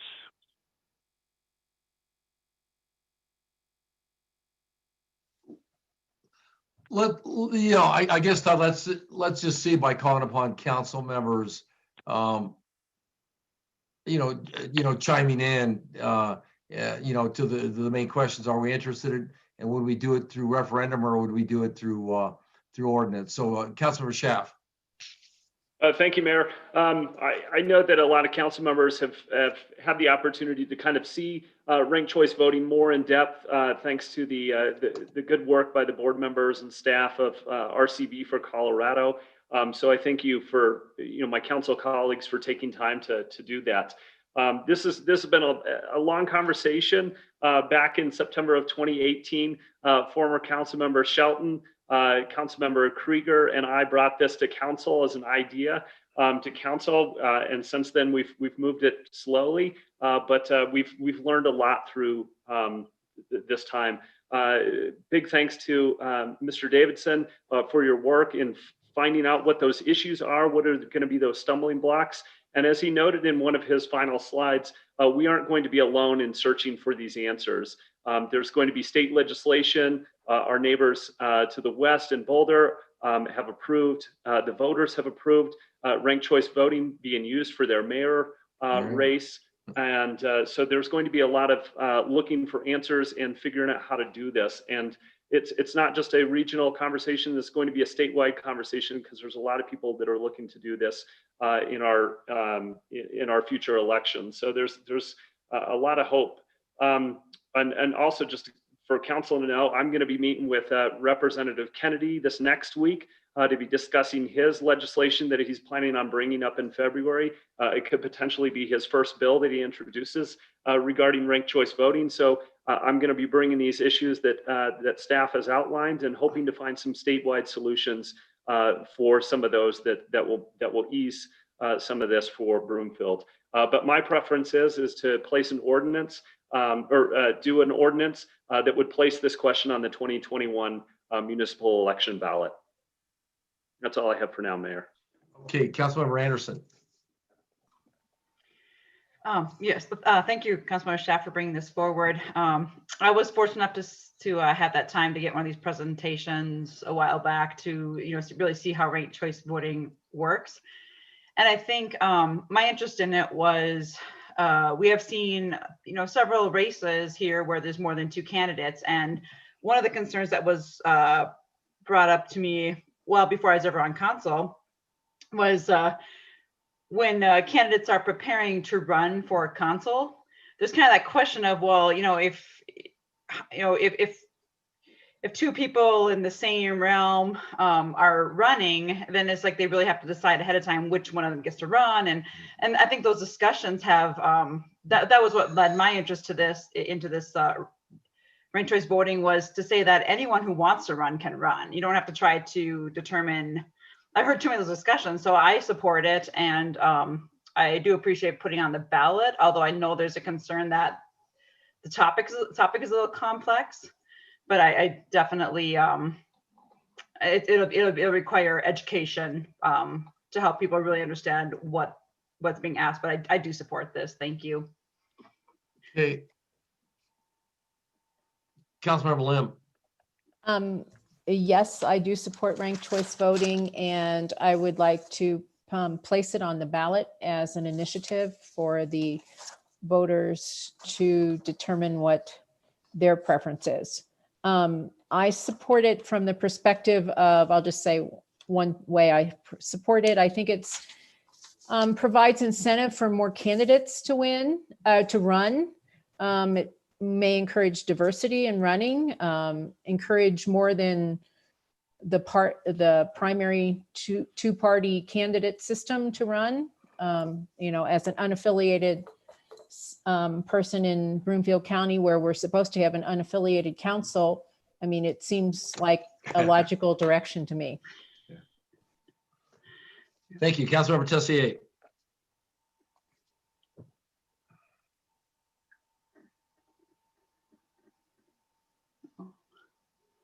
Okay, sorry.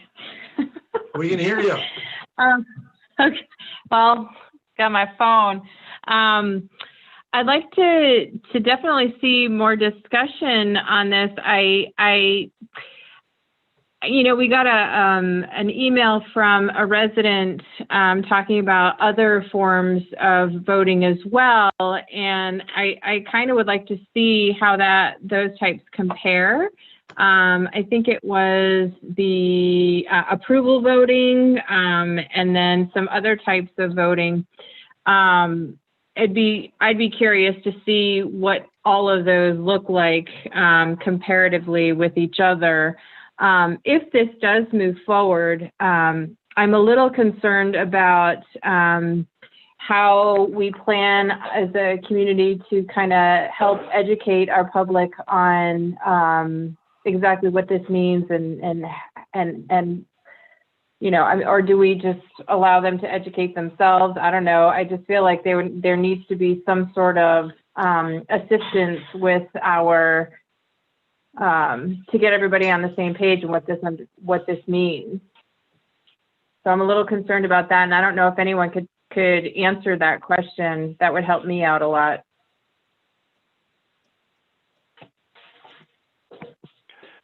Todd, do you want to take a shot at that question? Thank you very much, Ms. Hoffman. I'd be happy to. Councilmember Tessier, we have built in a modest voter education budget, but And we do think that it's important to successfully implement ranked choice voting or any alternative voting. We believe that that does come with voter education. We are lucky in that we're not the first, we wouldn't be the first entity to institute it. So there are a lot of really great voter education tools that have already been developed that we could sort of adopt and use. So there is, I think it's a $15,000 budget that we have built in the expected cost layouts. Yes, $15,000, and that's per election.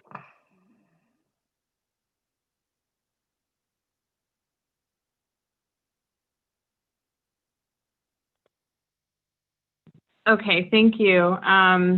Yeah, I guess before, I would just like to see how approval voting or, I guess the compare and contrast sort of, I don't think I can make up my mind as to whether or not I want this on the ballot, but I'm fine either way, however it goes.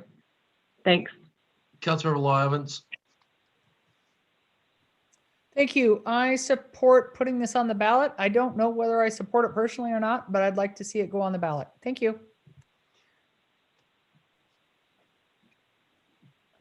Councilmember Jezierski. Thank you. Yeah, I'm intrigued by this. I can see how it would be helpful or useful in a city council election. But of course, I do have concerns. I think the cost is a concern to me, actually. It sounds like it'd be at least $160,000, and perhaps that money could be better spent towards other areas of need. Voter confusion certainly is an issue. Getting two different ballots, I think, could be very confusing to folks. So, as Councilmember Schaaf mentioned, he's working with representative at the state level, and it sounds like that this really could be more of something that the state should be taking the lead on more than us at this level. Ultimately, I think this does require a much larger discussion than we have the time for tonight, unfortunately, because we should be wrapping this up. I think I'd be okay with it on the ballots, and I think that if we do put it on the ballot, it does give us more time to discuss this in depth. So I would urge that. This is a complex topic, and 20 minutes is not nearly enough time to make this decision. But if we want to go towards the ballot, I'd be okay with working towards that, but I would urge additional conversations over the next few months. That's all. Okay. Councilmember Mayor Pro Tem. Can't hear you.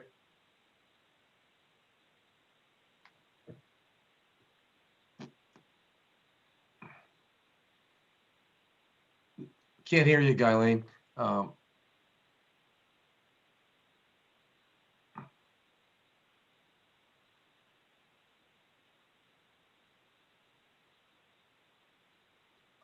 Guylaine, can you call in and I'll go to Councilmember Lindstedt and go back to you. Councilmember Lindstedt. Thank you, Mayor. I support putting this on the ballot. I think it'll be a great experiment for Broomfield, and I think our voters, can make that decision when it comes. And lastly, I just wanted to thank Councilmember Schaaf and former Councilmember Shelton for all their work bringing this forward. I know it's exciting to see it finally come up on a study session. So I appreciate all the work that's gone into this.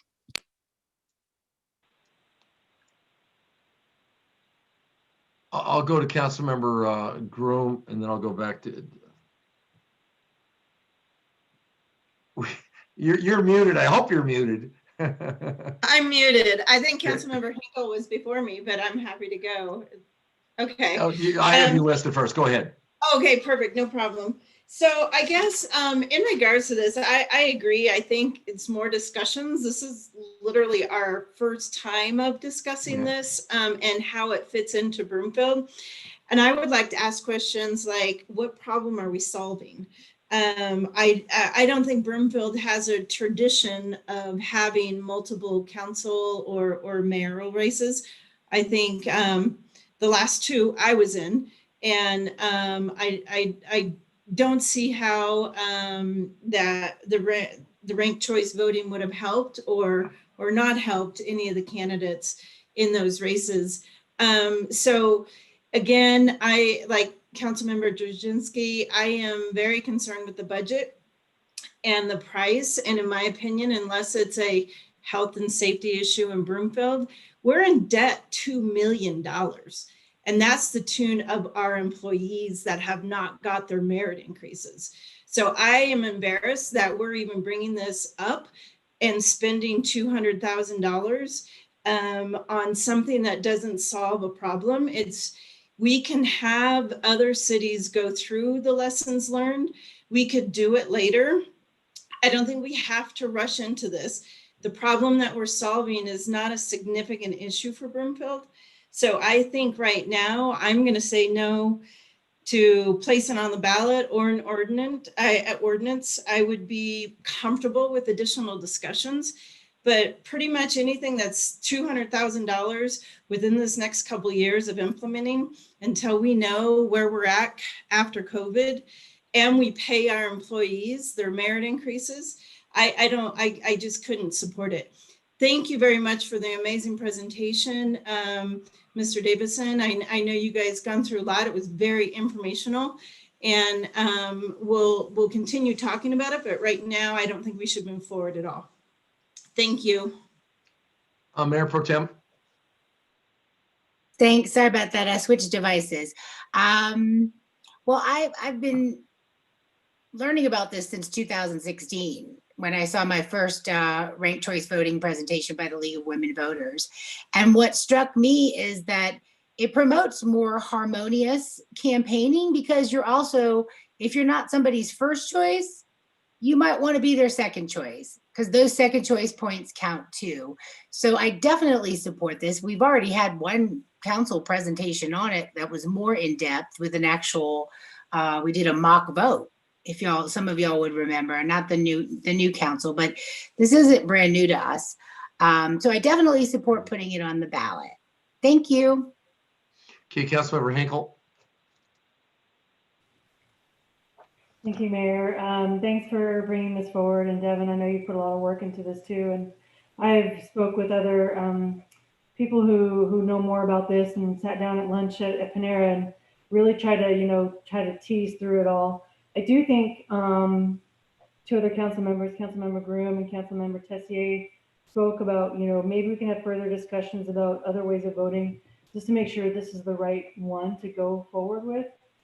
This is new to me. I don't know how other council members feel who are new on here. I do like the idea that that we have a lot of abilities and opportunities for people to run for office. I do have concerns about the amount of cost.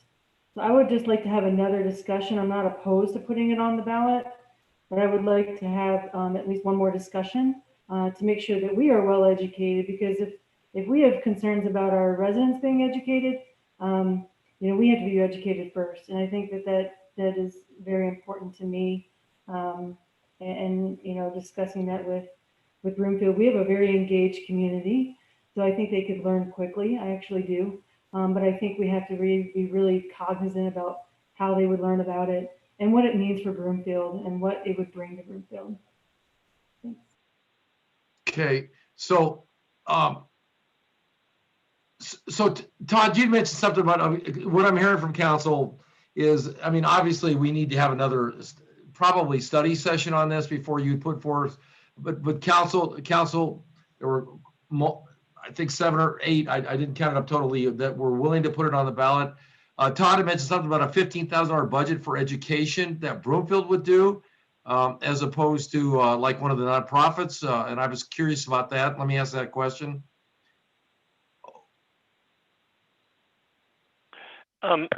Yes, Mayor. Typically with the implementation of an alternative voting method, whether it be approval voting or ranked choice voting, there is a public a voter education campaign that goes out. But that would be after we approved it. Yes. Yes. Okay. Yes. So as far as the costing money in 2021, if we put it on the ballot, it would be up to others to advocate for it. That's correct, Mayor. Thank you. So I just want to get that clarification. So, what I heard was that we need to probably have another study session. We have that July 13th deadline looming. Council is willing to consider moving forward with this to put it on the ballot. There were a couple requests, which I think makes sense if we have another study session, which I think we need to have, maybe in, April or so, that we talk about what other alternatives there are. I mean, we all got an, email from Ms. Leslam today. So that's what the direction I heard from council. Jennifer? Yes, thank you. Devin, you wanted to make a comment since this is your thing? Yeah, thank you, Mayor. So my concern is that, for about 6 months or now, we've been teeing up this conversation to have an in-depth conversation. And my worry is that we're going to hit April and not really be able to have that conversation. Meanwhile, the time is clicking. There's community members that are willing to, do a petition to gather signatures on this issue, but they wanted to run it by council first and see if that was if it would get council support. So my worry is that if we wait till April to have a study session and we don't end up having the opportunity to have a robust conversation like we did tonight, that we'll miss every deadline there is. So that's my worry about kicking this down the road.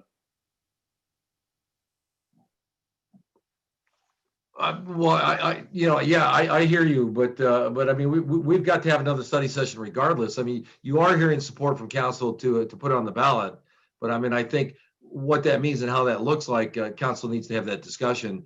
And I just don't. I mean, maybe Jennifer can get it in before, or Ms. Hoffman can before April. But I'm just. She's telling me that we're booked between now and the end of March.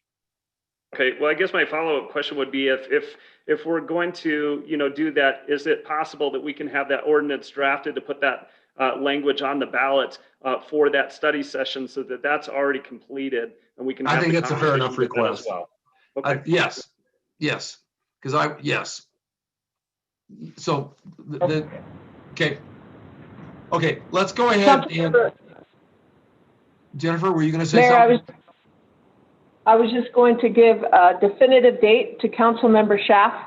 Okay. And that date is, as I'm looking across the room to Abby, on April 4/20. We're going to do it on 4/20. Devin, is that timely enough? 4/20, isn't that when we should be doing the final marijuana regulations? I wasn't even going to mention that. So thank you for doing that, Mayor. Just, hey, you can't laugh. You're so savvy, Mayor Quinn. Okay, April 20th, we will revisit that and we will draft the ordinance. We'll draft the ordinance so we can move forward. Okay, so let's go ahead and move into the marijuana regulations.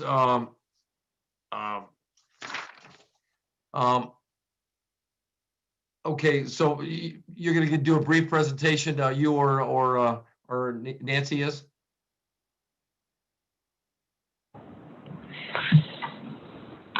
Mayor and Council, Christina Francis Connie. Christina, I'm sorry, yes. Yes, Okay. is going to walk us through this item with Yes. Courtney, and Nancy and Pat are here. Okay, go ahead, let's keep it brief. Yep, good evening. Could we go ahead and skip ahead to slide 3, please? Next slide, please. Great. So I do want to highlight so that we can make the best use of our time what staff is seeking tonight from council. We have proposed a merit-based review process that does include a random lottery, and we can talk about that this evening if there are questions. We've proposed a selection committee that is made up of staff, and we've set out merit-based criteria to be utilized, and we have also set out in the council memo and the regulations revised siting and setback requirements. So we're seeking council direction on those recommendations, in addition to direction on marijuana delivery in Broomfield and whether or not it will be permitted, along with whether or not to permit walk-up and drive-through operations. Next slide, please. So council has indicated a preference for a merit-based system to select applicants to be licensed.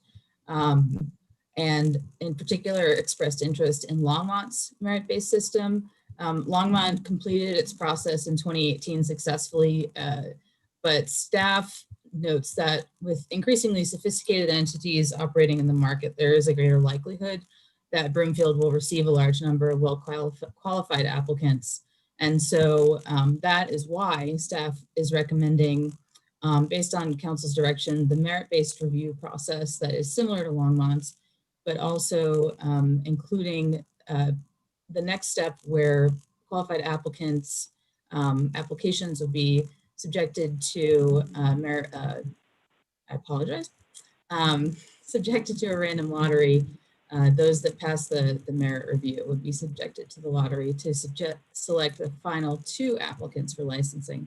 And the purpose of employing that hybrid selection process is to empower Broomfield to select highly qualified applicants who will operate lawfully and successfully, but while also limiting the risk of litigation. Next slide, please.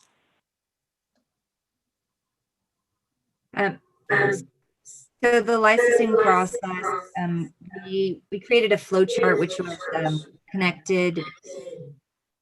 Courtney, you need to turn a device off.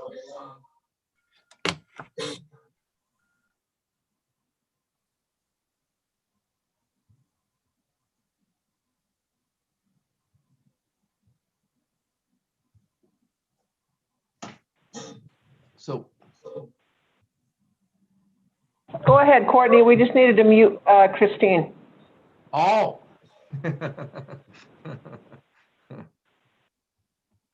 So Courtney, you're muted. We can't hear you, Courtney.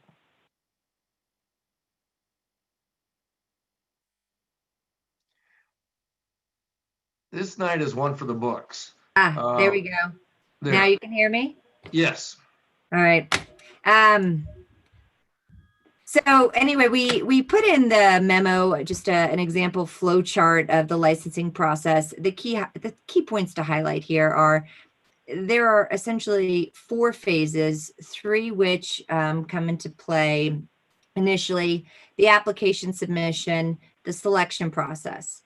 Now, to highlight the selection process, that is it's like 2 phases within there, right?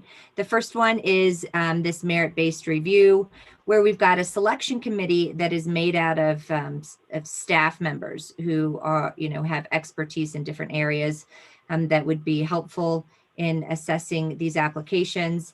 And then each application is reviewed individually, and the selection committee determines which applications don't meet the standards of Broomfield, and those are gone, right? And then there are the group of applications when assessed that do meet the standards of Broomfield, and those move into the random selection process. Okay, so phase 1 is the submission, phase 2 is the selection process, and then phase 3 occurs after the 2 applications are randomly selected. And those 2 applications would go through that final phase 3 review where, they go through legal and building and comm, et cetera. And then the license are are issued after the communication with the state occurs. We do mention a 4th phase, and of course that's renewals and any kind of violations that maybe need to be addressed in front of the LLA. So that's the basic process that we are recommending to council. Next slide. Just briefly, the proposed licensing criteria are based on Longmont's model, and they have been included in the draft regulations for review. Next slide, please.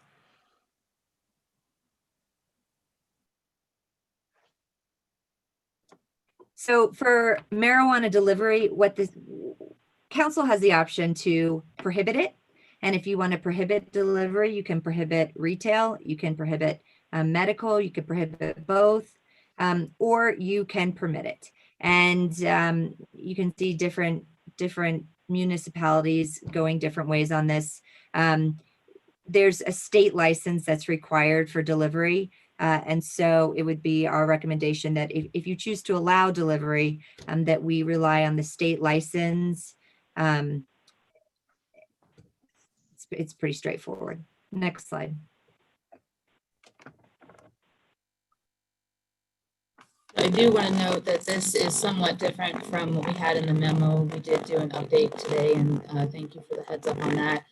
The state did recently enact rules allowing facilities to Christine, you sound like Darth Vader. Can you go ahead and call in and have Courtney take this slide? Yep. Thank you. Okay, so this, as Christine was saying, had been updated from the memo. Essentially, right now, it's my understanding that you can have walk-up and drive-through operations based on the governor's order and some changes from COVID. And that is going to remain the same. You know, I'm going to pause because Christine is the one who did this research. Of course, this is the slide. Can we go to next slide and we'll come back to this one? I don't want to give you the wrong information. Courtney, Nancy's going to go ahead and. Great. Nancy, go ahead. On this part, there were regulations that were passed for COVID to allow walk-up and drive-through, and effective January 1st, those regulations became permanent as part of the state regulatory scheme. So those are moving forward even after COVID is hopefully soon done. So we had expected that those restrictions were going to go back and it was going to be unlawful to do walk-up or drive-through. Now it is going to be permissible even after COVID to do walk-up or drive-through. So that's an option for council to consider as well.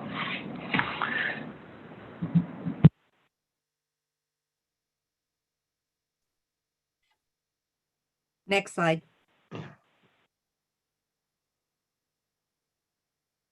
As for signage and advertising, there are state regulations. They're set forth here, and basically, our thoughts to share with council are that we think, based on what the state regulations say and require of marijuana businesses as it pertains to advertising, and our code and how our code prohibits certain aspects of advertising and signs, looking at those two together, that we are adequately regulating the signage and the advertising of marijuana businesses. Next slide.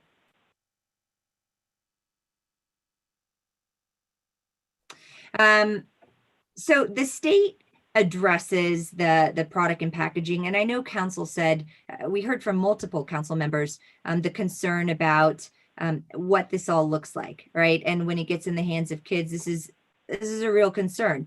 Hence the fact that the state has addressed it.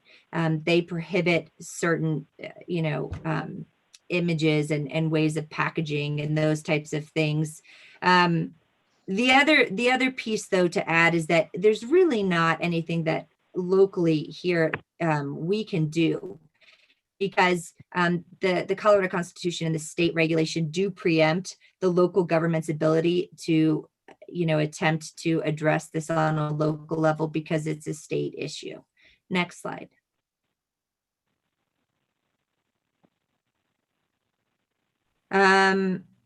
This is straightforward. We know what's going on here. Next slide. I am back if you all can hear me. Great. Perfectly. Okay. So on this slide, we just want to note there are new setback recommendations in the memo and in the regulations. And next slide, please. And perhaps of most interest, this is the new draft map of eligible locations. Next slide, please.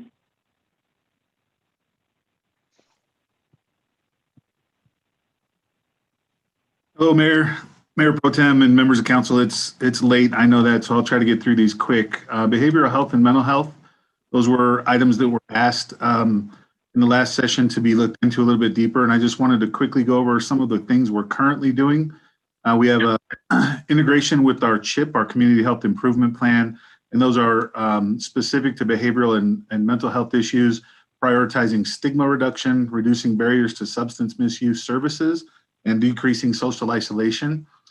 We're going to continue to work with our communities that care to enhance efforts focused on the prevention of youth substance use by mitigating risk factors and cultivating positive youth development. And those are through social emotional learning curriculums and different approaches that CTC takes. We already have increased access with 2 community mental health centers in our community. As you know, it's Community Reach Center and Mental Health Partners. Our police department contracts with Community Reach to provide a co-responder program, and that's to increase supports for crisis and mental health related situations. And again, there's social emotional learning curriculum for schools. Next slide. So some of the additional things that we wanted to put on the agenda or on the slides. One, support existing initiatives, and those were detailed on that previous slide, but I think that we could always look at enhancing or improving or thinking outside the box to increase or improve the things we're already doing. And then partner with mental health partners and Community Reach Center to enhance their substance use disorder counseling treatment and utilizing education programs within the community to address substance use prevention and intervention. Provide resources from retail marijuana tax revenue to increase the number of school-based therapists within the Broomfield schools. And then obviously prevention for us is big in everything we do. And we wanted to do community-based youth mentorships, and then employee peer support and mentoring, and then work on communications, positive norming of mental health stigma reduction in youth marijuana use. And obviously identify or address the adults that are responsible for safe use and storage and disposal of marijuana items and paraphernalia. And that's it for our slides. Next slide. So we included this as the last slide, just so that council could again have what we were looking for from them up during our conversation. And that ends my presentation.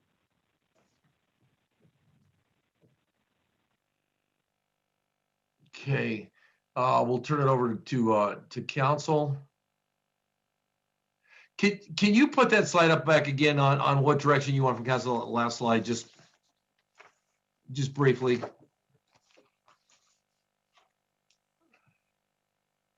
So merit-based system, selection committee. Okay, thank you.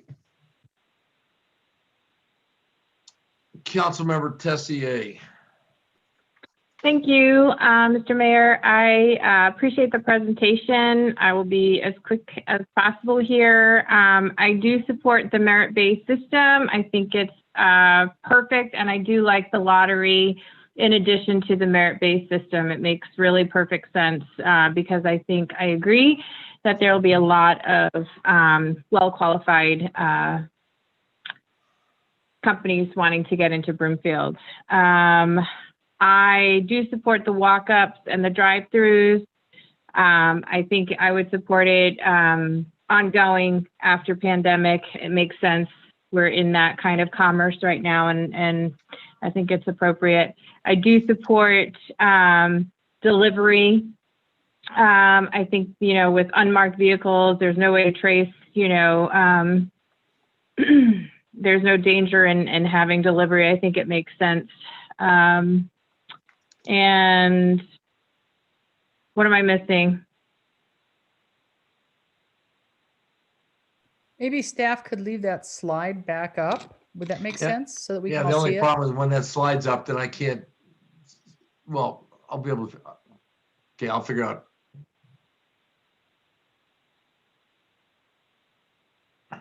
I think I got them all. Okay. All right, I'm done. Thank you. Okay, Councilmember Henkel. Thank you, Mayor. I wrote down my notes already, but if I miss something, please let me know and I can circle back to it. I'll be really quick.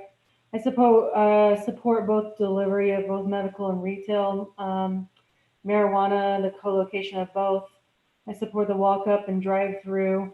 The issue that a few constituents of mine, they read you know, what you guys offered for 250 feet, I think, from residential, and they're upset in Ward 5 because they still have to drive 20 minutes. So I really need to, we can't support the 250 from residential. I think they're really disheartened because if they can get alcohol, they should be able to get marijuana in the same area. You know, most notably like 144th and Lowell, there's a liquor store there, and then it wouldn't be allowed to be sold, or marijuana wouldn't allowed to be sold there. I support 1,000-foot setbacks from public and private schools. I do want to push back on keeping that to middle school and high school. I really think that kind of limits, you know, it kind of, you know, sets the precedence that we need to be careful around those areas, but I don't think it's necessary around elementary. The application process, the only reason why I had mentioned hybrid to begin with was because I felt like there was some sort of litigation in Longmont. And I look at it and there was no litigation out of Longmont. So I actually really would hope that we just do all merit-based. And then we just, I noticed that we're only going with 2 right off the bat, but I feel like we could really utilize staff even more efficiently and not be wasteful, and just do 5 right off the bat. And that way they're all kind of, you know, all through that same process. I'm concerned about if we do 2 at once, and then we do a couple down the road, that those other 2 or 3 down the road might be treated differently. And then I really want to see what the rubric looks like for the applications for those for merit-based. And I know I mentioned this last time, but I do want to see some sort of education on like responsible storage at home, health issues for youth. So when someone goes in and buys a product, they have that attached either to the bag that they're buying it, you know, they're putting their products in, some sort of education system. And it doesn't have to be big, but just something that we can attach to, you know, the bag that they're putting their product in. And I know our last study session, we had a 1-pager on this from our health department. So I really want to just be adamant about the education has to be at the point of sale. Is there anything I'm missing?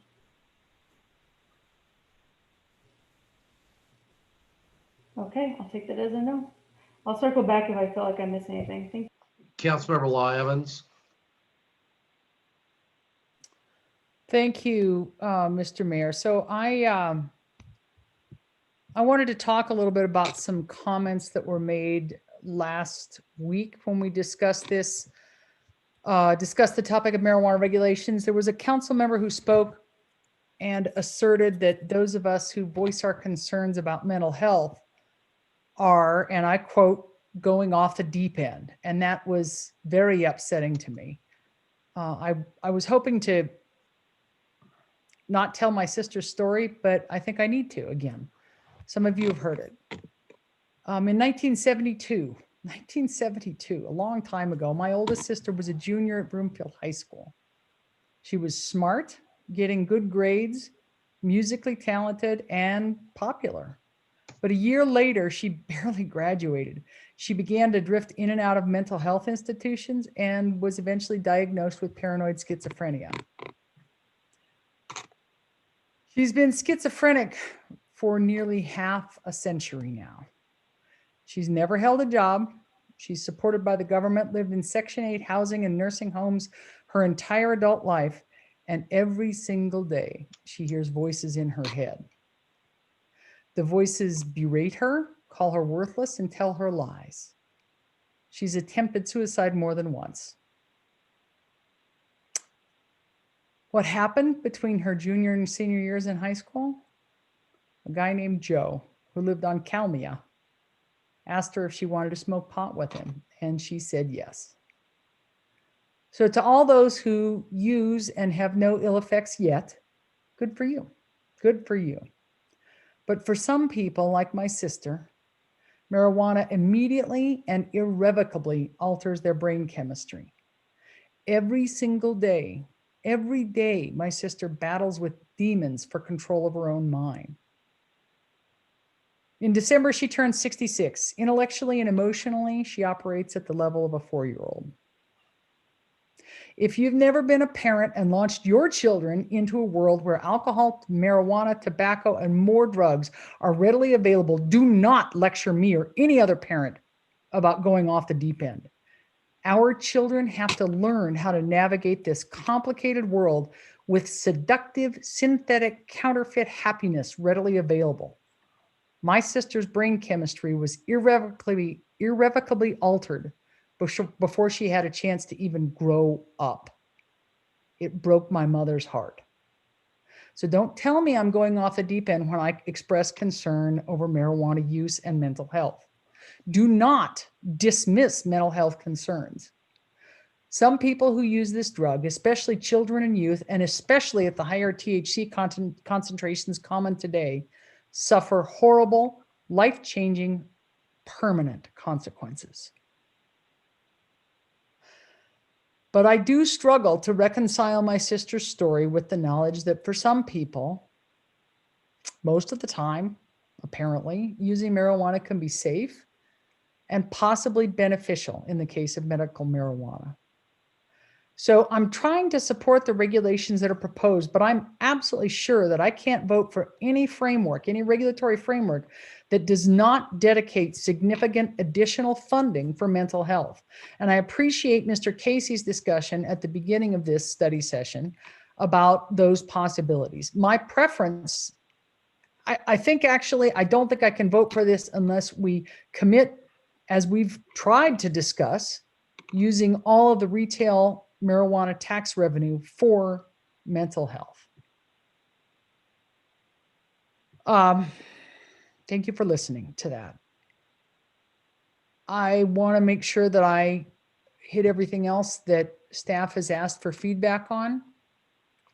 Regarding setbacks, marijuana may not be the boogeyman of the day compared to oil and gas, but it certainly is at least as dangerous to children and youth. So I would support setbacks that mirror those we've imposed on oil and gas. And if that's not what council wants to do, I would respectfully request that we have some sort of factual reasoning for why the setbacks should be different. We've asked for that regarding setbacks for oil and gas. I think we can ask for that with regards to marijuana setbacks. Regarding delivery, I am against delivery. Delivery is one more pathway to potentially be exploited to get marijuana in the hands of minors. Plus, as was pointed out by a constituent, the public has not had a chance to learn about or consider this. The merit-based review process is fine with the lottery. 2 applicants is fine at this point. Staff as a selection committee is fine. I think that's it, but I don't think I can vote for this unless we commit to using the tax revenue. And I know Councilmember Groom has talked about this a lot, to using the tax revenue for the additional mental health programs that Mr. Casey discussed. So thank you for your consideration. Thank you, Councilmember Law Evans. Councilmember Anderson. Thank you. Okay, so regarding the first 4 bullet points and development process with the merit-based process with the random lottery, I support that. I can reiterate that the 2 applicants, we do need to approach this more cautiously, I believe, and 2 applicants is good to start with. The list on page 4 for the merit-based criteria, I just want to flag one of those, which is number 6. And why it's getting late here. Okay, diversity of retail choices. I want to just say that I'm not necessarily looking for diversity of products as much as I think we're all concerned with health and safety. I would like to add limits on potency and the ensuring product labeling. It sounds like we're all good there. Everything has to be labeled, but there was a concern raised to me that some products might not be properly labeled. So everything that any store sells must be labeled, even if it's not consumable, I guess. I definitely make sure we're paying attention to that. Regarding the setbacks, that's probably where I have the most comments. So I'm just going to go through these in the order that they were listed and as quick as I can here. Parks and open spaces. I think it's fine to not include open space, but I think when I was thinking of parks, I was thinking more of playgrounds and park pavilions, like the places that someone would take the the marijuana and then go consume it. So I would like to revisit playgrounds and park pavilions if there's enough support. Regarding thoroughfares, Lafayette's marijuana regulations include setbacks from specific roads. So not all of the roads, and they only portions of them. Like they have 500-foot section, 500-foot setbacks on public road, but only one section of it, in East Simpson Road and 120th, and they have 800, and the only portions of those roads, and then 800-foot setbacks from 287 and Highway 7. So we wouldn't be the only community putting a setback from at least a portion of a thoroughfare. So I think that is something to be considered, especially along like 120th or Highway 7 where we do that gateway image. The Highway 7 bus rapid transit that came up earlier today, then targeting development consistent with the density necessary to support it. I am not sure that a marijuana retail store would be consistent with the density necessary to support BRT. So that'd be another reason not to put that along Highway 7, as well as potentially labeling that as a thoroughfare. Daycares and preschools, I think we definitely need to keep that 1,000-foot setback from K through 12 schools. And Lafayette does include 500 feet from the property line of daycares. And one concern that was raised to me was that line of sight from the daycare. And if kids could see this when they're out in the yard, I am still supportive of the setback from daycares. Maybe the 500 feet would be better. Children's Hospital, I would actually like to keep the 1,000-foot setback. And I appreciate the setbacks from specific uses outside of Broomfield, because that is the neighborly thing to do. So I definitely support that and would like that added in. And that was a request in the packet, is whether we're supportive of that one. The reverse setbacks was, I think I still have a little confusion here. The impacts of the undeveloped areas such as Baseline, so it's like an area that isn't yet defined because it isn't yet developed. Like once we had some development there, then would that area be removed as a marijuana eligible parcel? For example, if there was that mixed use on the retail below the residential, and then I'm assuming we'd update the map and take that off as a allowable parcel. And there was also, that was it for setbacks. There was a question on the PUD zoned, PUD zoned property, and talked about the property owners could zone the property. I just want to make sure that's like the entire property and not like just portions of it, because that seems like that could get cumbersome. And then going back to the last question that staff was seeking direction on, the marijuana delivery and the walk-ups. I made a couple comments here that, we had talked about establishing retail sales before we take this next, it's slowly, and here we are jumping already to delivery, and I do have a concern with that. And so these are the things that I would want to ensure that we had if we were going to allow delivery, was that the product is actually delivered to the intended recipient, and that we maintain that required diligence over time, that we don't get the delivery service doesn't get lax and as they get to know their customers better. And so that would, if we're going to do delivery, we really need to ensure that there's a scan of the ID for system verification, some type of surveillance that you have in the building and also at the curbside, like photo, video, some type of proof, background checks on all drivers, and a security measure. I'm assuming they would lock their car, but that product must be secured at all times. And if we're going to do the walk-up and drive-through services, there again, the surveillance is critical, and adherence to the same procedures as you would use in the store, such that like no one under the age of 21 would be in the car during the pickup. And then that is it for the questions. And then I just want to note really quickly here on the signage and advertising. I don't think I saw anywhere where we're going to require the posting of the health notification, especially for developing brains and pregnant and nursing women.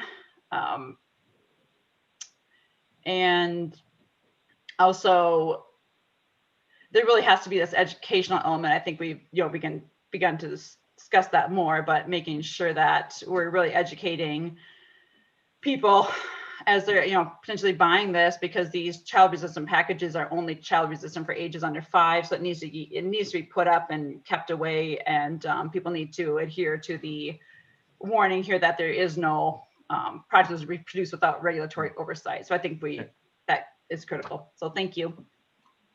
Thank you. Councilmember Lindstedt.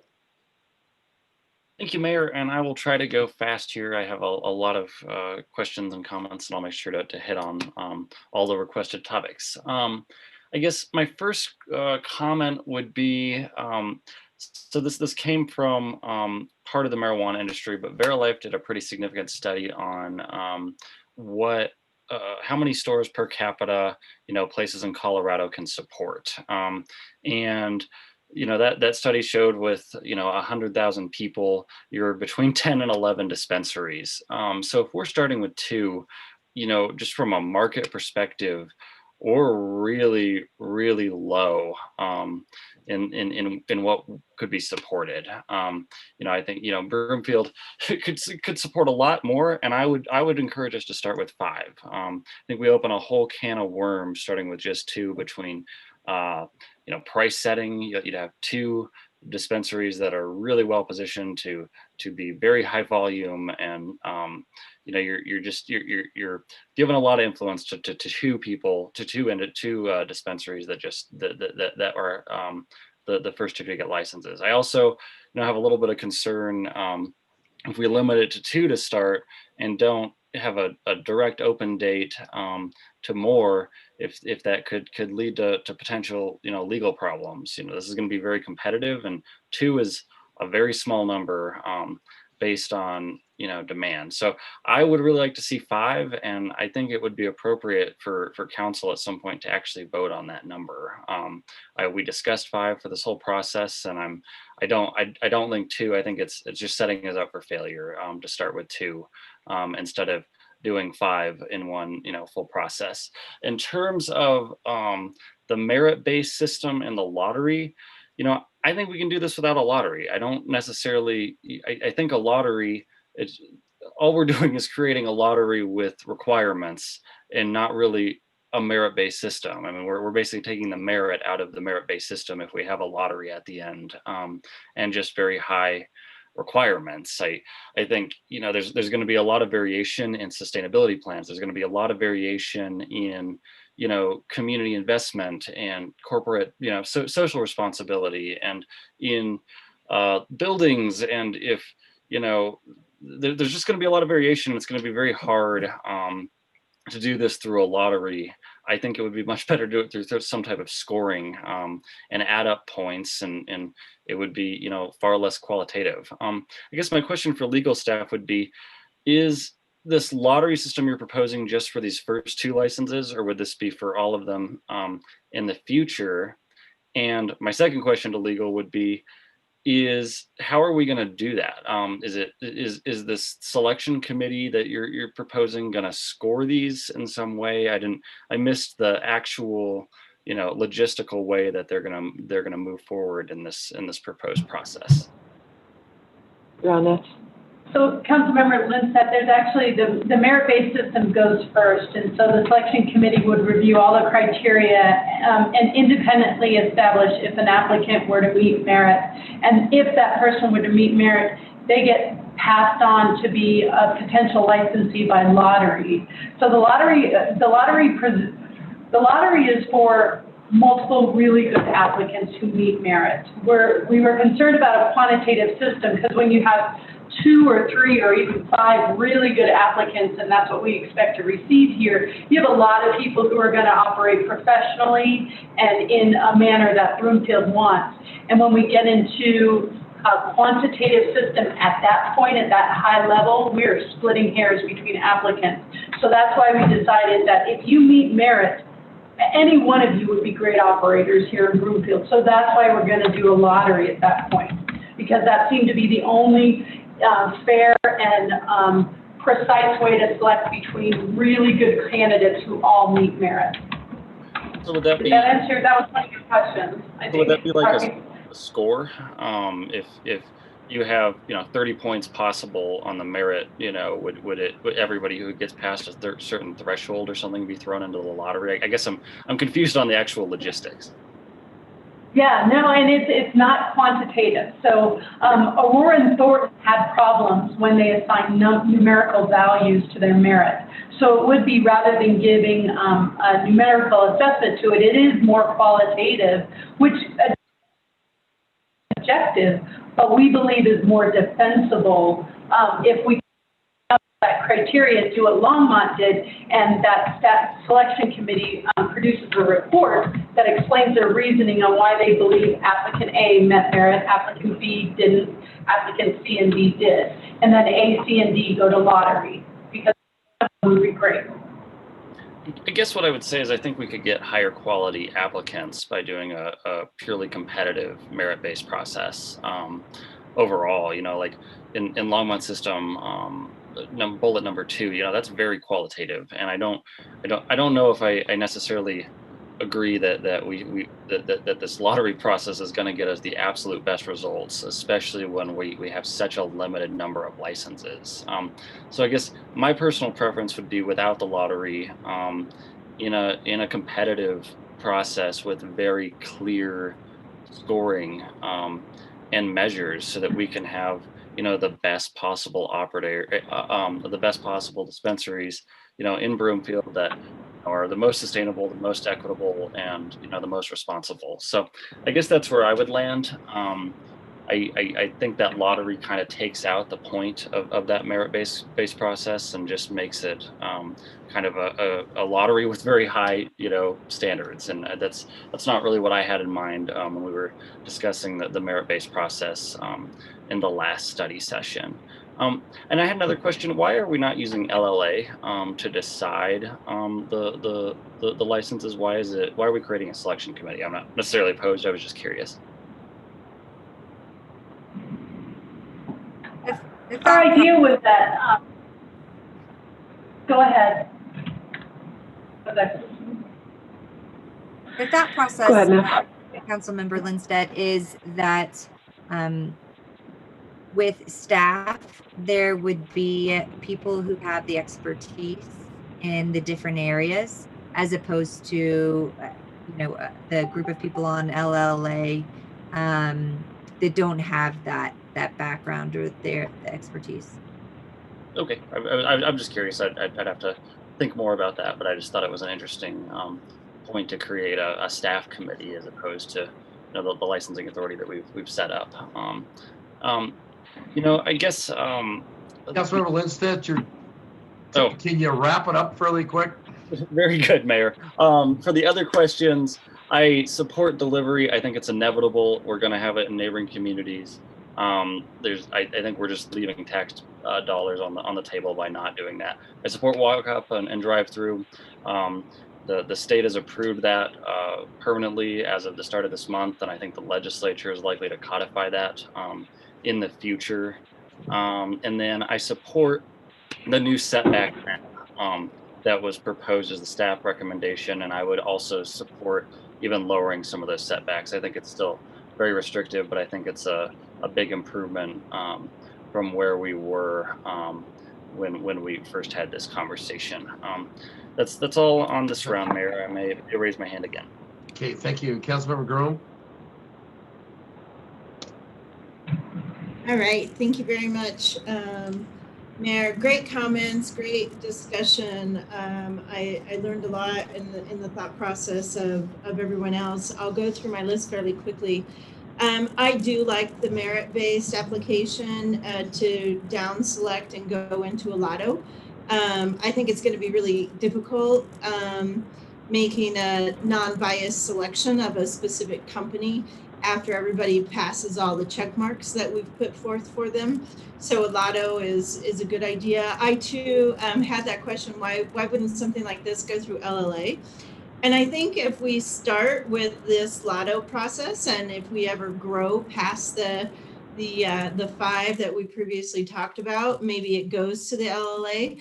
I am for starting for the 2 as recommended by staff, with walk out, a walk up or drive through, but no delivery.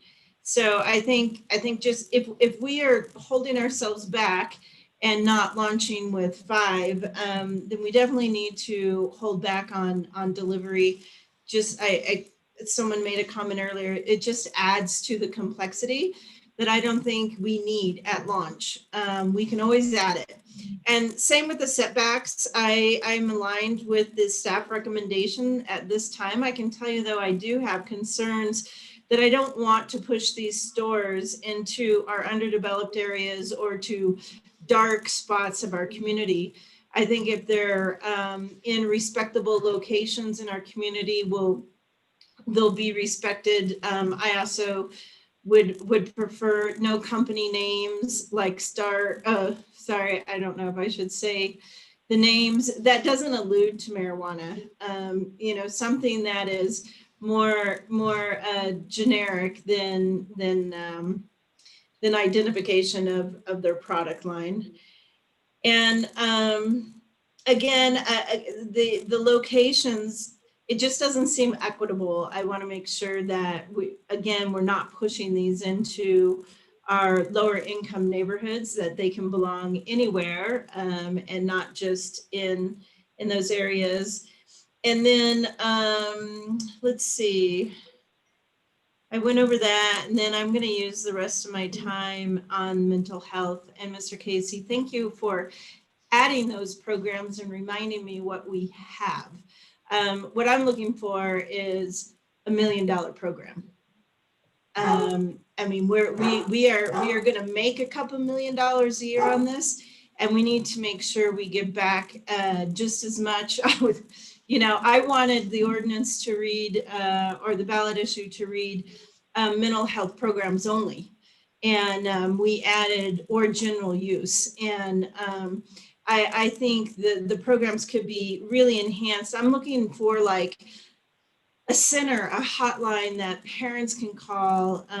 Parents, a lot of these parents are dazed and confused. Their firstborns get into high school and get into situations that they don't know how to handle. And no matter what setbacks we have, it's still going to get in the wrong hands. Even if it's youth or if it's someone that uses it too much. And then also, I'm looking for a program that we can initiate that coordinates and works with the court system. So instead of the court having several attempts to find someone, then maybe on their first choice or the first time or the second time, we hand them a program they can go into and get help without having to hinder. And I don't know what that would look like, but that's what I'm thinking. And then the school-based therapy, I don't think is a solution. We rely way too much on getting all of our programs in the school just because they touch the youth.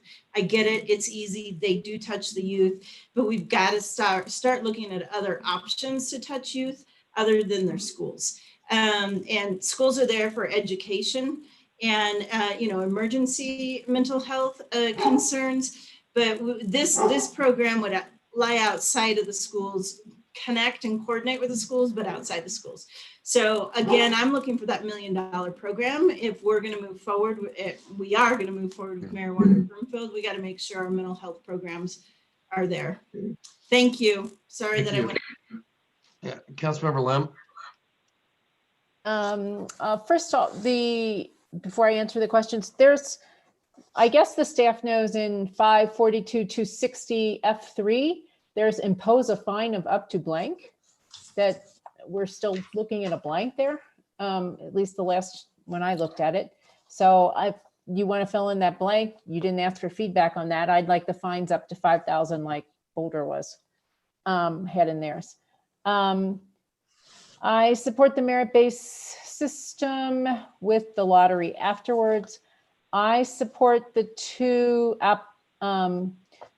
retail establishments, just retail combination medical establishments to start as suggested by staff. I'm assuming that they took under consideration what they thought was best for the community and what they could handle in initiating this.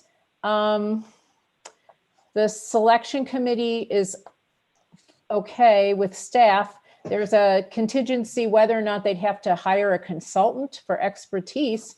And I'm thinking that's probably going to be a yes, but I guess they're still leaving that up in the air. No,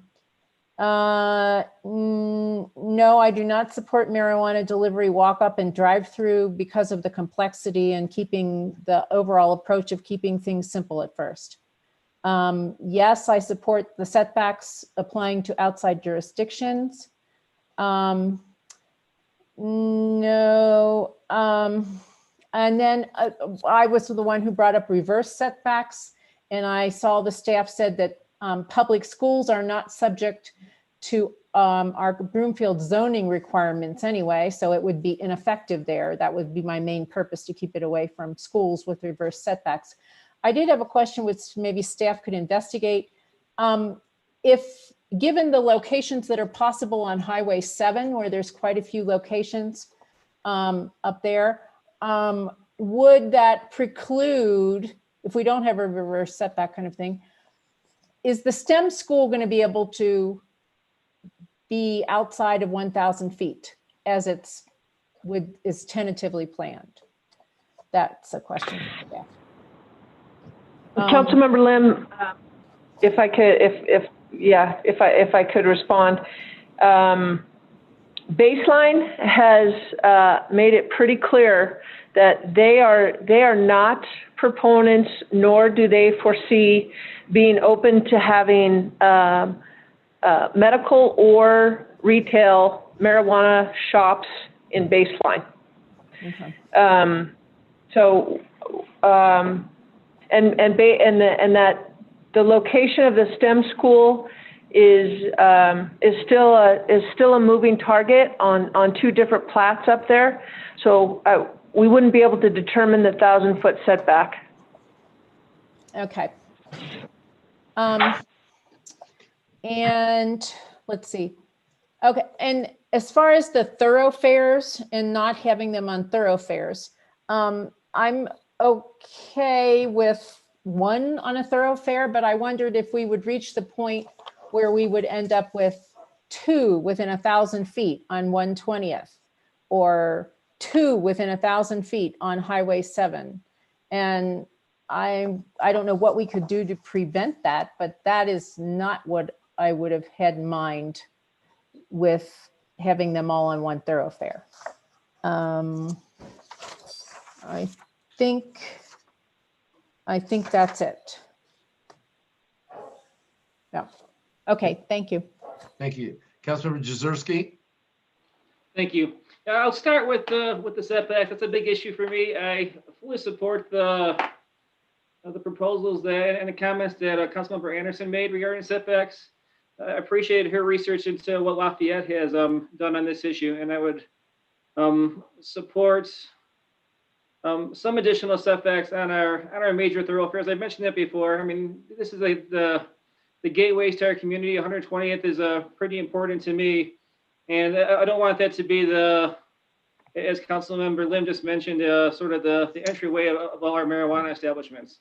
So I would strongly push for some sort of limitation and setbacks on at least a few of our main thoroughfares through the community. And I could say if we're able to address that, the rest of the concerns for me become a lot lesser and somewhat moot. I mean, I do have concerns over signage. And I know that the presentation discussed that maybe the current signage regulations that we have are adequate, but I would just point to a sign that always sticks out to me is the alcohol liquor store on Lowell and Midway. It's got these huge red letters on it. I'm not sure how that ever got approved, but I mean, those are the kind of things that I would not want to see on a marijuana establishment, particularly if it's on our major thoroughfares. And again, I'd have less of a concern on that if it was on secondary drives or industrial areas. Same thing with with the numbers, actually. I would prefer 2 at this time. I think that's a fair number, but again, if we had better setbacks and better limitations on where they were going to go, that would be less of a concern for me. But in, and I know that Councilmember Linston mentioned a few things about, trying to advocate as to why it should be up to 5. I'm not sure that this would increase our staff time starting with 2, but I would certainly defer to staff on that. I'd point out that I think market concerns, I think the real market here is the entire metro area, not just Broomfield. So I don't think Broomfield's going to set the market prices on any marijuana.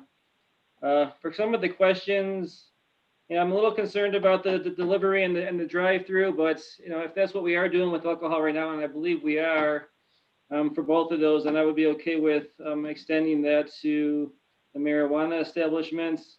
And I'm okay with the selection process that's been proposed by staff. I think it does ensure that we are getting the highest quality candidates, but it also does provide for a more equitable way to select the best of the best. So I mean, we're going to have a merit process that is going to make sure that only the cream are even included in this lottery. But assuming we get more than 2 that are excellent choices, this will take out any accusations that we're playing favorites. So I think we're still going to get the best of the best that are out there, one way or the other.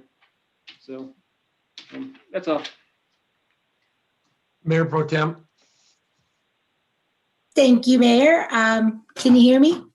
Yes, perfectly. All right, awesome, thank you. I want to go back to the mental health support piece just for a moment.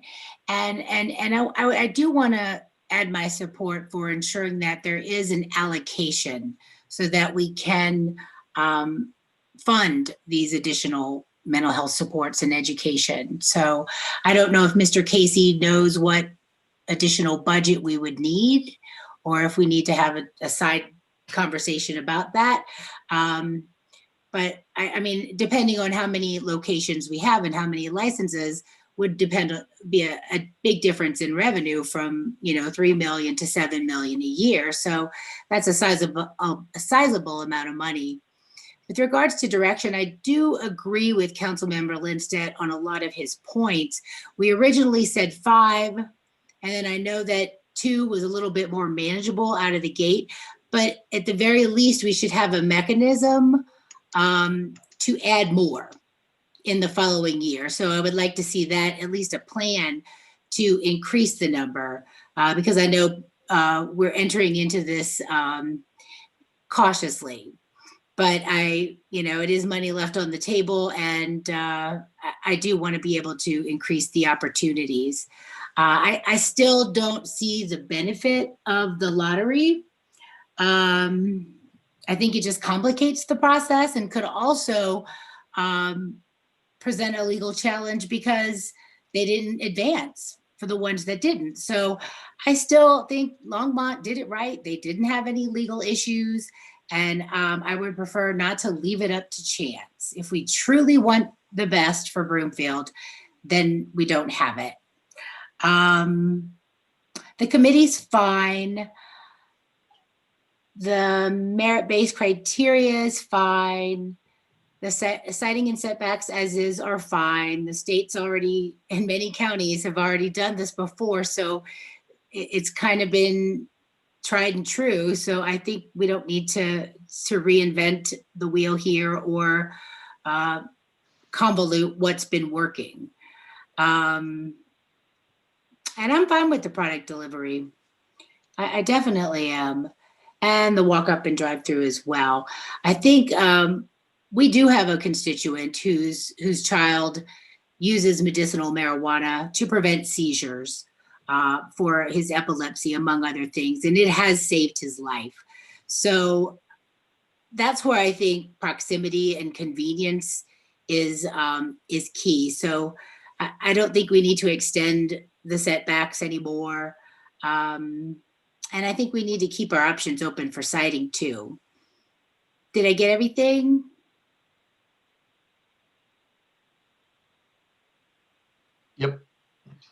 Okay, thank you. Councilmember Schaaf. Thank you, Mayor. So I'm in agreement with a lot of what Mayor Pro Tem Castriota just said. So I do like the idea of doing the merit-based application and not following it up with the lottery after that. I'd like to make sure that merit-based application, the bar is high enough that it includes things like security plan, odor plans, signage standards, and probably most importantly, that it prevents underage sales. That's, an issue that, we deal with in our liquor stores, and I want to ensure that that the same is there, that we prevent underage sales from happening in our marijuana establishments as well. I'd like to ensure that we have siting and setbacks similar to alcohol businesses. I wouldn't want to restrict marijuana more so than alcohol or tobacco that we already have in our community. I'd want to ensure that the discretion is up to these businesses to provide for the success of these businesses, as well as offer access to our residents. So citing, and setback shouldn't be any greater than our alcohol and tobacco businesses that we already have. I am good with the walk up and the drive-through operations, and especially the curbside pickup. I think that those are things that are here to stay post-COVID. I am a little hesitant about the delivery operations, mostly just because I'm less familiar with this piece and how that would work. But I'm willing to educate myself and get some more education on that to alleviate my own concerns. And then the last piece, I would like to see how that plan would roll out if we do the initial 2 licenses in the year. What would be the plan to increase that to 3, 4, and 5? Would that be the same year, or would that be the next year? But I would just like to ensure that there is some plan for how that's going to roll out. So I think I hit all the points, and that is all I have for now. Thanks, Mayor. Okay, Council Member Tessier, you want to speak again?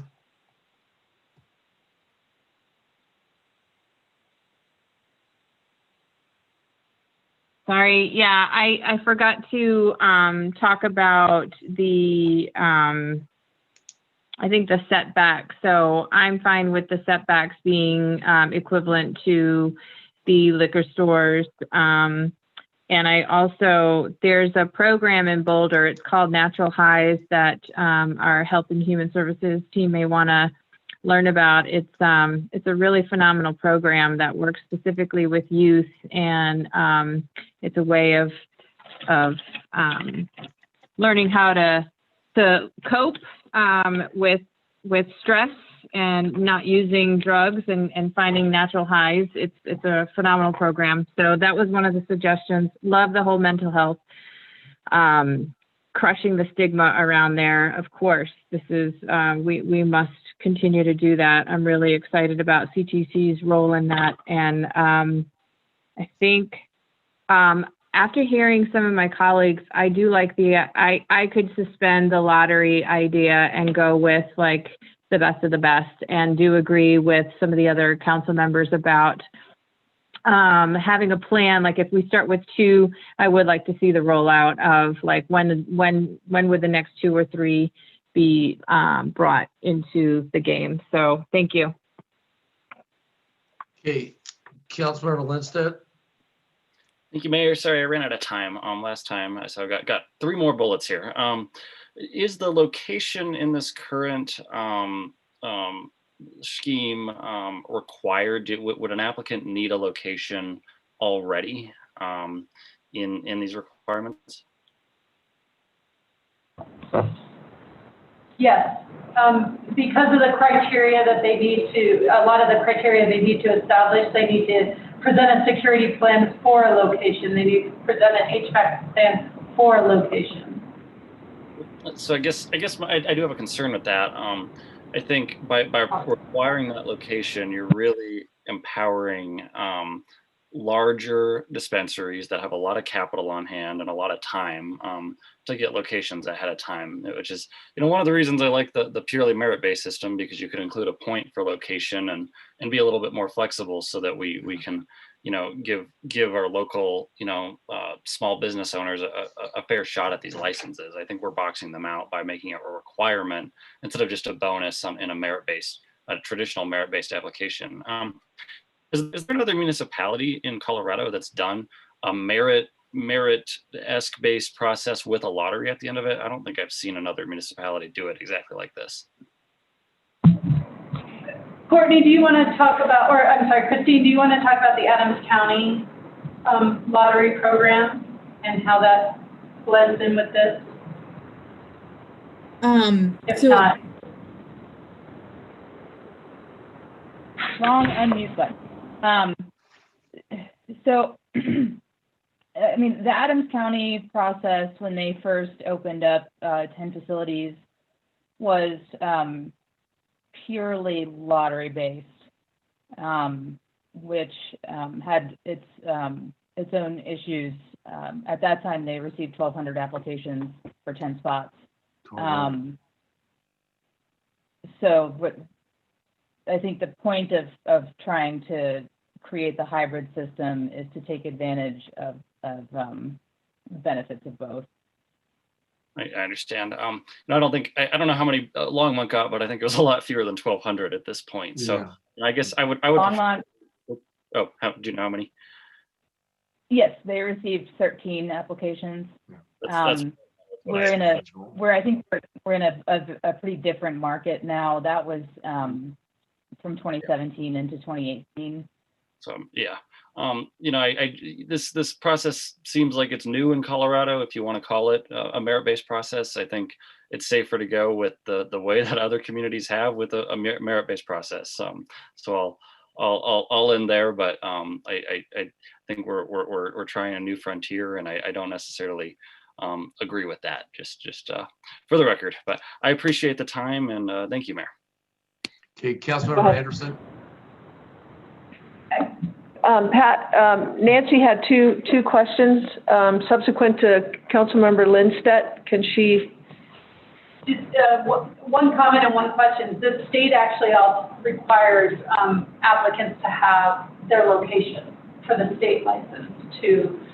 So applicants already have to struggle with that challenge that you had mentioned, Councilmember Lindstedt. And then on the merit-based system, it is staff's intention to really have a robust merit-based system. I think what we're trying to address is what happens when more than one applicant meets merit. Like they really do rise to the crop. We have a lot of great marijuana operators in Colorado now, and we expect that many of them will want to operate in Broomfield and could operate very well. And so what we struggled with is trying to decide between the best of the best and how do we pick that person to get a license when they do meet all the robust merit requirements.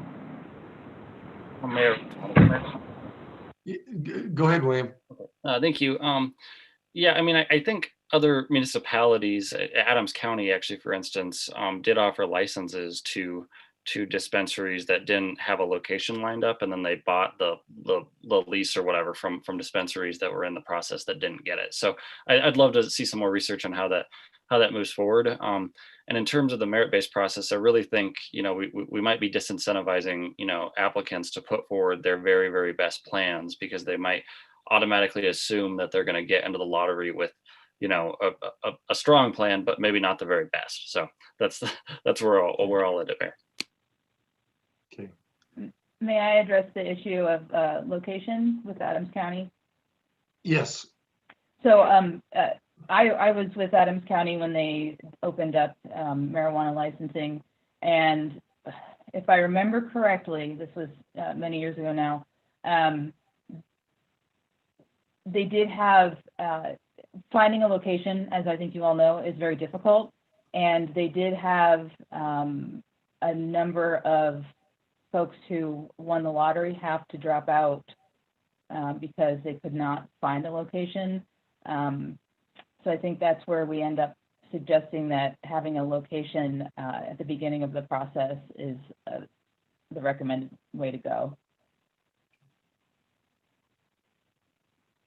I respectfully disagree, but I appreciate the conversation, and I just want to make sure the little guys have a fair shot at getting licenses in our town, and especially those dispensary owners who might live in our town. So that's where my concern lies. But I understand the legal point. Councilmember Anderson. Thank you. I do, when I asked my questions before, I didn't allow staff to respond at all. And the question that's still in my head is along Highway 7 and this need to go towards bus rapid transit. Is this really a place that we would, is marijuana, a marijuana retail store supportive of bus rapid transit, I guess is my question. It's a burning question in my mind. Thank you. I think I like that question. Brandon, would you like to answer that question, please? I would.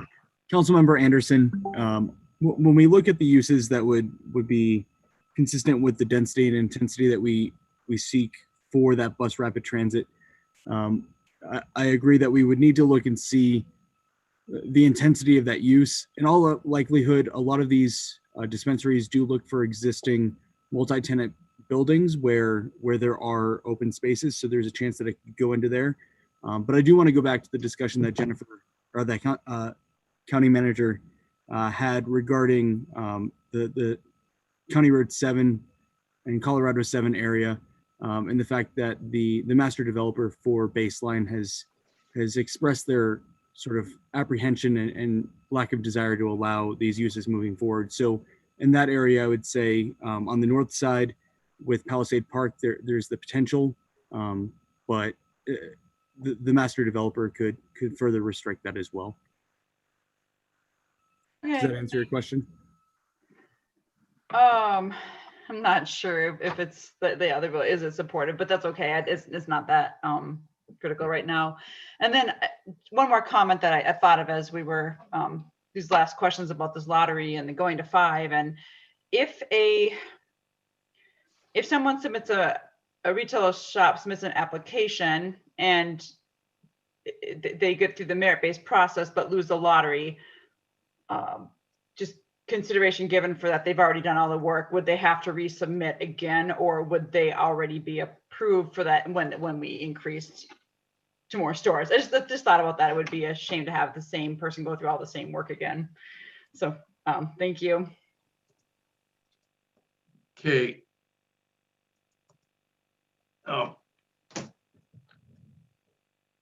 Mayor, did you want Nancy to answer that question? I do. Council members, thanks for that question. We had talked about that possibility that, we have 5 applicants that make it through merit and 3 of them don't get through the lottery. And then 2 months later, one of the ones who win the license can't do it for whatever reason. And to not make those applicants that made merit go through the lottery again. I think that, our staff has discussed that those would be regulations that the clerk can put into place when it deals with timing. Because when you're talking about a few months, we wouldn't want the licensee to have to resubmit. A lot of those plans would still be in place.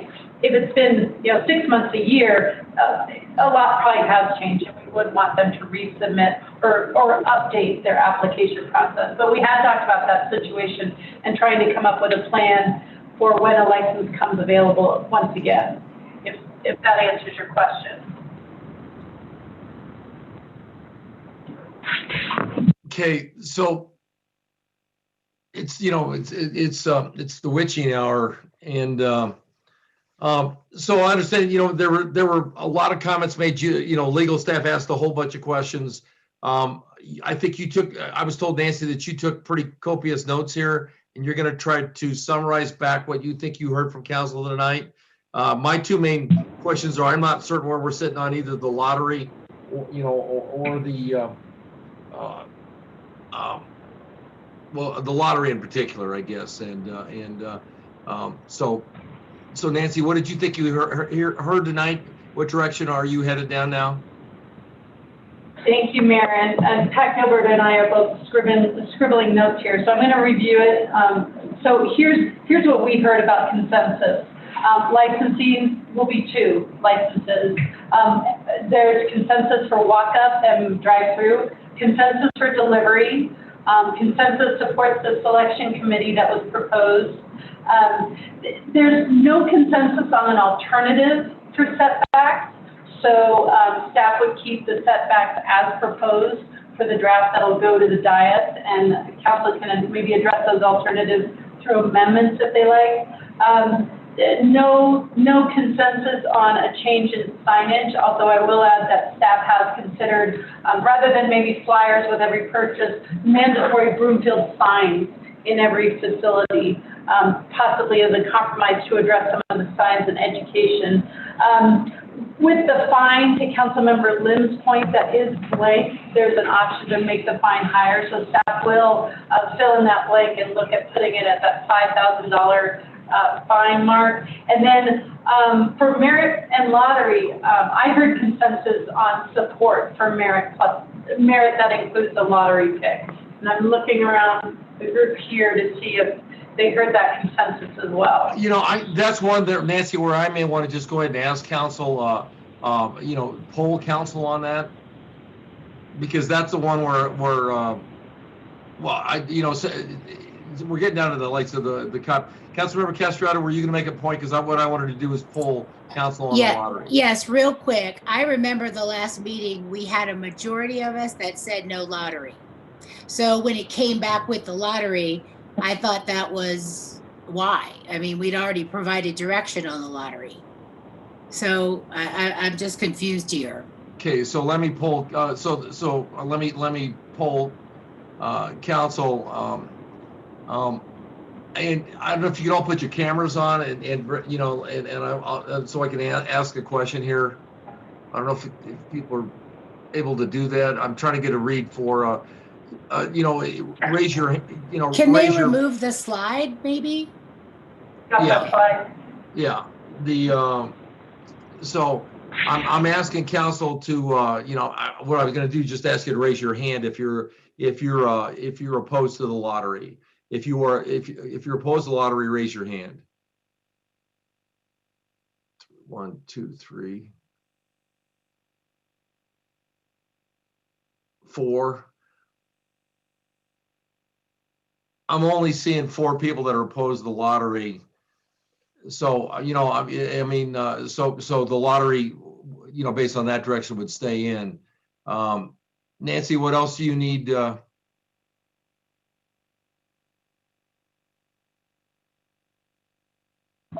me just check on team that's online, Courtney or Christine, or Brandon, any other points? Okay, so what are the next steps then? Remind me, you know, what do you do next?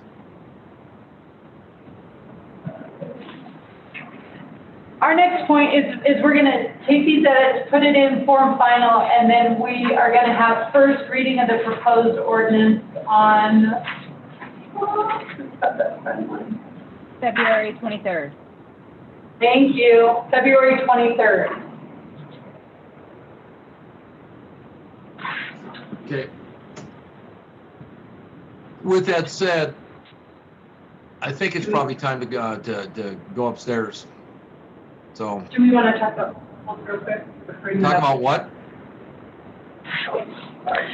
Mental health. Nancy had mentioned that in the ordinance, an ordinance is not really a place in order to put in dollar amounts. Yeah. And where the distribution goes, but we can certainly put more of specificity around what those added items would cost and then budget that in for a 2022 budget. So you'll come back on the 23rd with a specific mental health plan? Correct. Okay. So, and then the other thing that I didn't hear any comments on, if we're going to go with the 2 stores now, which is what I heard, I did hear it for a number of people, and I guess I'll make that request as well. Let's come back with a specific plan on how we would add 3 more. On a time frame for the additional 3? Yes. I mean, because what I heard from council, I mean, I heard a whole bunch of comments. What I heard from council, that they would tolerate the 2, not everybody, but they would tolerate the 2, but they wanted to plan for the other 3, which I think made sense. We'll be sure to add that. Okay, I want to go upstairs. Once again, it was a good meeting. Thank you, everybody. A lot of effort, and like I said, it's now bedtime for Monzo. So